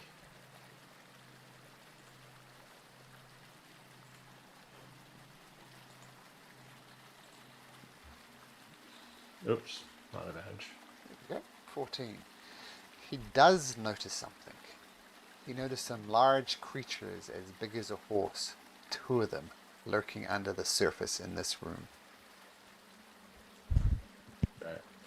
And I go back to him and say there's probably Chol in there under the water. Because that's what they mentioned was grab us from underneath the water. Guys, so that definitely is a trap. Well, we don't have any choice. That's where we gotta go, I guess. There should be another way down river, right? There might be. Snapper, can you go ahead and check before we find the giant crabs? Yeah, I went a little ways too. I didn't see anything. You want to move a bit further to extend Zappelli's range? You guys want to go to? You want to hit the beachhead here? There's a little beach right there. Then so I get a little further. Yeah, I think it might be worth it. Okay, so you're going to Give us disembark more option. of the raft and go into the land like that? I like it. Yeah. Go. Sure. Hmm. Sure. Okay, so you're happy to get off the slimy river? I can't. There's another entrance over there. Or is that covered in slime too? Let me see. Don't think you can see it from that angle. No, I see a straight line. Yeah, I'm going to send Zappelli out without my sight and have him go down here, and then fly as soon as he sees the entrances and fly right back to me so I can then report what he saw. Okay, so there's two passageways that head up into, you assume, the Grotto of Madness. They both have this slime wall there. The slime wall? Mm-hmm. Oh, so this is a slime wall right here then? Yep. Okay, yeah, so those entrances we can't go into. They're covered in slime as well. This is the only way in. It looks like for as far as close. Maybe further in there's something.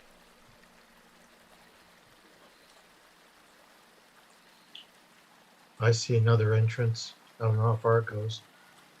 So we have 1, 2, and there's another river outlet here too. Well, that one I think connects to the slime passage we were at. And Just Zeppeli when you're- did go up this passageway, and it does indeed connect to that slime passage. But there's also a wall of slime blocking the way into this one as well. So this entrance, blocked with slime. So far, this is the only one you've found that so far you don't see a slime wall.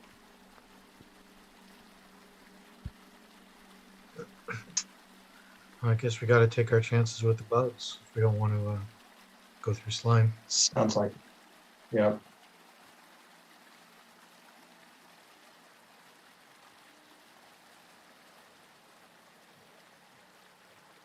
Right, going through here then.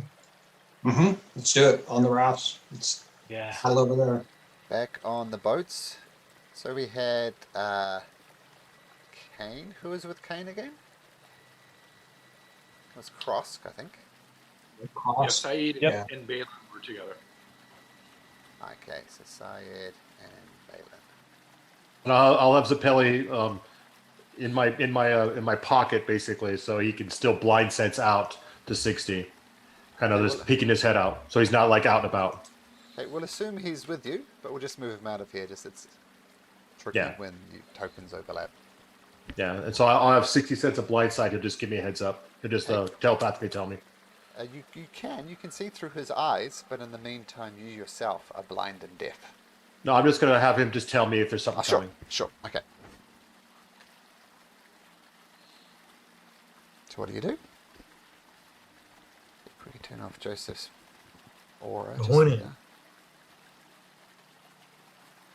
So we're paddling into the canal, cave, whatever you want to say, the waterway is there. Mm-hmm. Okay, so who's going in first? The cane raft or the other raft? Well, hold on.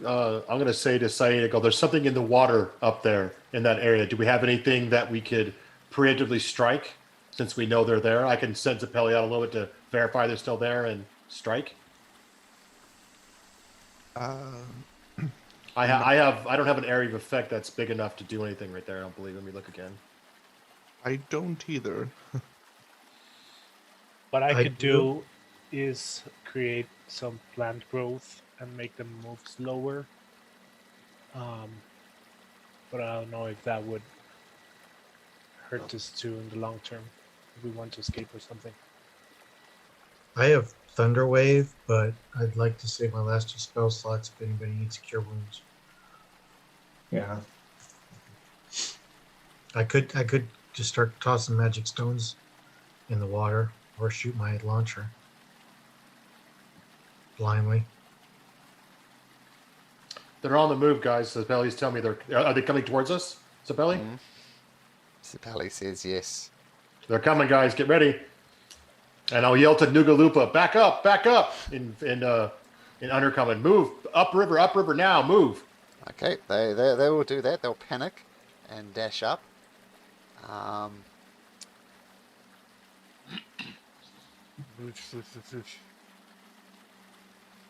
And these 2 creatures burst from the surface right underneath. Yeah, and I'll cast a spell. Yep, I'll let you get that spell off. Who are you blessing? I will bless Krosk and myself, and should I do you, Joseph? It's up to do Balin. Balin, okay. And I'll do mirror image for myself. Okay, so Kane, you blessed. So you're blessed and you are concentrating on that. Who was the other one? Balin was blessed? Yep. Balin, okay. So that's the 3. And are those tools? Yes, they are. Yep. I'll show you the picture again. Yeah, and they're coming up right underneath your rafts. Come on, old 20, don't do this to me. Yeah, this is what they look like, disgusting tentacle creatures. They just burst out from below the surface. Thanks to the warning from Zeppeli, they don't get a surprise round. But we're going to go straight into initiative from here. click on my Chal button and Chal battle button in Sirenscape. Oh. And at this point, everybody says, "Oh yes, I should have put on Sirenscape this whole time." Exactly. This is great.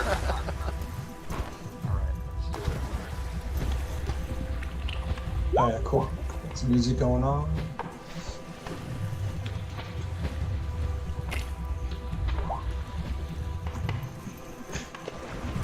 Okay.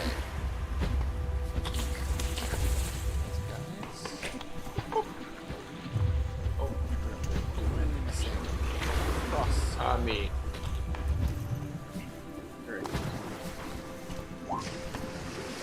Ooh, jeez. Okay, so you see these creatures burst out of the water. They do. You don't know what they're going to do. But what does Pelly do? So Pelly's going to stay up high and keep an eye out for the tyrant, basically. Anything else coming. Sure, make a perception check for us, Pelly.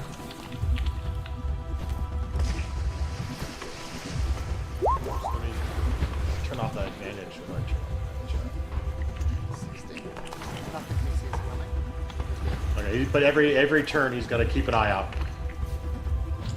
That's what he's going to be, just above us, keeping an eye out for everything, using his blind sense and all that. That's it for him. Okay. Now, this one right down here comes right underneath your rowboat and bursts up through it. Uh-oh. Let's give it an attack. Uses its pincers. Does hit. And a massive hole appears in the bottom of the boat. It goes for it again, and it does go up, and your raft is destroyed. And Cross, Joseph, and Kane, you are in the water, splashing around. We should still have the water. Oh, right? sorry, you're right. You're on the water, but you're definitely Nice. touching the water. Awesome. But they Love the backup plan. They didn't know that, but yes. But you're definitely touching the water now. At the very least, your boots are anyway. Kane. All right, I'm going to cast a spell on the two creatures, and it's going to be. Let's see if I can work this.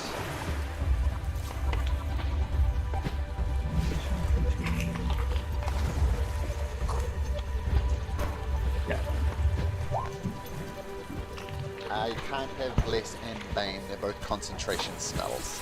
Ah, dang it. All right. I will. It seemed like a good idea. Of course, I can't do it. All right. I will throw Azure Edge. At the one that just attacked our rowboat or our raft. You don't need to throw it there. You can just hit it from there. Oh, okay. I will do that then.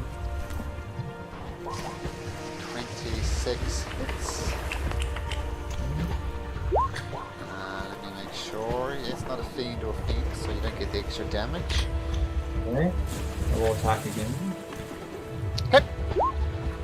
So that hits as well. Both with 21 points of damage. Okay. I do this also. Can I do my Divine Smite? Of course. Points of 12 Divine Smite. That bothered it, but it's still looking quite beefy. Took a lot of damage, cracked its shell. Just... That's my turn. Snapper! Alright. So let's go.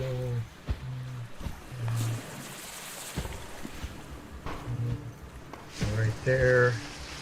We'll go for that guy. Okay. No advantage, but it will be. Yes, takes a lot. Shoo! Bounces off its hard outer shell. I don't think I have extra attacks, so that's pretty much it then. Joseph. All right. Joseph, walking on water, will walk to there, and he'll put his hands together and then pull out his shadow blade second level. And is this darkness? Yeah. Dim light. Okay. I get advantage. I get advantage on the attack. Sure. Dim light or darkness. And then I'll use Shadow Blade with Booming Blade for the first one. Advantage. Misses, but you do have do it advantage. again. Yeah. 19 does it.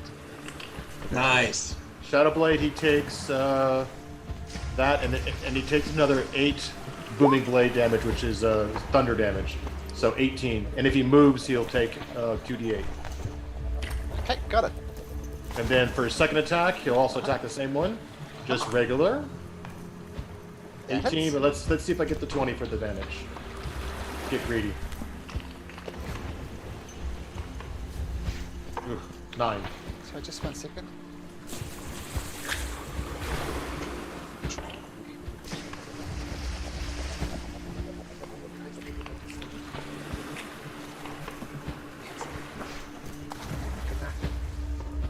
Sorry about that. So you attacked it, and if it moves, it's going to take the booming blade damage. Yeah, it's sheathed in Booming Blade right now. Okay, got it. And it's 2d8 if it moves. So that was Joseph Ballon. All right. I'm going to attack the one that hasn't gone yet, which I believe is this one. Now you're standing up in a boat to take that shot. So can you make me an acrobatics check to maintain your balance on the boat? Absolutely. Try that. Yep, you're fine. So get up on the boat. Say cool, a bellon way of foot on either side of the walls of the boat, balancing there. Yep, you got it. All right, and then I'm going to try to do that. Okay.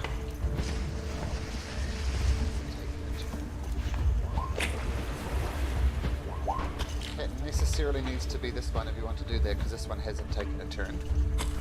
Yeah, that's the one I was targeting. Okay, so 19. Yep, that hits. All right, so I got 30 and 19's hit. Very good. So there's 1, 2, and 3 attacks. So we'll do. That's 9 minus 12. Okay, got it. Is that your turn, Bellin? Yep. I don't think I can do much else unless I want to walk off the boat, so I'll just stay on that. Okay, the creature didn't like being peppered. And it stays right there. And it's going to reach out and try and grab you with its pincers. First attack, 11. Right. Second attack, 19. And is it dark in here? Is it, Yep. I don't know if anyone doesn't have light, then I should be, have, my umbral sight. Which is the invisible in, darkness thingy. Yeah, you're adapted at dark vision. Oh, do these creatures rely on dark vision? Let's have a look. Oh, they do. So in that case, one of them still does hit, even with a disadvantage. So take 11 bludgeoning damage. All right. Make me an acrobatics or athletics check. Like I said, it tries to grab you and hold it in its pincers, but you slip out of the way. You're not grappled by this creature. Say it. Syed is going to roll the boat into the land. Oh, okay. Like that? Yep. Okay. Was that my action or was that my movement? I'll say it's your movement. Okay. Syed will then cast. She'll touch on the one that Balaam was hitting. Okay.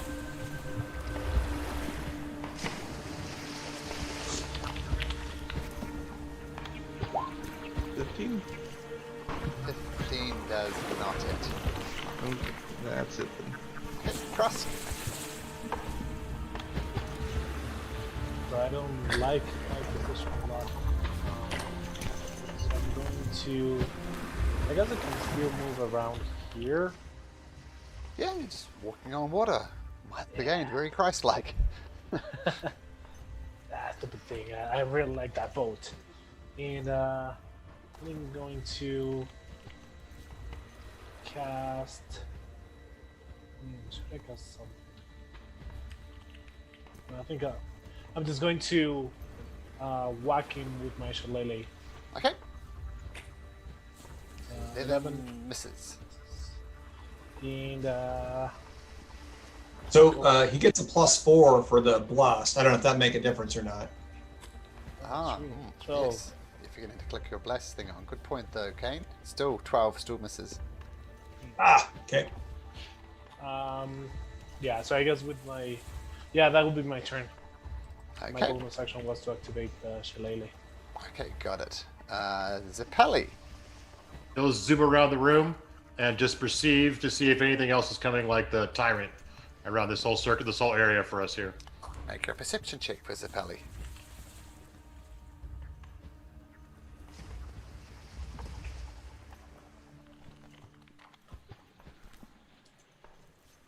There. Nope, doesn't see anything. But all of you do hear a voice that kind of crawls up into your spine and into your mind and says, "They love me, so shall you." And the one that's right underneath all of these people, gonna see Krosk. It's gonna shoot with its pincer. The unhealable rolls an 11, so that's missed, but it comes out again with the pincer Krosk. Or was it 22? So take 9 points of bludgeoning damage and make a acrobatics or athletics check. Wait. I think I misclicked. Oh, do you remember what you were before? I think it was 43. Okay. Or 46. I'm going to say 43. Okay. -9. Let's work over here. Just give me a second. I'm doing that directly on the character sheet, but let's work over there. Alright. There you go. And what else? I'm sorry? Athletics or acrobatics check, your choice. Definitely acrobatics. Okay. So once again, this creature tries to hold you in your pincer, but squirm out the way. You're not grappled by this creature. I'm slimy. You're slimy.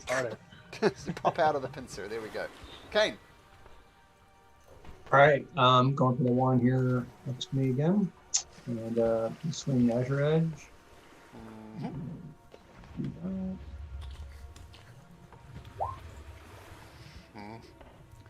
No good. What's our armor class? Like, do I need to bother rolling my blessed 1d4? It will still miss regardless. But just Okay. hold on Alright. 1 second. So I'll click your bless button for you. So swing again with your bless. And natural 1 will miss anyway, regardless of bless. All right. I blast here. I already added it for you, so you should just be able to swing your Azure Edge again. Oh, I see. Got it. Thank you. 18 does hit? Does that hit? Yes, that does hit. Okay. 13 points of damage, and it would have missed without bless, so be thankful for bless. Yeah, nice. That's your 2 attacks. That's my 2 attack. Yep. So carving bits of it, you can see huge cracks starting to appear in the outside of this child creature. Nice. Snapper from all the way over there, in a very snapper-like way. What you got? All right, we'll take a shot again at this guy right here. That hits. Awesome. It will be sneak attack damage too, so that's a total of 17, 22 damage. Ouch. Got it. Good. You open up a massive crack in the side of this crab-like creature. And blood starts pooling into the water around it, a black ichor-like substance. Joseph. All right. Joseph will take his shadow blade and stab into the wound that was created by Snapper. Missing. Hey, But on a backswing, he'll go for the same spot. That There hits. you go. And no booming blade. Booming blade would have been the first one. It's only 15. Straight into the wound. Ah! Straight into the wound and straight into the heart of this creature as it stops moving and starts falling back into the surface. I get advantage actually, but I missed to call it, so that's it. And then he'll move right. forward here, and I'll move forward to here, brandishing my my shadow blade at this beast. Awesome. Come at me! Come at me! Come at me, Nice bro. job. What you got, bro? Bellin. All right. I will continue to pick on the one that Joseph's attacking as well. Mm-hmm. That hits. 16 does as well. Yep, both hit. Okay. All right. So 13, 15, 20, 30. Got it. Ouch. All right.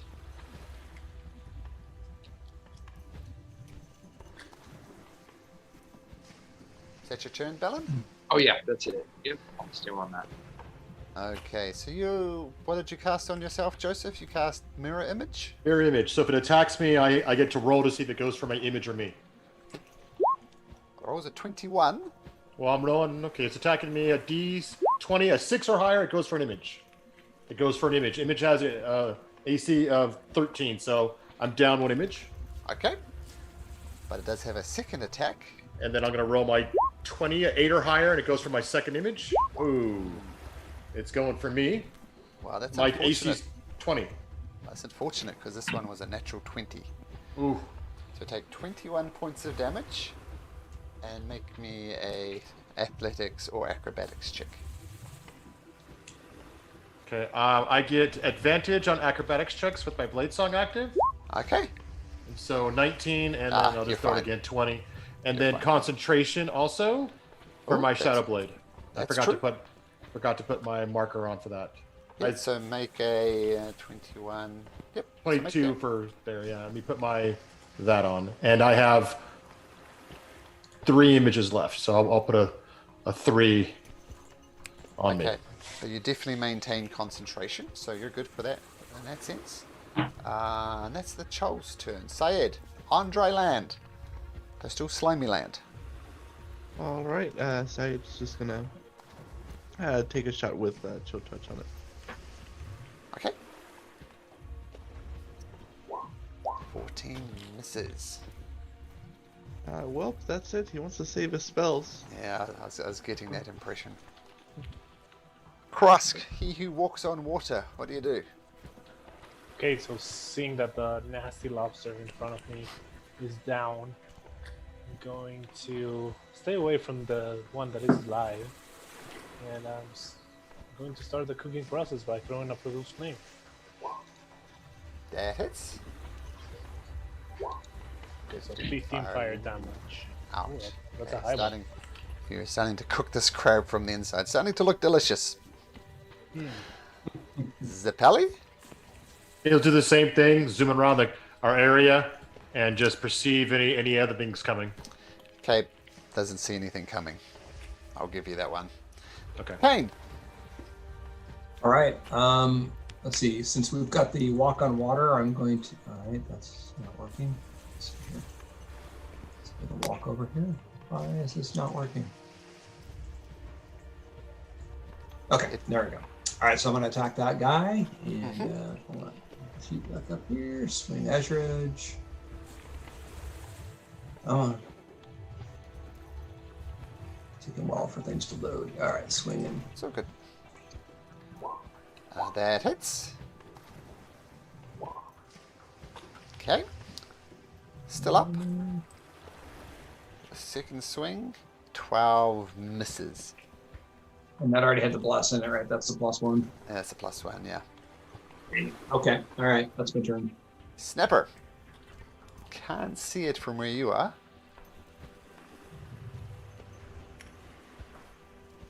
There, you Over there. definitely can. And we'll go pew pew. Or not. Pew, whoosh, misses. Joseph. Hold on a second here. I'm just trying to write the guy's name down of our companion before it leaves our chat area. Because I'm never going to remember that name. He's going to. I'm going to bring up my Shadow Blade and attack it straight with Green Flame Blade this time, just to mix it up. That hits. That hits, and let me get back to there. And I'll do that for psychic damage, and then let me real quickly make sure I get the right for how much booming Flame Blade does. Flame Blade does an extra. Well, it had 6 hit points, so. Oh, nice job. I lop its head off. Very good. Nice. Nice one. Okay. So, with these creatures defeated, what do you guys do? We have one boat left. I'm going to walk over to the great Noogaloop and ask him if he has any healing he can bestow upon us. That's a good question. While he's looking that up, I got mending. I could work on putting that boat back together. That might be And he says, actually, he does have one. Nice. He has mass cure wounds. Oh, wow. So, up to 6 creatures. So he's going to choose you guys. So you can all have 3d8 plus 3 healing. Yeah. Jump in the water. Yeah, exactly. I'm going to jump into the water before he does that.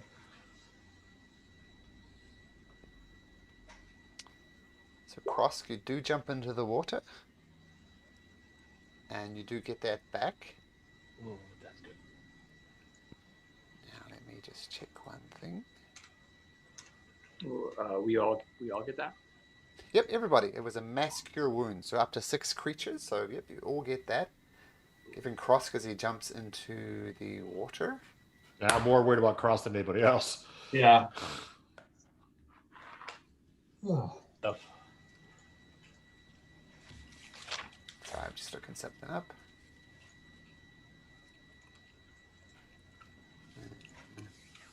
And I'll say to Noogaloopa, the hooded one is definitely with us. We have defeated the first centuries of our enemy, thanks to your god.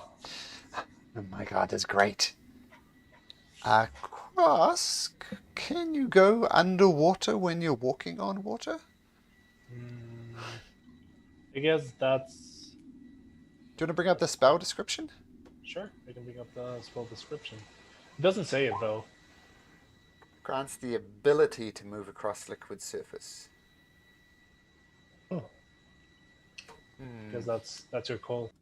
Sounds like a Jeremy Crawford type of question. I'll quickly Google it. Can you go underwater with water? I like the ability to fly. You don't have to fly. You have the ability to fly. But then you get into rules lawyer territory. Yeah. And I'm a loyal believer of rule number 0. The DM's always right. Yes, Exactly. you can voluntarily go underwater. Because you're right, it's the ability, like in the same way that you have the ability to fly. So, yep. Awesome. So therefore you do get that 14 hit points. Oh, that's good. Worth of healing. It's a fairly terrible roll I did, but them's the breaks. Oh, we're all getting better. That's good though. Cool. Okay, now I'm going to put some kids to bed, so we'll pause there as you plan your assault on the one who loves you so much. So we'll just take a quick break, and we'll be back in a sec. All right. Go back to. Whew.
our thing.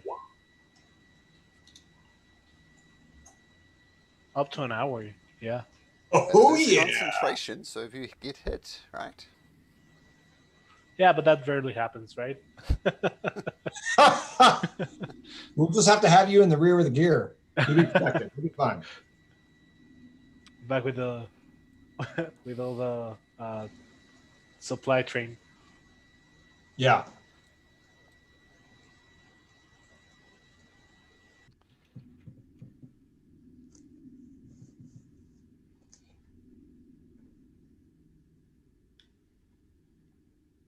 Okay, what do you guys do? Remind me how long the walk on water lasted? Is that an hour? Is it? It's an hour. Yeah. And also you're blessed. Does that also last longer, or is it only a minute? Last a minute. So A minute, yeah, it's gone. I can recast it, but since I can't use Bane and that, I'm more inclined to actually use Bane when we encounter this, whatever this nasty thing is again. Tyrant of the dark or the deep. Tyrant of the deep. I like it. Okay. Well, I think Snapper fixed our boat. Okay, easy enough to do with the mending. Okay. Right. I'll send I feel like we Zapelli need in. like a rowing song. You know, what is one of those ones from Boy Scouts? Our paddles something. Swift bright. and silver, gleaming. Yes, that one. You know the one I'm talking about, right? I was a Boy Scout, yeah. There you go. Dip, dip, and swing. Come on, guys, in unison here. Yeah, I'm gonna have him go in here and just see up here. It's there's one. These two lead into a big pool, and then it goes into one river going up. Looks like big enough for one raft at a time. All right. That's as far as Zapelli can go with Joseph. So if we get in the middle, I can send Joseph Zapelli in further. Okay, let's set up these boats. So it's Bellin. Where did Bellin go? Oh, Bellin, there we go. So we have Bellin, and Syed on this one boat. Do we want the fish people to go ahead of us? I don't want to say fodder, but you know. They don't want to go first. Yeah, we need to protect them so they can bring their great hooded god on the grotto.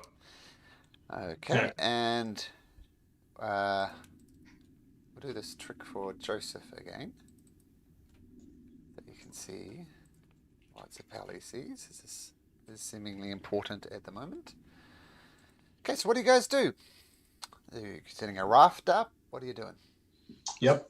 Let's go to the pool right where Snapper's at, and so I can send Zapelli further out. Okay. And have him sense in the water. So Kane boats goes in here. The Syed and Bellin follow. Yeah, absolutely. Okay.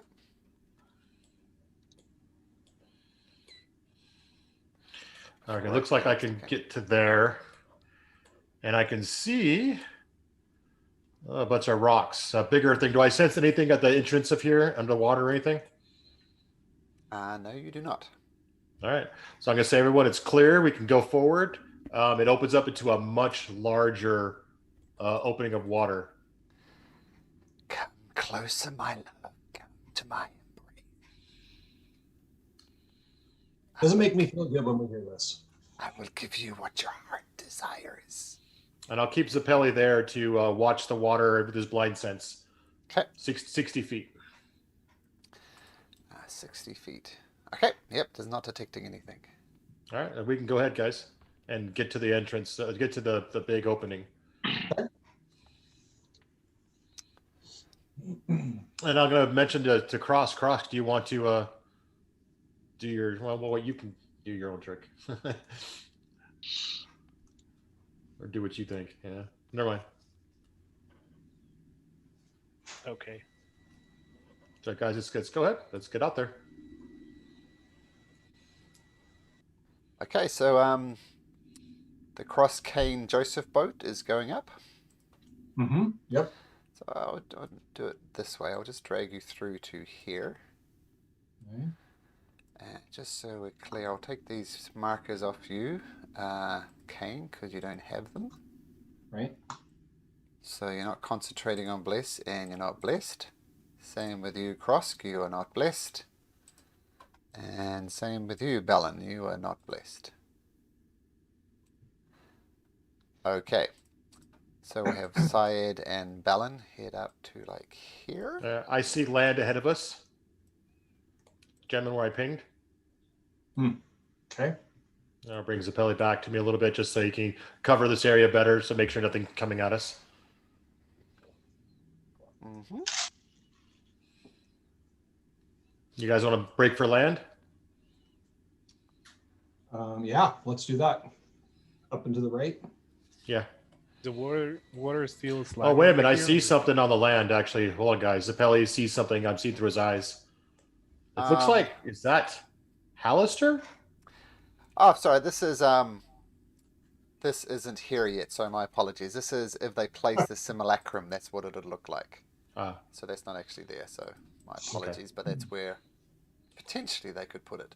So just disappear that for now. All right. Then, All right. yeah. I'll bring him back to keep him just around us, so he's detecting anything as we go. Do you want to break for land, guys? Yes. And I'll keep Zapelli with us, sensing all the area. Okay. So, Kane, this first boat is heading towards land? Yes. Yep. Gotta have it turn it around. Mm-hmm. And the Syed and Balin doing the same thing? I'd like to. Yep. Dane's on board. Okay. To navigate these rocks, head to this little land thing.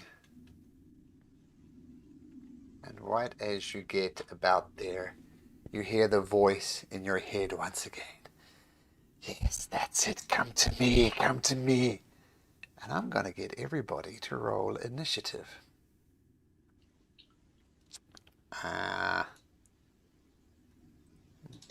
There will roll. Yeah, same here.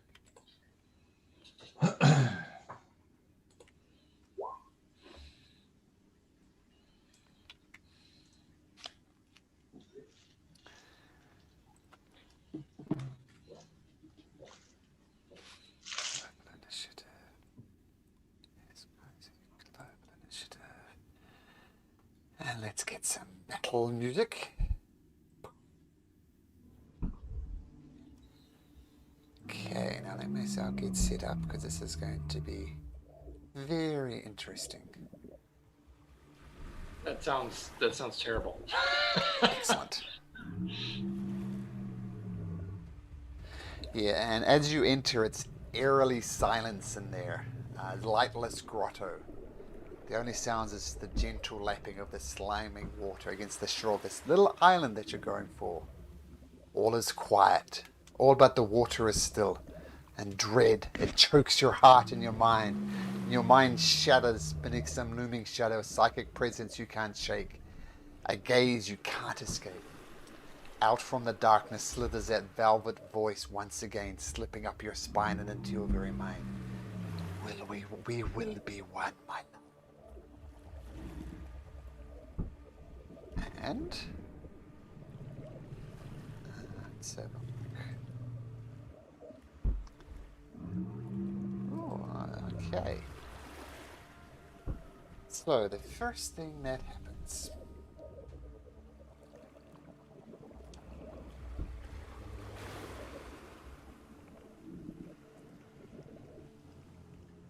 A huge surge of water comes up across the bow of this boat, just and the water just slaps against Joseph, Kane, and Krosk. And each one of you, can you make me a strength saving throw, please?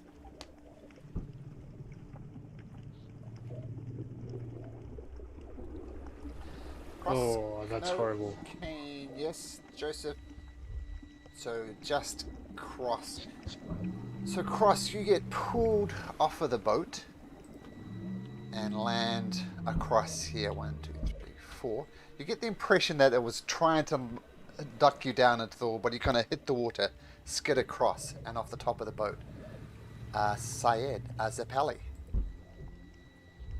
Zapelli is going to use his blind sense and fly around here to see if he can see where this creature is.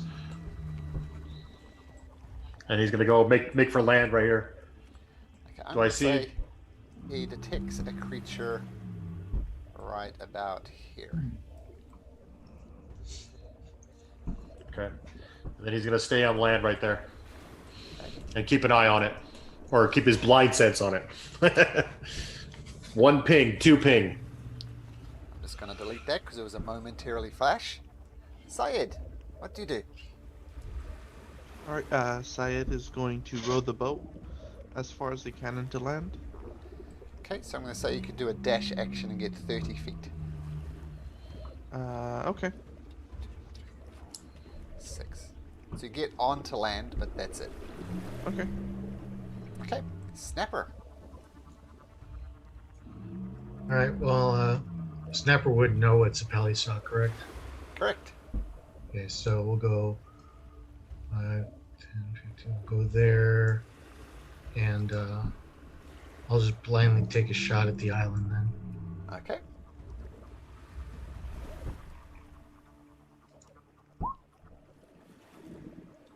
Oh, actually, yeah, you shoot, don't hit anything.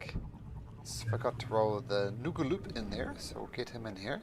And all those guys will act at the same turn. So Snapper, you fire, nothing.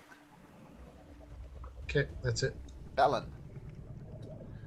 I want to spend my action. Well, if I don't have to use my action, I won't. But I'm going to try to see if I can have any indicator of where this thing is, or if I can see it.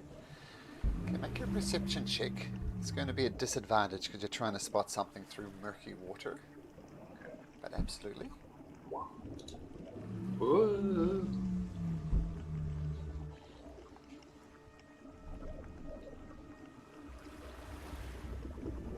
So I guess the question is, 20.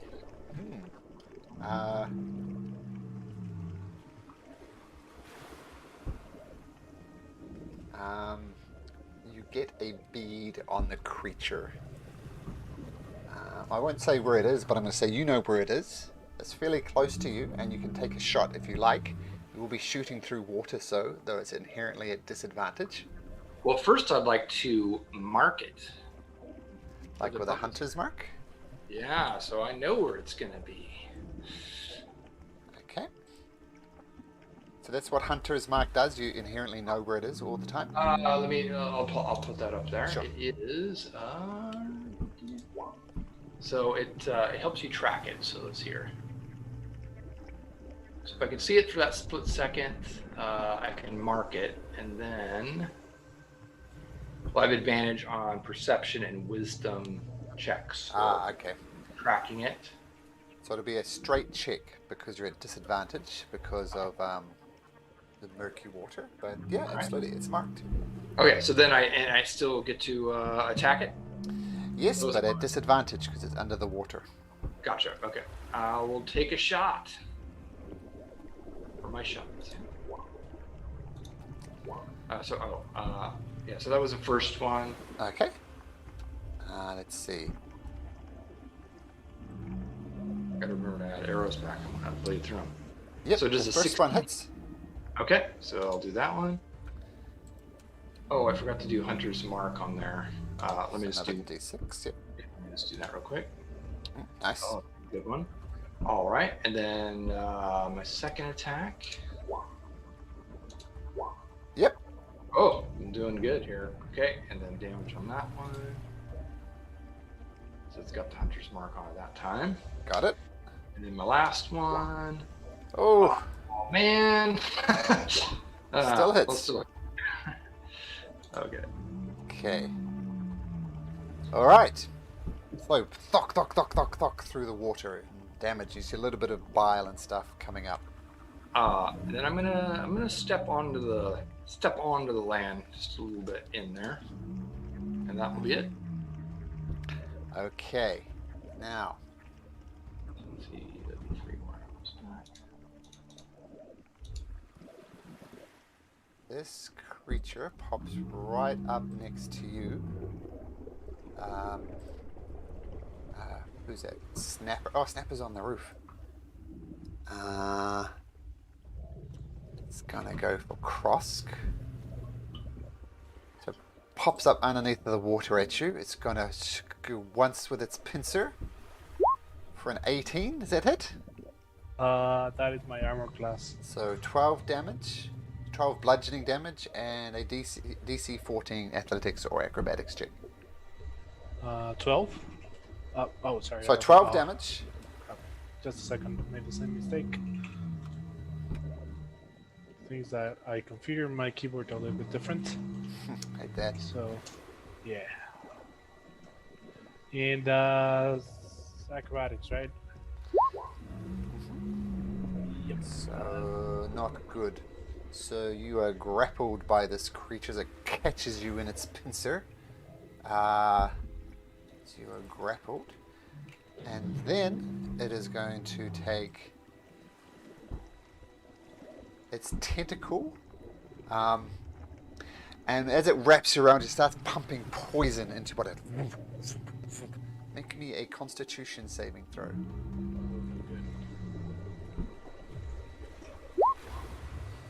Oof. You feel your body tense up, and you are limp in this creature's arms. Interesting question. Does that drop your concentration? Well, make a Constitution check anyway, because you take 12 damage. So make a Constitution saving throw. Water walk fades. Oh no, but water walk. I don't think it's gonna. It's not concentration. Oh, you're right. You're right. Oh, lucky. I guess it doesn't matter then if you're paralyzed, because it's not a concentration thing. Yep, you're paralyzed. Oof. Okay. Now.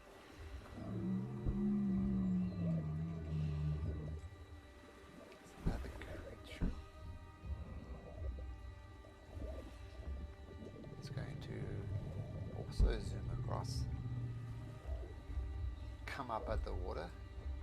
See the paralyzed Krosk in this creature's grasp. And if you're paralyzed, look at my DM screen here. Yeah, attack rolls have advantage against me. And they auto crits if they hit. So, it's going to... Sorry, let me... Oops. So, yeah, so auto thing rolls, so that hits. So I'm just going to roll damage again for that one. So take 24 points of damage. Then it's going to attack with advantage again. Roll a 22. So take 24 points of damage. Yep, down. Down. Okay, now it's this creature's turn. Actually, at the end of that turn, it's going to use a legendary action.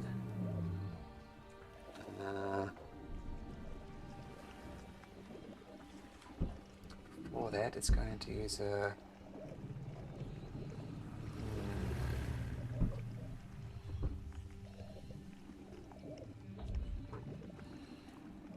So it's going to appear just to the south of you, Syed. Pop up. And for its legendary action, it's going to make a tail swipe attack against you. Whoosh. And rolls a 22. I might shield that. I forgot what my armor class is. No, I can't block it. Okay, so take 11 points of damage. Okay, so it swipes you with this tail. That was its legendary action at the end of the other person's turn. Then it pops up.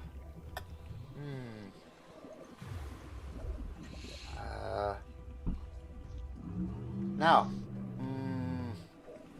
so as it comes up, there's a thick mucus just surrounds it, and as it comes up on the shore, this mucus starts going around your side. I need you to make me a Constitution saving throw. Okay. 21. You're fine. You feel the... Yep, you're fine. You managed to shake off the effect of it. We'll see what that is. Um,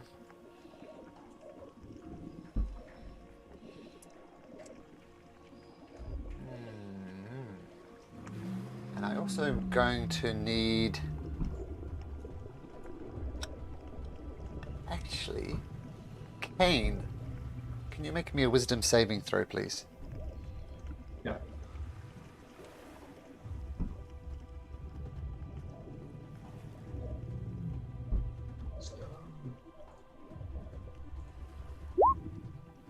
Okay, we'll get to that when it's Kane's turn. And then the creature ducks back under the water.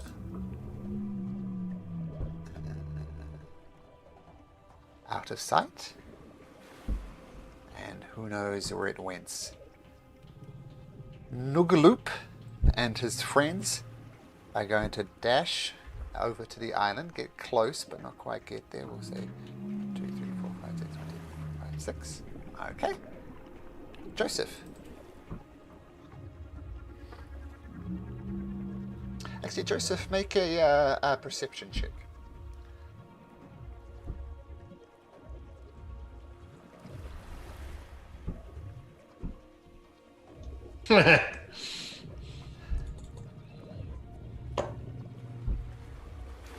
Big old 3. Okay. Thank you. All right. I'm going to Misty Step onto the shore. Okay. Bonus action. Boom. And then I am going to move over to the center of the island. And so I don't know where it's at. I think that's all I can do because that's my spell for the turn.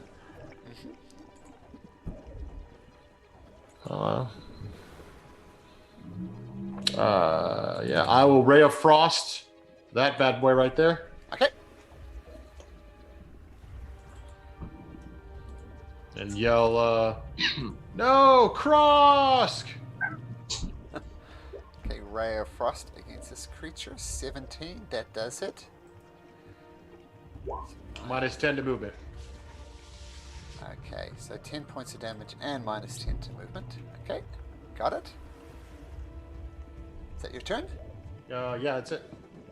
Grosk. Yep. Saving throw. That's saving throw. No. I'm terrible tonight. It's probably my worst dice curse ever. Now, let me think. Let's do some quick checking here.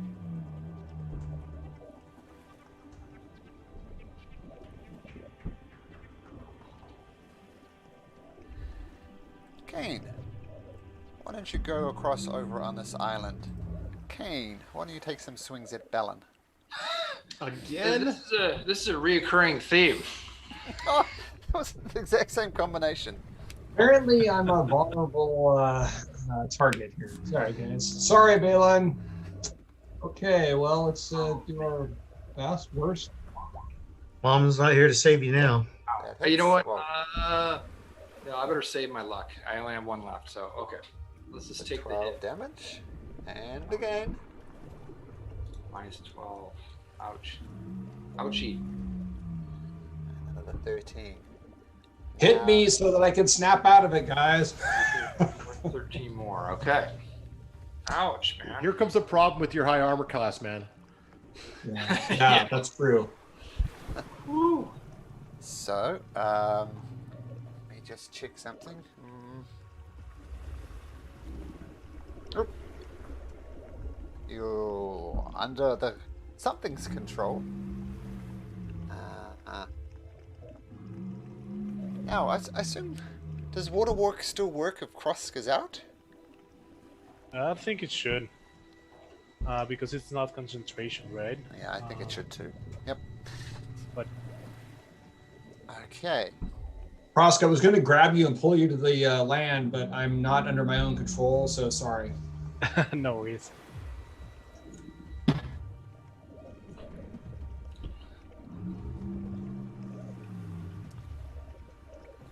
Okay, so This creature is going to come over here.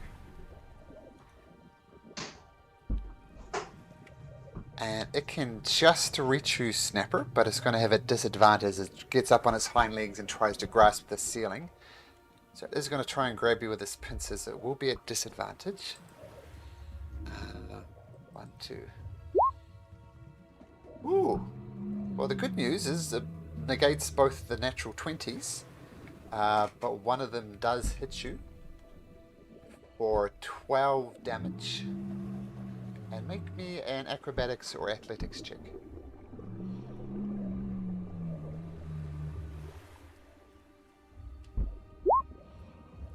Okay, so it tries to grab you and pull you down from the ceiling, but you maintain your balance there, but it's still snapping up at you. Ow.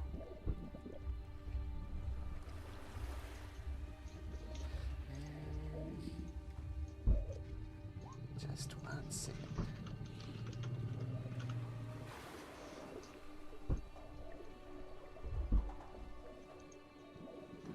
Okay.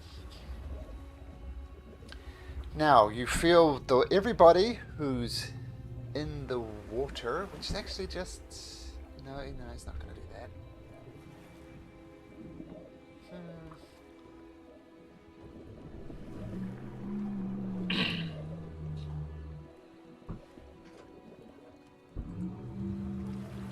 Okay, none of those make sense, so we're just going to go to Zappelli. Zappelli. Zappelli's going to just try to perceive where he's at and fly around the island itself. Okay. Perception? Yep.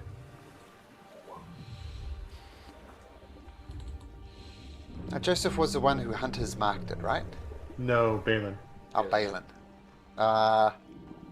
No. No bead on it. Syed. Okay, so I have 2 questions. First one, is Krosk underwater? No. Oh. Okay, second one. The spell Mind Blank, would it remove whatever is going on with Kane? I'll bring up the spell. I will read it and I'll form an opinion, but I won't tell you what my opinion is. Any effect that would sense.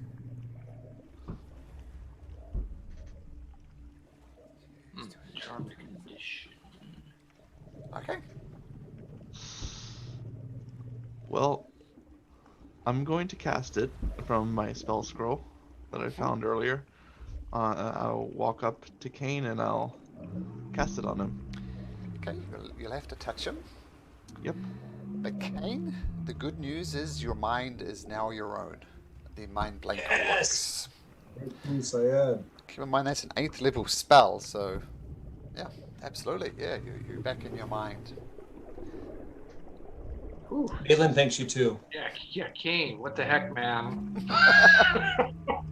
And that was a +7 to my saving throw too. Snapper. All right. Do I have to disengage to get away from this guy? I'm going to say no. He's really stretching to get to you.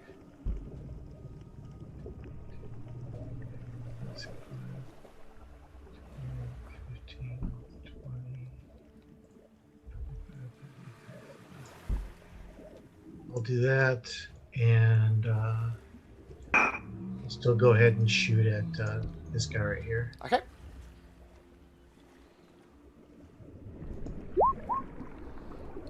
Yes, that hits. Don't think you get sneak attack damage though, but you do take 11. Is it against this one here? Should be 9. No, and it should be this one. If it doesn't get the sneak attack, it's 9 damage. Okay. So,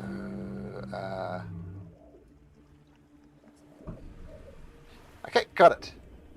Looking a little hurt, but not too bad.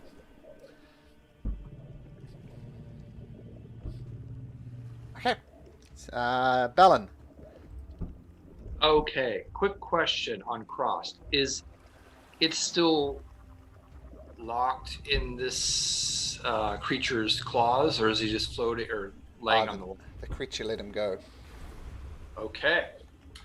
So what I'm going to do is cast Zephyr Strike, which will increase my movement to 30 or 30 more. And I'm going to this here. So this is 25 movement. I'm going to grab Krosk. And I can pull him up to half my movement. Is that right? Yep. So I'm going to pull him. Let's see. I would have, so that'd be 15. Or sorry. Well, I'd have 35 left. So would it be 15 or 20? Always round down, so 15. 15. Okay. I'm going to pull him. Oh, that's enough. Well, I'm on land. I guess he would be next to me. Yep. And then, so that's my movement. I'm going to use my action to submerge him and my bonus action to cast. Unfortunately, it's just Healing Word, or Healing Spirit. Right before you get to there, these creatures actually have a 10-foot reach on them. So you're going to get two pincer attacks. Okay. Which both miss. They rolled an 8 and an 11, so you're good. But they did snap out at you. All right. So then. Yeah. So with your Zephyr Strike, you can move an extra 30 feet. So you get over there. Then you're going to try and push Krosk under the water. Under the water, and then I'm going to cast Healing Spirit. I'm going to cast that. So I have one. So on his turn, he would get the 1d4 or 1d6 back. Okay. Let me think about this. So he has the ability to walk on water. Yeah, I think you can push him under the water. That's fine. He's very, very buoyant. he's wanting to float to the surface. This is one of the things with water walk. If you cast it on somebody underwater, they float to the surface. So it makes me a strength check to hold Krosk under the water. Question. Can I use my acrobatic ability to hold him under the water? Nope. This is a strength thing. So all right. Strength. Check.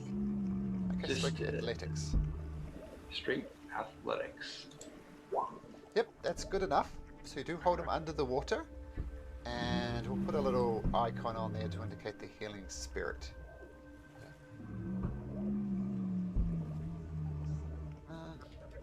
And I'm gonna. I guess if I can shout out. It's like, heal this guy if you can, because I feel like something's gonna happen here. And then to me, I should say. Okay. Just 1 second. Okay, that looks good. Where'd it go? Oh yeah, there it is. Yeah, so this is your Healing Spirit, and we'll put it right on Krosk, but we'll just keep it there. Okay. And so that'll heal on his turn, correct? Yes. Okay, but you are physically holding him down at the moment.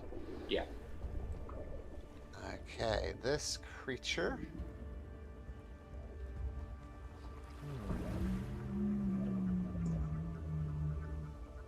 You're all kind of on the island.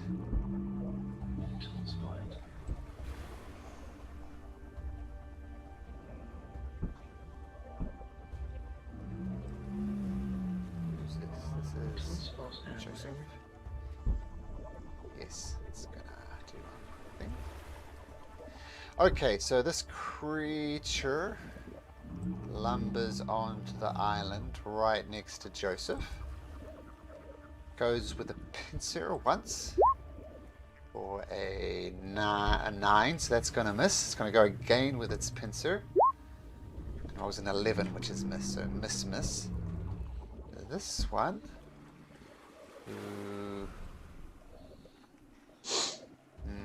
Hey, Malcolm. Actually, that one doesn't get there, so it doesn't hit you anyway because of the chill touch. It doesn't quite get there. 10-foot range, though, doesn't it? I don't want to help you. Sorry. Never mind. You're right. You're right. But it doesn't quite get there, but regardless. I'll help the DM anyways. Hey, Malcolm, before, can I interrupt just for a second? Sure. I misread Healing Spirit. It looks like, I'm looking at the second paragraph, it looks like it would heal this round. It says, whenever you or a creature you can see moves into the spirit space for the first time. Yep. So, I don't want him to miss his turn. So I'm going to go ahead and do that. Cool. Not a lot, Krosk, but it's something. So Krosk, you are up with 3 hit points. Hey, that's infinitely better than 0, so... But... so this was this one. Now this one comes up next to Balin. I'll just move that one out. So now it's squished. And it's going to take Balin. Now you holding down Krosk there, Balin? I am, yeah. So I'm going to give it advantage on this attack. What was a 16? That's a miss. What was a gain for a natural 20? I'm gonna... I'd like to use my last luck on this. Okay, roll me a d20. 15 plus 6, 21. Dang it. Well, the good news is it doesn't crit, but you do take 13 points of damage. Okay. And you need to make me a athletics or acrobatics check. Okay, you slip out of its pincer. It doesn't get a grip on you. Okay.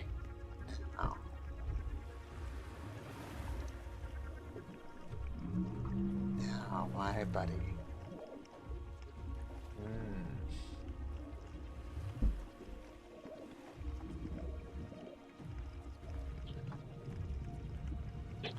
Okay, the creature comes and appears right close to you, Sayed. Boom. A little bit further.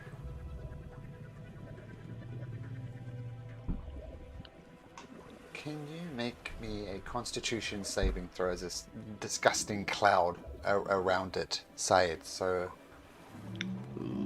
okay. Wait, I have Kane's aura around me? Oh, right. Oh, you do. So that's, what's your Constitution modifier, Kane? Hold on. It's charisma, right? It's charisma, Yep. yeah.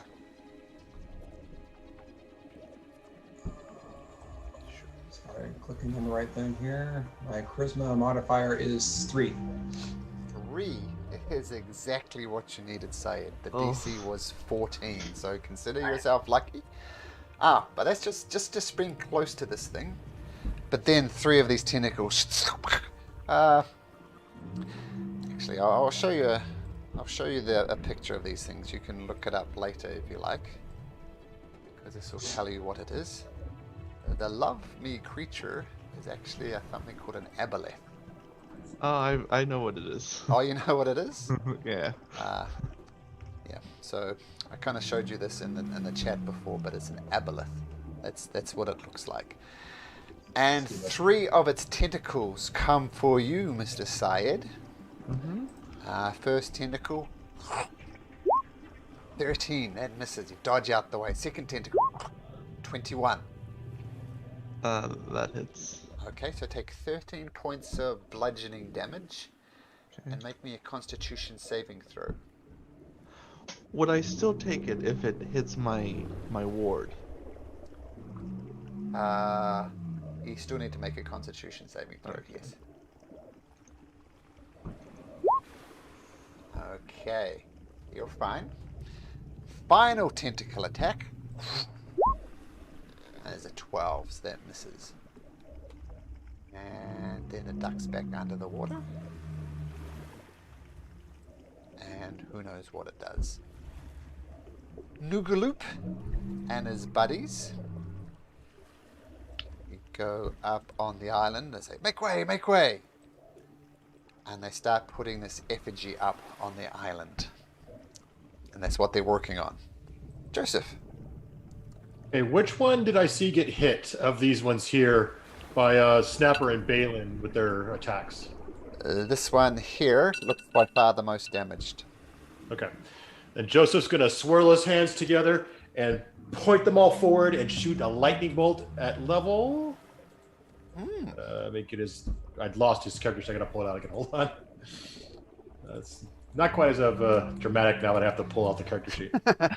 Anyways, level 4. Okay, so that against both these creatures, right? Yeah, the one that's hurt and the one right behind it. Well, actually, I'm going to move. So let me first get the lightning bolt out there. Oops, I shut it down again. And then I'm going to position myself in a different place here and nail these two guys here, the one closest to my comrades. Okay. Oh, wow, what a crappy roll. For some reason there's no lightning bolts, but I'll do one of these for you. God, 4 1s. Oh. That is a cool effect. Yeah, it is very cool. And then I'll go back to the middle, staying within his threat range, so I don't leave his threat range. Okay, so one makes its saving throw, one doesn't. Then I will have this one take 21 points of damage, and this one will take 10 points of damage. And then as my bonus action, I will cast Blade Song. Okay. It's up. And I do kind of a handstand or a cartwheel back into place. Nice. Krosk, you're on the ground prone. Assume you stand up. Or on the water prone. Going to stand up. How badly hurt do they look like? Yeah, this one's a bit beat up. The other two are looking very healthy. Okay. Costa's going to just slap his hands together and then open them up. And he's going to cast Wall of Fire. Ooh. Okay, do you want to take the drawing tool and graffiti that where that's in? Yeah. It's let me just take a look at the spell. So it's 60 feet long and 20 feet high and 1 foot thick. So what I was thinking was something, maybe the freehand is going to be better, and something kind of like this or something like that. I think I can. I think it hits. Oh, never mind the curve. I think it should be a little bit more straight. I think it can start over here, right? And go all the way over here. Sure. Yep. And which is the hot side? This side. Okay. All right. So hopefully all 3 lobsters get hit.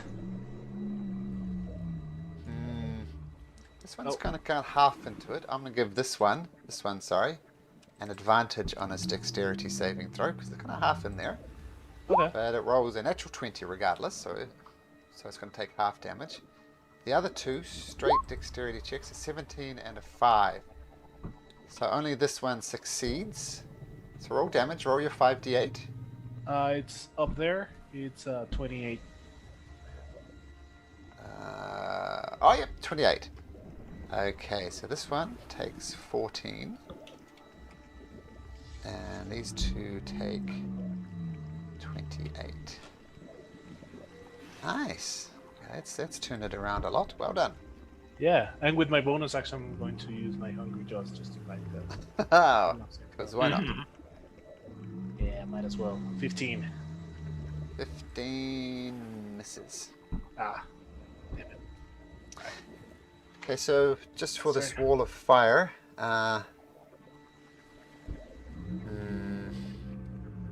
or ends its turn there. So if it ends its turn in this firewall, it's gonna take the damage. Okay. Kane, in your right mind, what do you do? Well, I am going to run up and can I reach these creatures that I'm not going to take damage from that flame wall? If you get it on this, if you end your turn on this side of the flame wall, you'll take damage. The flames only have heat in one direction. Got it. Okay. All right. So I should be able to hit the. No, I'm not being able to point to this one, but the one just north of me. Okay, so I'm going to swing my Azure Edge. What's that? That hits. 10 damage, got it. I don't know if that hits or not. 15 does not. Okay. All right, that's my turn. Okay, at the end of your turn, it's going to use a legendary action. Kind of pop out the water, take a tail swipe at Syed. Whoosh. What was it? 12, so that misses. And then it ducks back down under the water.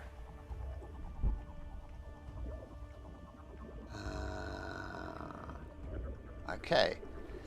Now the Chull. It's not liking this fire. Yeah, the fire is very hot.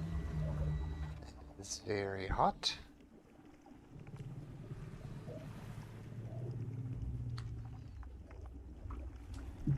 It's going to get out of the fire, zoom around. Oh, it does cross. I think you take another d6 healing. From the healing spirit. Yeah, I got it. Yeah, I rolled that. It was Awesome.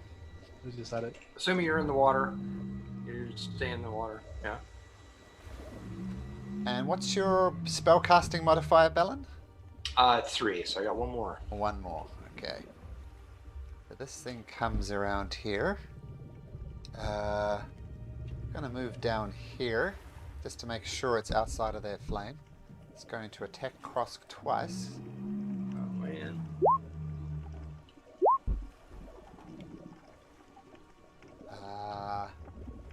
It's one time for 14 points of damage. So down you go, and as you go down, so does your wall of fire. Oh, what a mean GM. Okay, so Krosk goes down. The good news is that there's a healing spirit there for one more time, so it's a positive way to look at it. Now, a lair action. There's my...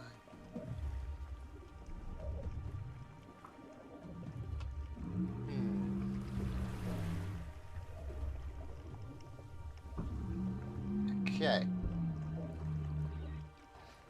So I am going to need...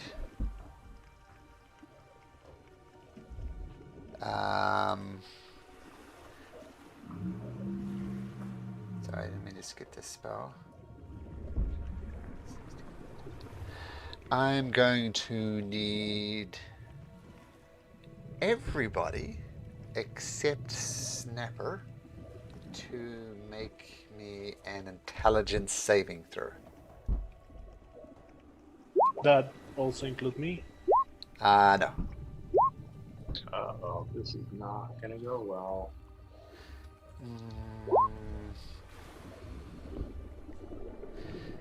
So Kane, no. Bellin, no. So it's just Kane and Bellin. Okay. Bellin has an aura. Oh yeah. So I got a 13 or sorry 14. Nope. So it's still Kane and Bellin.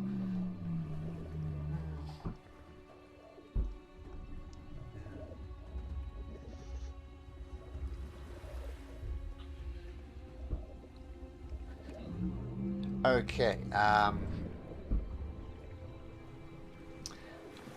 going to say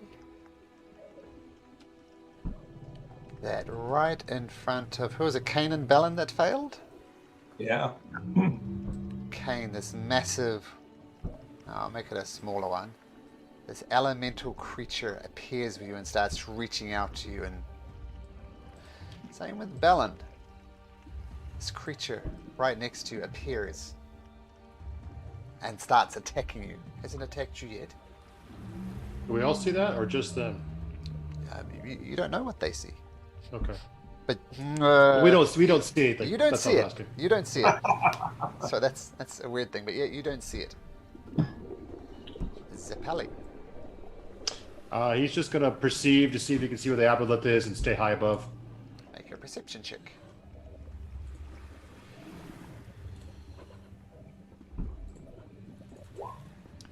And no. Nope, and he's just stay high up, and that's it. Okay. Syed. I have 2 questions again. Sure. First one, the thing that that Kane is going through, would Mind Blink do anything to prevent that? Can you bring up Mind Blink? Yeah, it lasts 24 hours. Oh, okay. Bring it up. Sure. Didn't know it lasted 24 hours. This is why it's an 8th level spell, I guess. Do you have the description there? Alright. Oh yeah, I posted it. I don't see it. My roll 20 is very slow today. I'll quickly look it up on. Probably scroll back up to when you cast it last time. Oh, there we go. Till the spell ends. Kane. Yes, you do not see this creature in front of you. Nice, thanks, Syed. So it's just Balin that's saying it. Good call, Syed. Yeah. Okay, second question. How Because tall this are... battle, by the way, has a potential to be very, very bad. So any clever moves like that are going to be a point in your favor. So well done, Syed. Well done. Very inspiring. Yeah, that is inspiring, Syed. I agree. Have a DM inspiration. Thank you. There you go. Okay, second question. How tall are these creatures? They're about 10 feet high.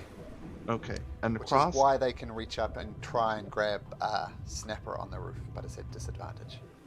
And so Krosk is currently prone. Yes, he's prone and on the ground, and of course no longer concentrating, which is why the water fire went down. So in theory, I can cast Lightning Bolt since it's a 5-foot diameter above Cross, 6-7 feet above Cross head, and be able to hit them. I'll allow it, especially considering Krosk is on the ground, prone. Yep. And so I'll move right there, and As you do move past there, that's fine. But a tentacle comes up and swipes at you as you go past. Okay.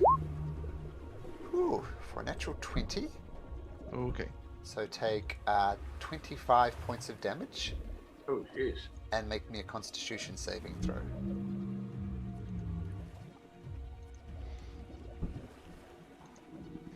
Oh. Oh no. Okay, as you goes past, this thing slaps onto you, and the slime that is involved around Krosk now envelops you. You also are going to need to be doused, and now also can only be healed if you're underwater.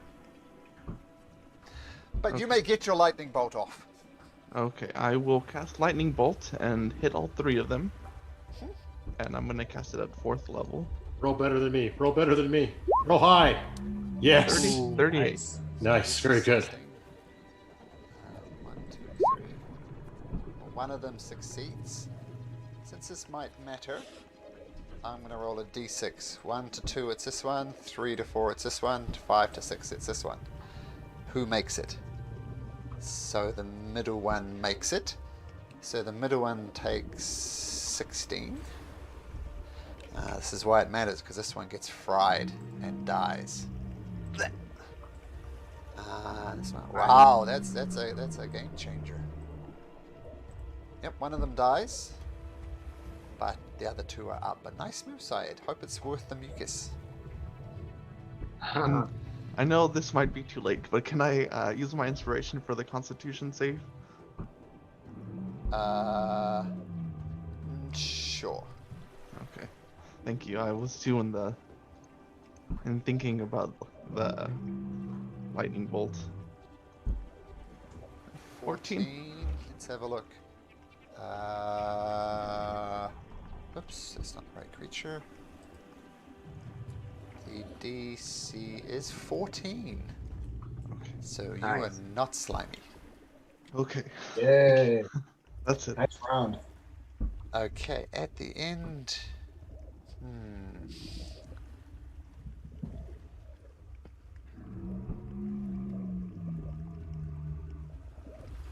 Okay, no, it's not going to do that. Snapper. All right. Let's do. I'm going to go there, and then I'm going to hold an action. So if that obolith or the underwater creature, layer or whatever, if it pops up, then I'm going to shoot my lightning launcher. Smart. Okay. Now. Okay, so I'm going to do that. So Snapper there. Snapper, Bellin. All right. So I got the Aboleth Hunter's mark, and I probably saw it swipe at Saeed. So do I? Yep. Make a perception check at advantage. Okay. Oh, yes, definitely. You know where it is. I'm not going to tell you where it is. Bellin. Unfortunately, there's this creature that's dominating your thoughts. Let me get the exact description of this. We do have this. Look this up.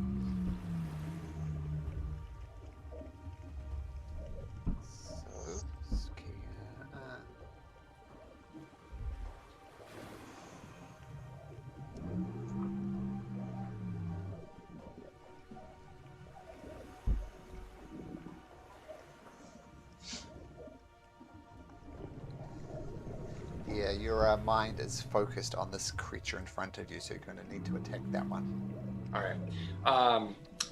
Am I able to use my cunning action to disengage? Yep. Okay. Yep. So I will do that. But this thing has your attention. All right. I'm gonna just get a little cover from my buddies over here. This Kuatoa, and I will shoot at this possibly not real creature. Okay. Take off that just mark. Okay, you fire at it, and from your point of view, the arrow goes in and sinks into this creature's. From everybody else's point of view, the arrows just fly through to the other side. You can roll damage if you want to, but it doesn't matter. Is there any chance that I hit the creature behind it? Not Kane. Not. Or Kane, because I'm mad at him. But at the end of your turn, you can make another intelligence saving throw. Okay, I will do that. You got out of my my aura there, dude. Oh yeah. Well, I didn't know what I was doing. 16. Yeah, but 16 is enough. What am I doing? This thing fades. Nice. But wasted a turn. This Chull is dead. This one. So remove him. This one is not. It's gonna try and. Is it gonna try? Yes, it doesn't know how armored Kane is. I do. The roll's a natural 20. There we go. So take 13 points of damage, Kane. And make me an athletics or acrobatics check. All right. Let's see. Okay, so you escape its grasp. You still do take the 13 points of damage. Then it's going to try and attack you again with its pincer. It rolls a 23, which is not enough, is it? Nope. Okay, so that's its turn. Now, the creature under the water. Okay, Snapper, take your shot.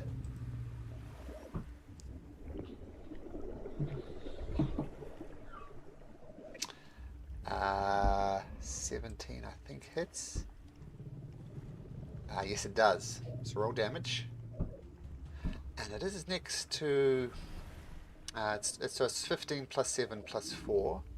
So it's 19, 26 points of damage. Ouch. Okay, but it does pop up next to Syed. Syed, make me a Constitution saving throw. Okay, you're good. And it's going to do 3 tentacle attacks against you. 1 for a natural 1, then a natural 20. That's what I'm talking about. So take 18 bludgeoning damage and make me a Constitution saving throw.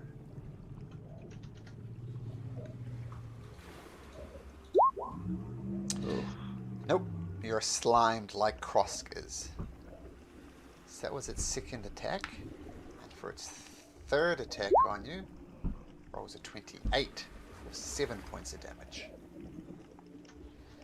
Still standing. Yep.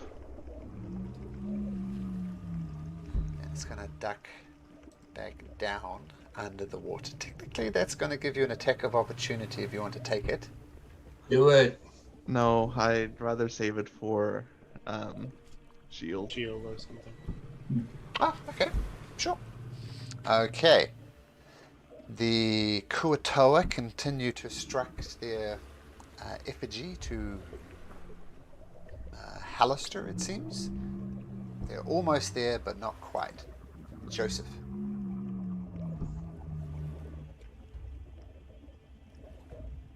Trying to figure out what's the best to do because the angles are all wrong. Is Krosk still underwater? Nope. Bobbing at the top. All right. Gonna move here and do that same trick that I saw Saeed do. Since she's so smart, I'm gonna try that same lightning bolt trick and angle it up so it doesn't hit Krosk and goes through there and hits those guys and not next to Saeed, but not on Saeed. Okay. And don't forget there's still this healing spirit next to Krosk, so technically, but he's not underwater. Yeah, it lasts for a minute, so I cause it. It doesn't have to be consecutive, so I will just hold it there as long as I have concentration. Okay, but yes, Krosk will need to be underwater to heal, as does Syed at the moment. So Joseph, you're firing off your lightning bolt? Sure. Yeah, doing that same angle, and I'll do it just at level 3. Okay, so the dexterities... 16. 23 to both. 23 to both, okay. They look seriously beat up. But God, another roll of 2 1s. And then I'll move, and I'll stay within that one's threat range so I don't get an opportunity to attack, and I'll move right there close to the healing, or not the healing, the blanket of warmth or protection. Okay, the Aboleth will take a legendary action, and it will take a tail swipe at Syed from beneath the water. So you feel something lash around your legs. Syed, 15 damage. There's a 27 to hit. Oh, I am down.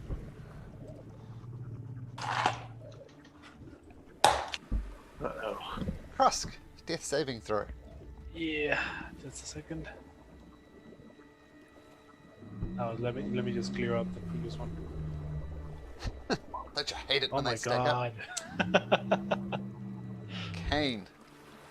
You do see poor old Krosk. There is a healing spirit around him, but you know that he can't heal if he's underwater. He can't heal if he's not in water. So what do you do? I think I'm gonna cast. Oh shit! Let's see, range 30 feet.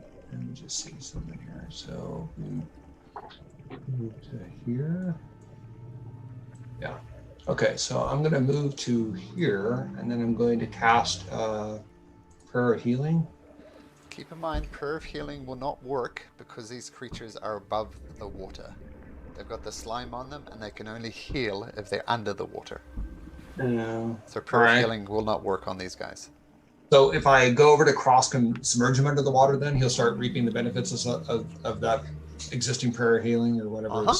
Yep. All right, I'll do that. Go stand on him. Yep. Might be a strength check though, Kane. Okay. So just a d20 plus your strength modifier. Should be easy for you.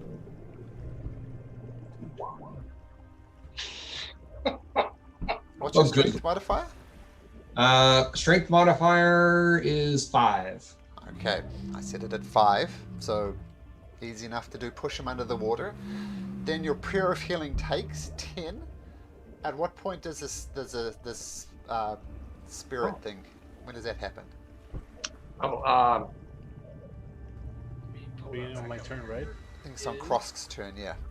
But regardless, you take 10 points of healing, Krosk, and you're no longer dying, but you're still prone on the water.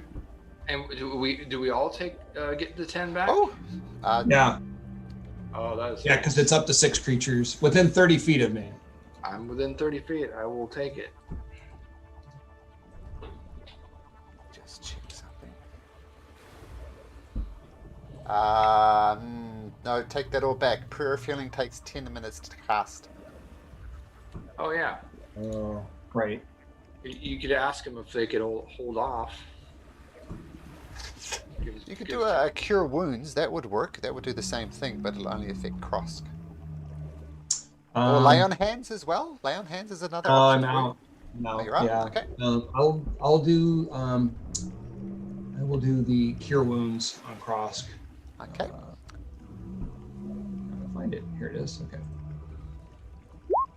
So 4 hit points, better than nothing. So you hold him down with your hand and push him under the water. Ah! And then the holy light goes into him. And Krosk, you're no longer dying. Okay. That was a long walk, but you got there, Kane. Well done.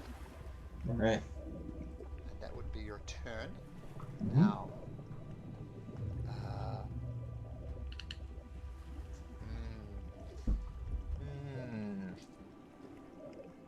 I'm going to give this child a perception check.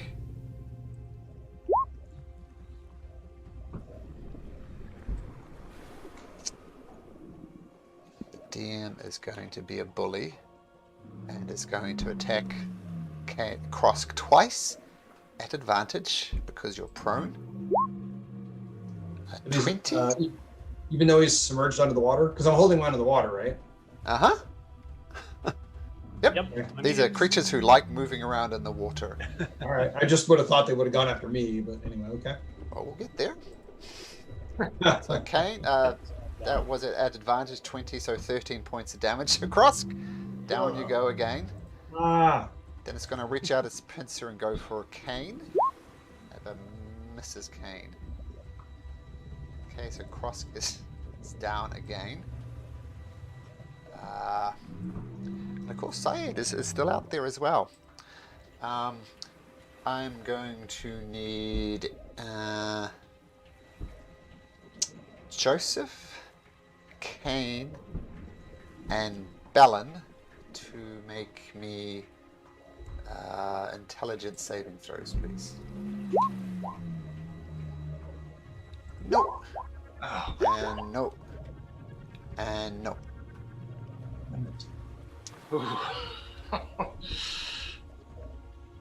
I'm especially disappointed in you, Joseph. Come on, you're a wizard, buddy. I know, right? And is Joseph? I can't quite see your pair of. Actually, wait, I think I know what's happening. Sorry, Joseph has still got his 100 feet thing on. That's what's confusing me. Oh, I do get a +4, a +3, so I have a 14. 14. Joseph, you're good. All right. Kane and Bellin, you are not. You get these creatures right up in your face, and it's getting all your attention on them. Wait. Isn't the spell that Syed cast? Oh, yeah, you're right. Mind blank. Yep. That Woo! Thanks for the insight, Ed. Thanks, Syed. Dying over there. Man, level 8 spells are good. I wanted to cast it before the fight, but I knew that was not. I knew too much about what we were fighting. Is it Helen? Zappelli just do the same perception, just because that's all he does. That's all he can really do. Nope. 12. Syed, make me a death saving throw. Okay. Okay. Oh.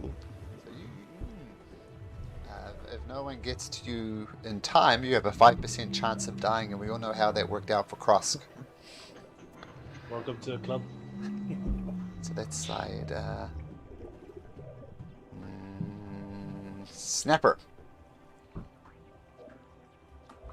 All right, I'm going to do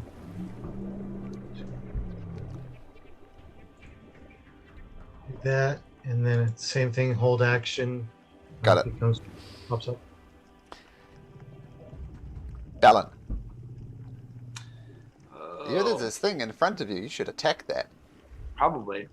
Can I do any? If I was to not attack, could I do some other action, or do I have to attack it? You have to attack it. It's threatening you. It's dangerous. You can use your things like disengage and move away from it and stuff like that, but you need to attack it.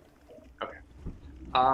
Well, I'm gonna before I attack it, I'm gonna call out to Nuke a Loop and say, "Hey, can you help us out here? We're dying over here." And then I'll try to stab this thing with my short sword.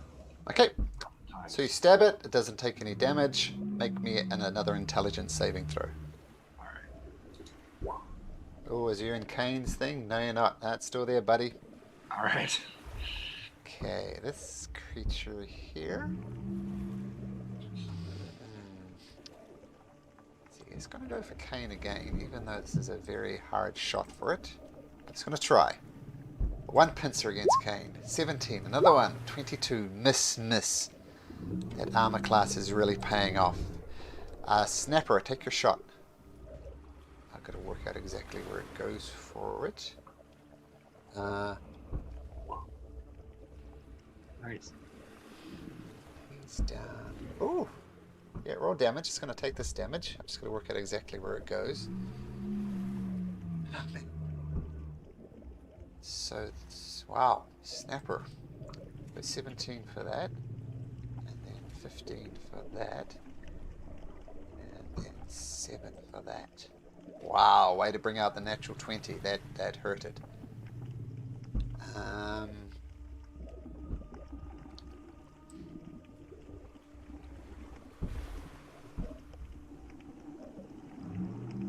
Comes up here. Does 3 tentacle attacks at Joseph. I think. What would be the worst thing I could do? Don't you hate it when your DM says that? Yep.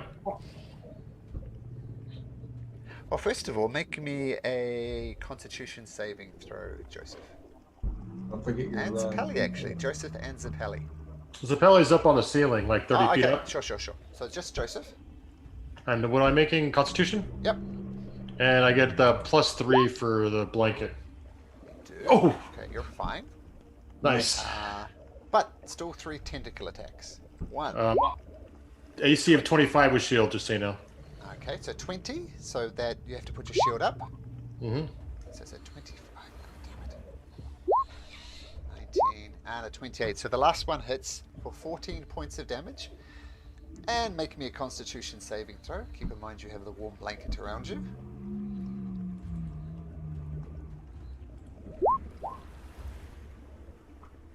Okay, you're fine. Dan takes a step.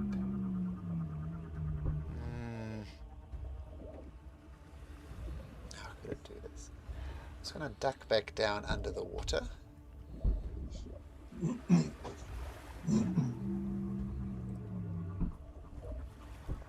there. Okay. Nugaloop starts finishing his ritual. Constructs the effigy.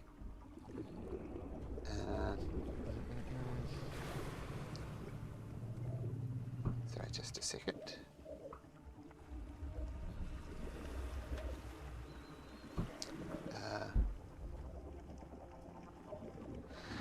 And as he does it, the effigy of Hallister turns and changes and turns into actual Hallister himself, and music starts thundering around the thing, and you hear a voice echoing around the cavern. Well done, Noogaloop, my man, my star. You've gone and won my game. Never shall your great people forget your name, for paradise is theirs at last. Your faith has been rewarded, your devotion rewarded, even your foolishness rewarded. And the wind ripples throughout the cavern. And a violent tempest starts encircling the Kuatoa and spiriting them up into the air. And with a crash of thunder, a rift materializes above them. And you catch sight of some angelic grotto lit by a swollen moon. And that violent tempest hurls the Kuatoa up through the rift into the watery paradise yonder. And just as quickly it came, the portal snaps shut and winks out of existence. And the music comes to a shuddering halt, and the Mad Mage's presence disappear, and all the Kuatoa vanish. Wow, thanks for the help, guys. So that was... Yeah, Joseph.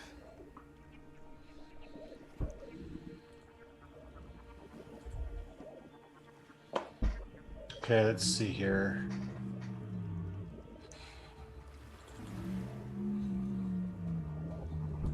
What's the best thing I can do?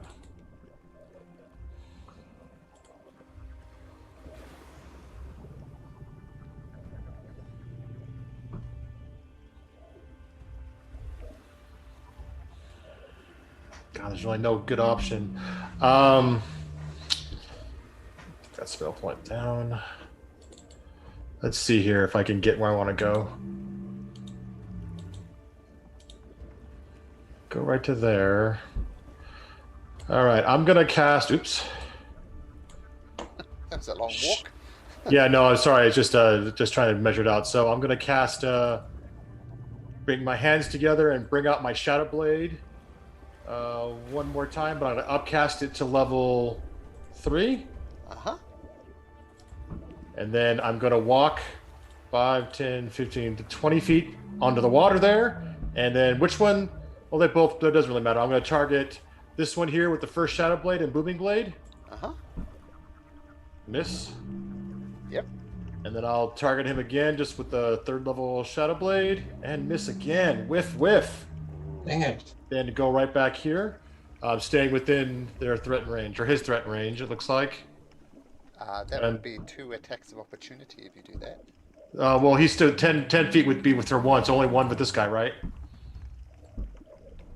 Okay, yep. Yes, 1 pincer attack. Oh, was a 19. Alright, miss. For me. Do you have an advantage on the Shadow Oh, Blade? yeah, I do. Shadow Blade gets advantage. But too late? No, that's fine. You can roll two more attacks. This will be your So advantage ones. So this is the so the advantage. So just roll twice. That's for the first one on North, 16. 16 hits. All right, that gives me 3rd level Shadow Blade for 15, and the Booming Blade for an additional D8. Yeah, had 1 hit point left after that. Nice. And Slice your that one second down. attack on this The one one at advantage. south me? Miss. No, that still misses. Okay. Okay. Thank you, Saeed. Saeed speaks from the grave. Yeah. Now, if you can you bring up the spirit healing thing, because the timing might matter here for Cross. I was going to ask if Kane was still standing. Let's see. Yeah. So that spirit healing thing. So for the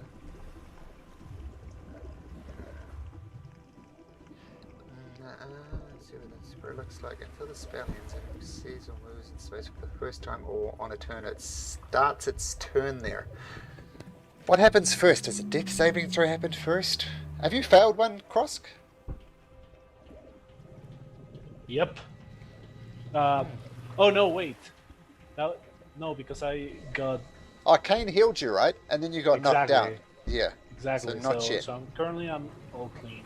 So it doesn't really matter. So roll a death saving throw, but it doesn't matter because you're not going to die. But then, well, whatever on the death saving throw. And then I assume you're going to use your... Oh, what's Kane doing? What was Kane doing last time? Pushing him underwater? So he's still pushed underwater. Yes, still pushed underwater. So yes, you can take D6 healing then, Cross. All right, there you go. 5. Awesome. Yay. The healing spirit fades, but you're on the ground prone again. Alright. Okay, so that was that. So Krosk, you're fine. Check something.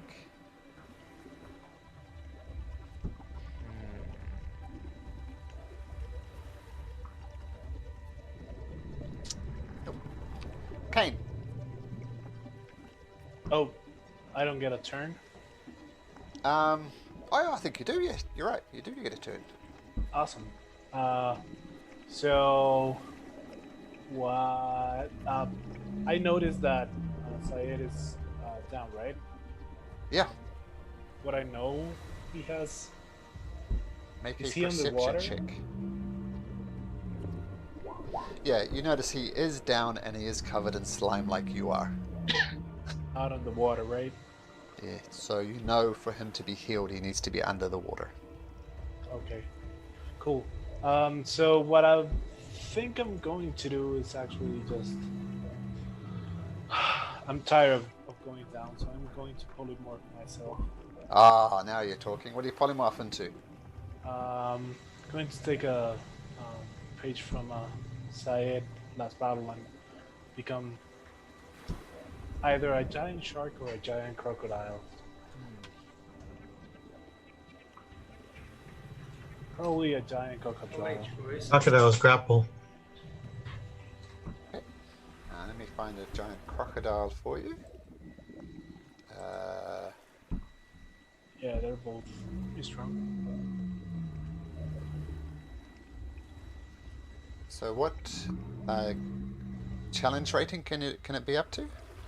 Up to my level, so up to level 8. Okay, so the giant crocodile is level 5, CR 5, so no problem with that. Let me just get this giant crocodile on here. Yeah, it's not so giant, let me just make sure it's the right size. It's a huge beast. Oh, there we go. Go away, smaller beast. And let me just give you control over that. Cross. And cross. So it changes and just one more thing, show to players. Oh, I showed it to everybody. That's right. So you should have control over that crocodile now, Krosk. Yep. Gonna move myself over here. Oh no, but I lose vision. Gonna leave myself here and just the crocodile over there. Okay.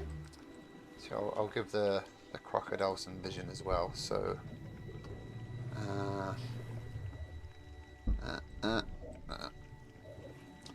Okay, so you should see the cross through the crocodile now, but that's great. So, phoomp, massive crocodile there. Kane. All right. I'm going to. I can still walk on the water. That's still a thing. Yep. Okay. I'm going to walk past this creature. I understand I'll get an opportunity attack, and I'm going to try to do cure wounds for Syed. Okay, so firstly, it's going to try and take the pincer attack. And hits with a natural 20. So take 16 points of damage. And make me an athletics or acrobatics check. Okay, let's see. You really want to make this one, by the way. It's DC 14. Ooh, because otherwise, you would be dragged back here and you wouldn't be able to get to Syed. That would have sucked. But I made it, so that's you did make it. All right, so I think make me a strength check and just don't roll a natural 1. Is all you need to do. To hold Syed down. Talking to Kane, that's a lot to ask. Okay, so fine. So hold him down and you may cure him now. How are you curing him? I'm going to use my last spell slot, guys, and I'm going to use Cure Wounds. Okay. And then we'll do it at this level.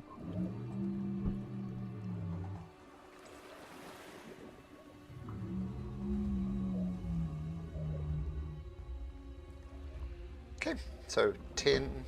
You cast it at second level, okay? Yes. Yep. Okay, my so, last spell slot. So 18 Syed. Once I reload, I will put it on. Sure. Man, sounds like there's lots of browser problems here. Okay, my last Chull.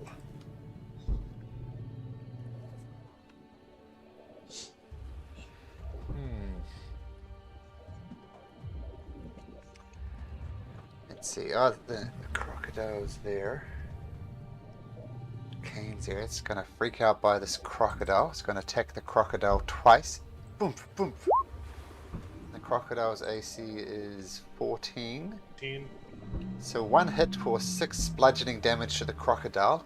I'm not going to have you make a grapple escape check since you're so much bigger than this actual creature. Okay. Now, everybody except Snapper, make me an intelligence saving throw. Crocodile 2. Is this the same effect Balin already has, or a different one? Balin, yeah, don't worry about it. Kane, no, Kane, you're fine with mind. Oh, that's right. You're fine. I have to roll with Crocodile's intelligence, right? I don't know. No, you actually roll with your intelligence. It's all the strength, dexterity, and constitution you get from the crocodile. But intelligence, wisdom, and charisma is yourself, so you're fine. Okay, awesome. Syed, I still need one from you too. I did. It's gonna be a little bit. 15. Oh, I said 15. Is that everybody? I said except there's the one we're missing. Krosk. No, not Krosk. Okay. Balin. Oh, Balin. Yeah, Balin doesn't need to do it because he's still affected by it. Okay, so that's good for you guys. That's good. Zapali. He's going to try to perceive the monster just because that's what he's been doing. He has yet to succeed. Still yet to succeed. Syed, I assume you stand up? No, I'll stay down and I will polymorph into a giant shark. Excellent. Giant shark. Get him, guys. Giant shark from last time. Boom. There you go. You should have control over that already because you used it last time. Yep. Thank you very much. So that's your action? Do you move? Nope. Hmm. Actually, I'll go underwater. Okay, you go underwater. Where do you go underwater? Which direction? Just down, just 5 feet down, just so I'm completely underwater. Can make me a perception check. I think sharks also have Blind sight, right? Have a look. Blind sight, 60 feet. Nice. Okay. You do see the creature. I'm not going to tell you. Do you want to go towards the creature? Sure. Okay. So I'm going to put you... this is going to be a jaw scene. You see the dorsal fin come out. And he swings over here. What's the movement speed for a shark? You can't attack anyway because you use your action to polymorph. Okay. At the end of your turn, the creature is going to use a legendary action to make a tail swipe attack at the shark. It's going to be interesting because this could be a constitution saving throw. And it rolls an 18, so that hits. So 14 points of damage to sharks, and make a constitution saving throw, Syed. As me or shark? As the Well, I just said before that strength, dexterity, and constitution are for the shark, so I'm going to say for the shark. Oof, I was hoping me. It's not bad. Oh. No, that's fine. Okay. Yep, it did 14 damage, so the DC is always 10 at a minimum. So you maintain your shark form. So that's Syed's turn. Snapper, the creature did not appear. Oh, sorry, you're going to prepare another action? No, I'm gonna do something different this time. Okay. So 5, 10, 15. We'll just go right there. We'll go ahead and attack this guy right here. Okay. It's flanked by a giant crocodile, so 11 misses. All right, and then bonus action, I'll hide. Okay, so make me a stealth check. 18, very good. At the end of Snapper's turn, the creature is going to take another tail attack at the shark. Rolls a natural 1. Balin. Okay, I'm gonna stab this imaginary thing in front of me. Okay, you stab it. Nothing much happens. Make me an intelligence saving throw. Okay, come on. Oh my gosh. Okay. At the end of Balin's turn, it's going to use its third and final legendary action to try and get rid of this damn shark. And it rolls a 27, so 9 bludgeoning. And a constitution saving throw, DC 10.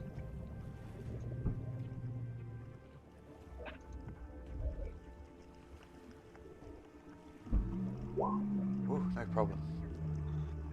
Okay. But now it's its turn. And it is going to attack the shark. This is all happening underwater. Where's my ability? There it is.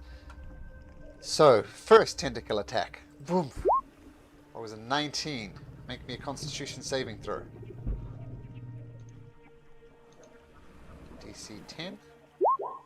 Okay, so 14 points of damage. Okay. Then another tentacle attack. Hits again for 13 points of damage. So another constitution saving throw. Whew, what are you getting on this? A +5. That's not too bad. And third and final tentacle attack is a 26 for another 13 points of damage. Oh, man.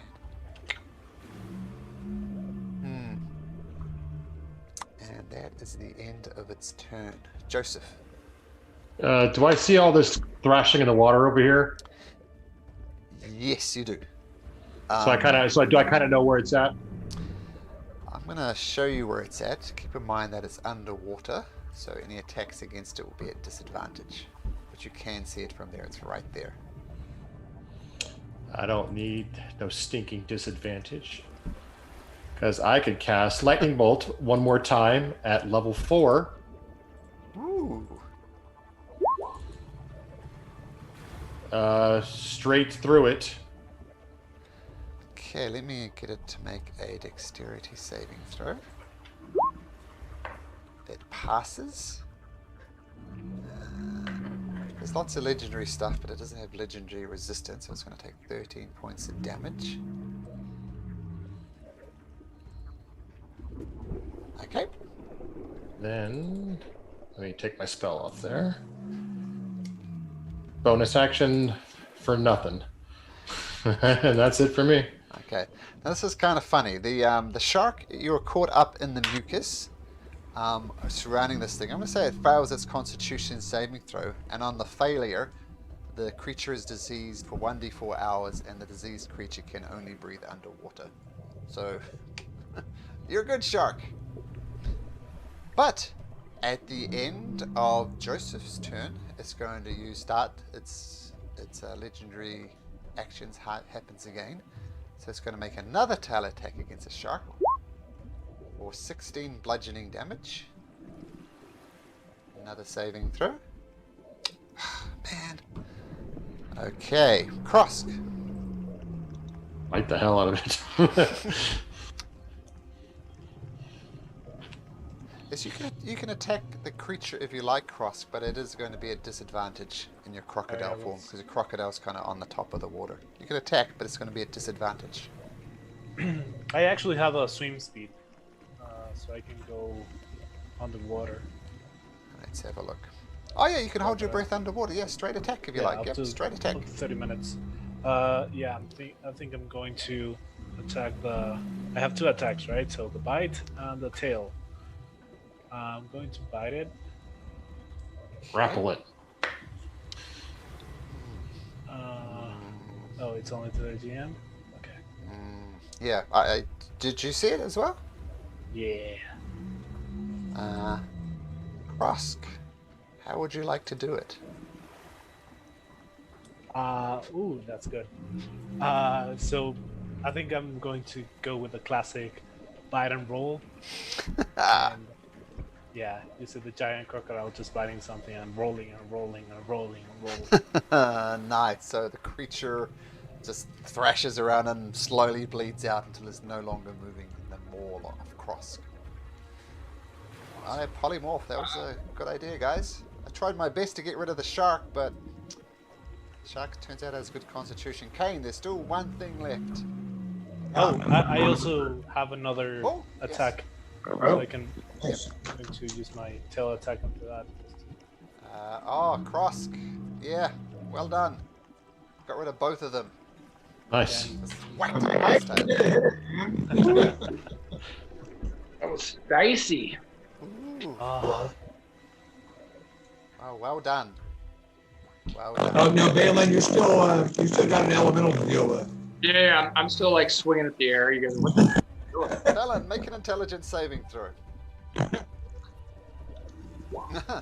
Swipes again. You see Bellin. Bellin, one more time. There you go. Finally, you realise that it's not real. All right, so that was a close one. Yeah, I was trying my best there. Notice I wasn't being at all nice, but yeah, Syed, that was clutch with the mind blank. My goodness. Yeah. That was huge. That was great. Because Kane, if you remember at the start, Kane was wailing away on Ballard as Kane is wont to do. But that is a convenient point to end it as we're getting up to 11 o'clock. But shit, well done, guys. I was worried. Yeah. Two. Remember the very first round, Krosk went down, if you remember. When I say first round, that's pretty much every round. I think they took my first turn like in round 3 or 4. Yep. I was worried about Syed too, all the way out there by himself, but Kane, you went over there, so well done. Just check one thing before we close up for the night.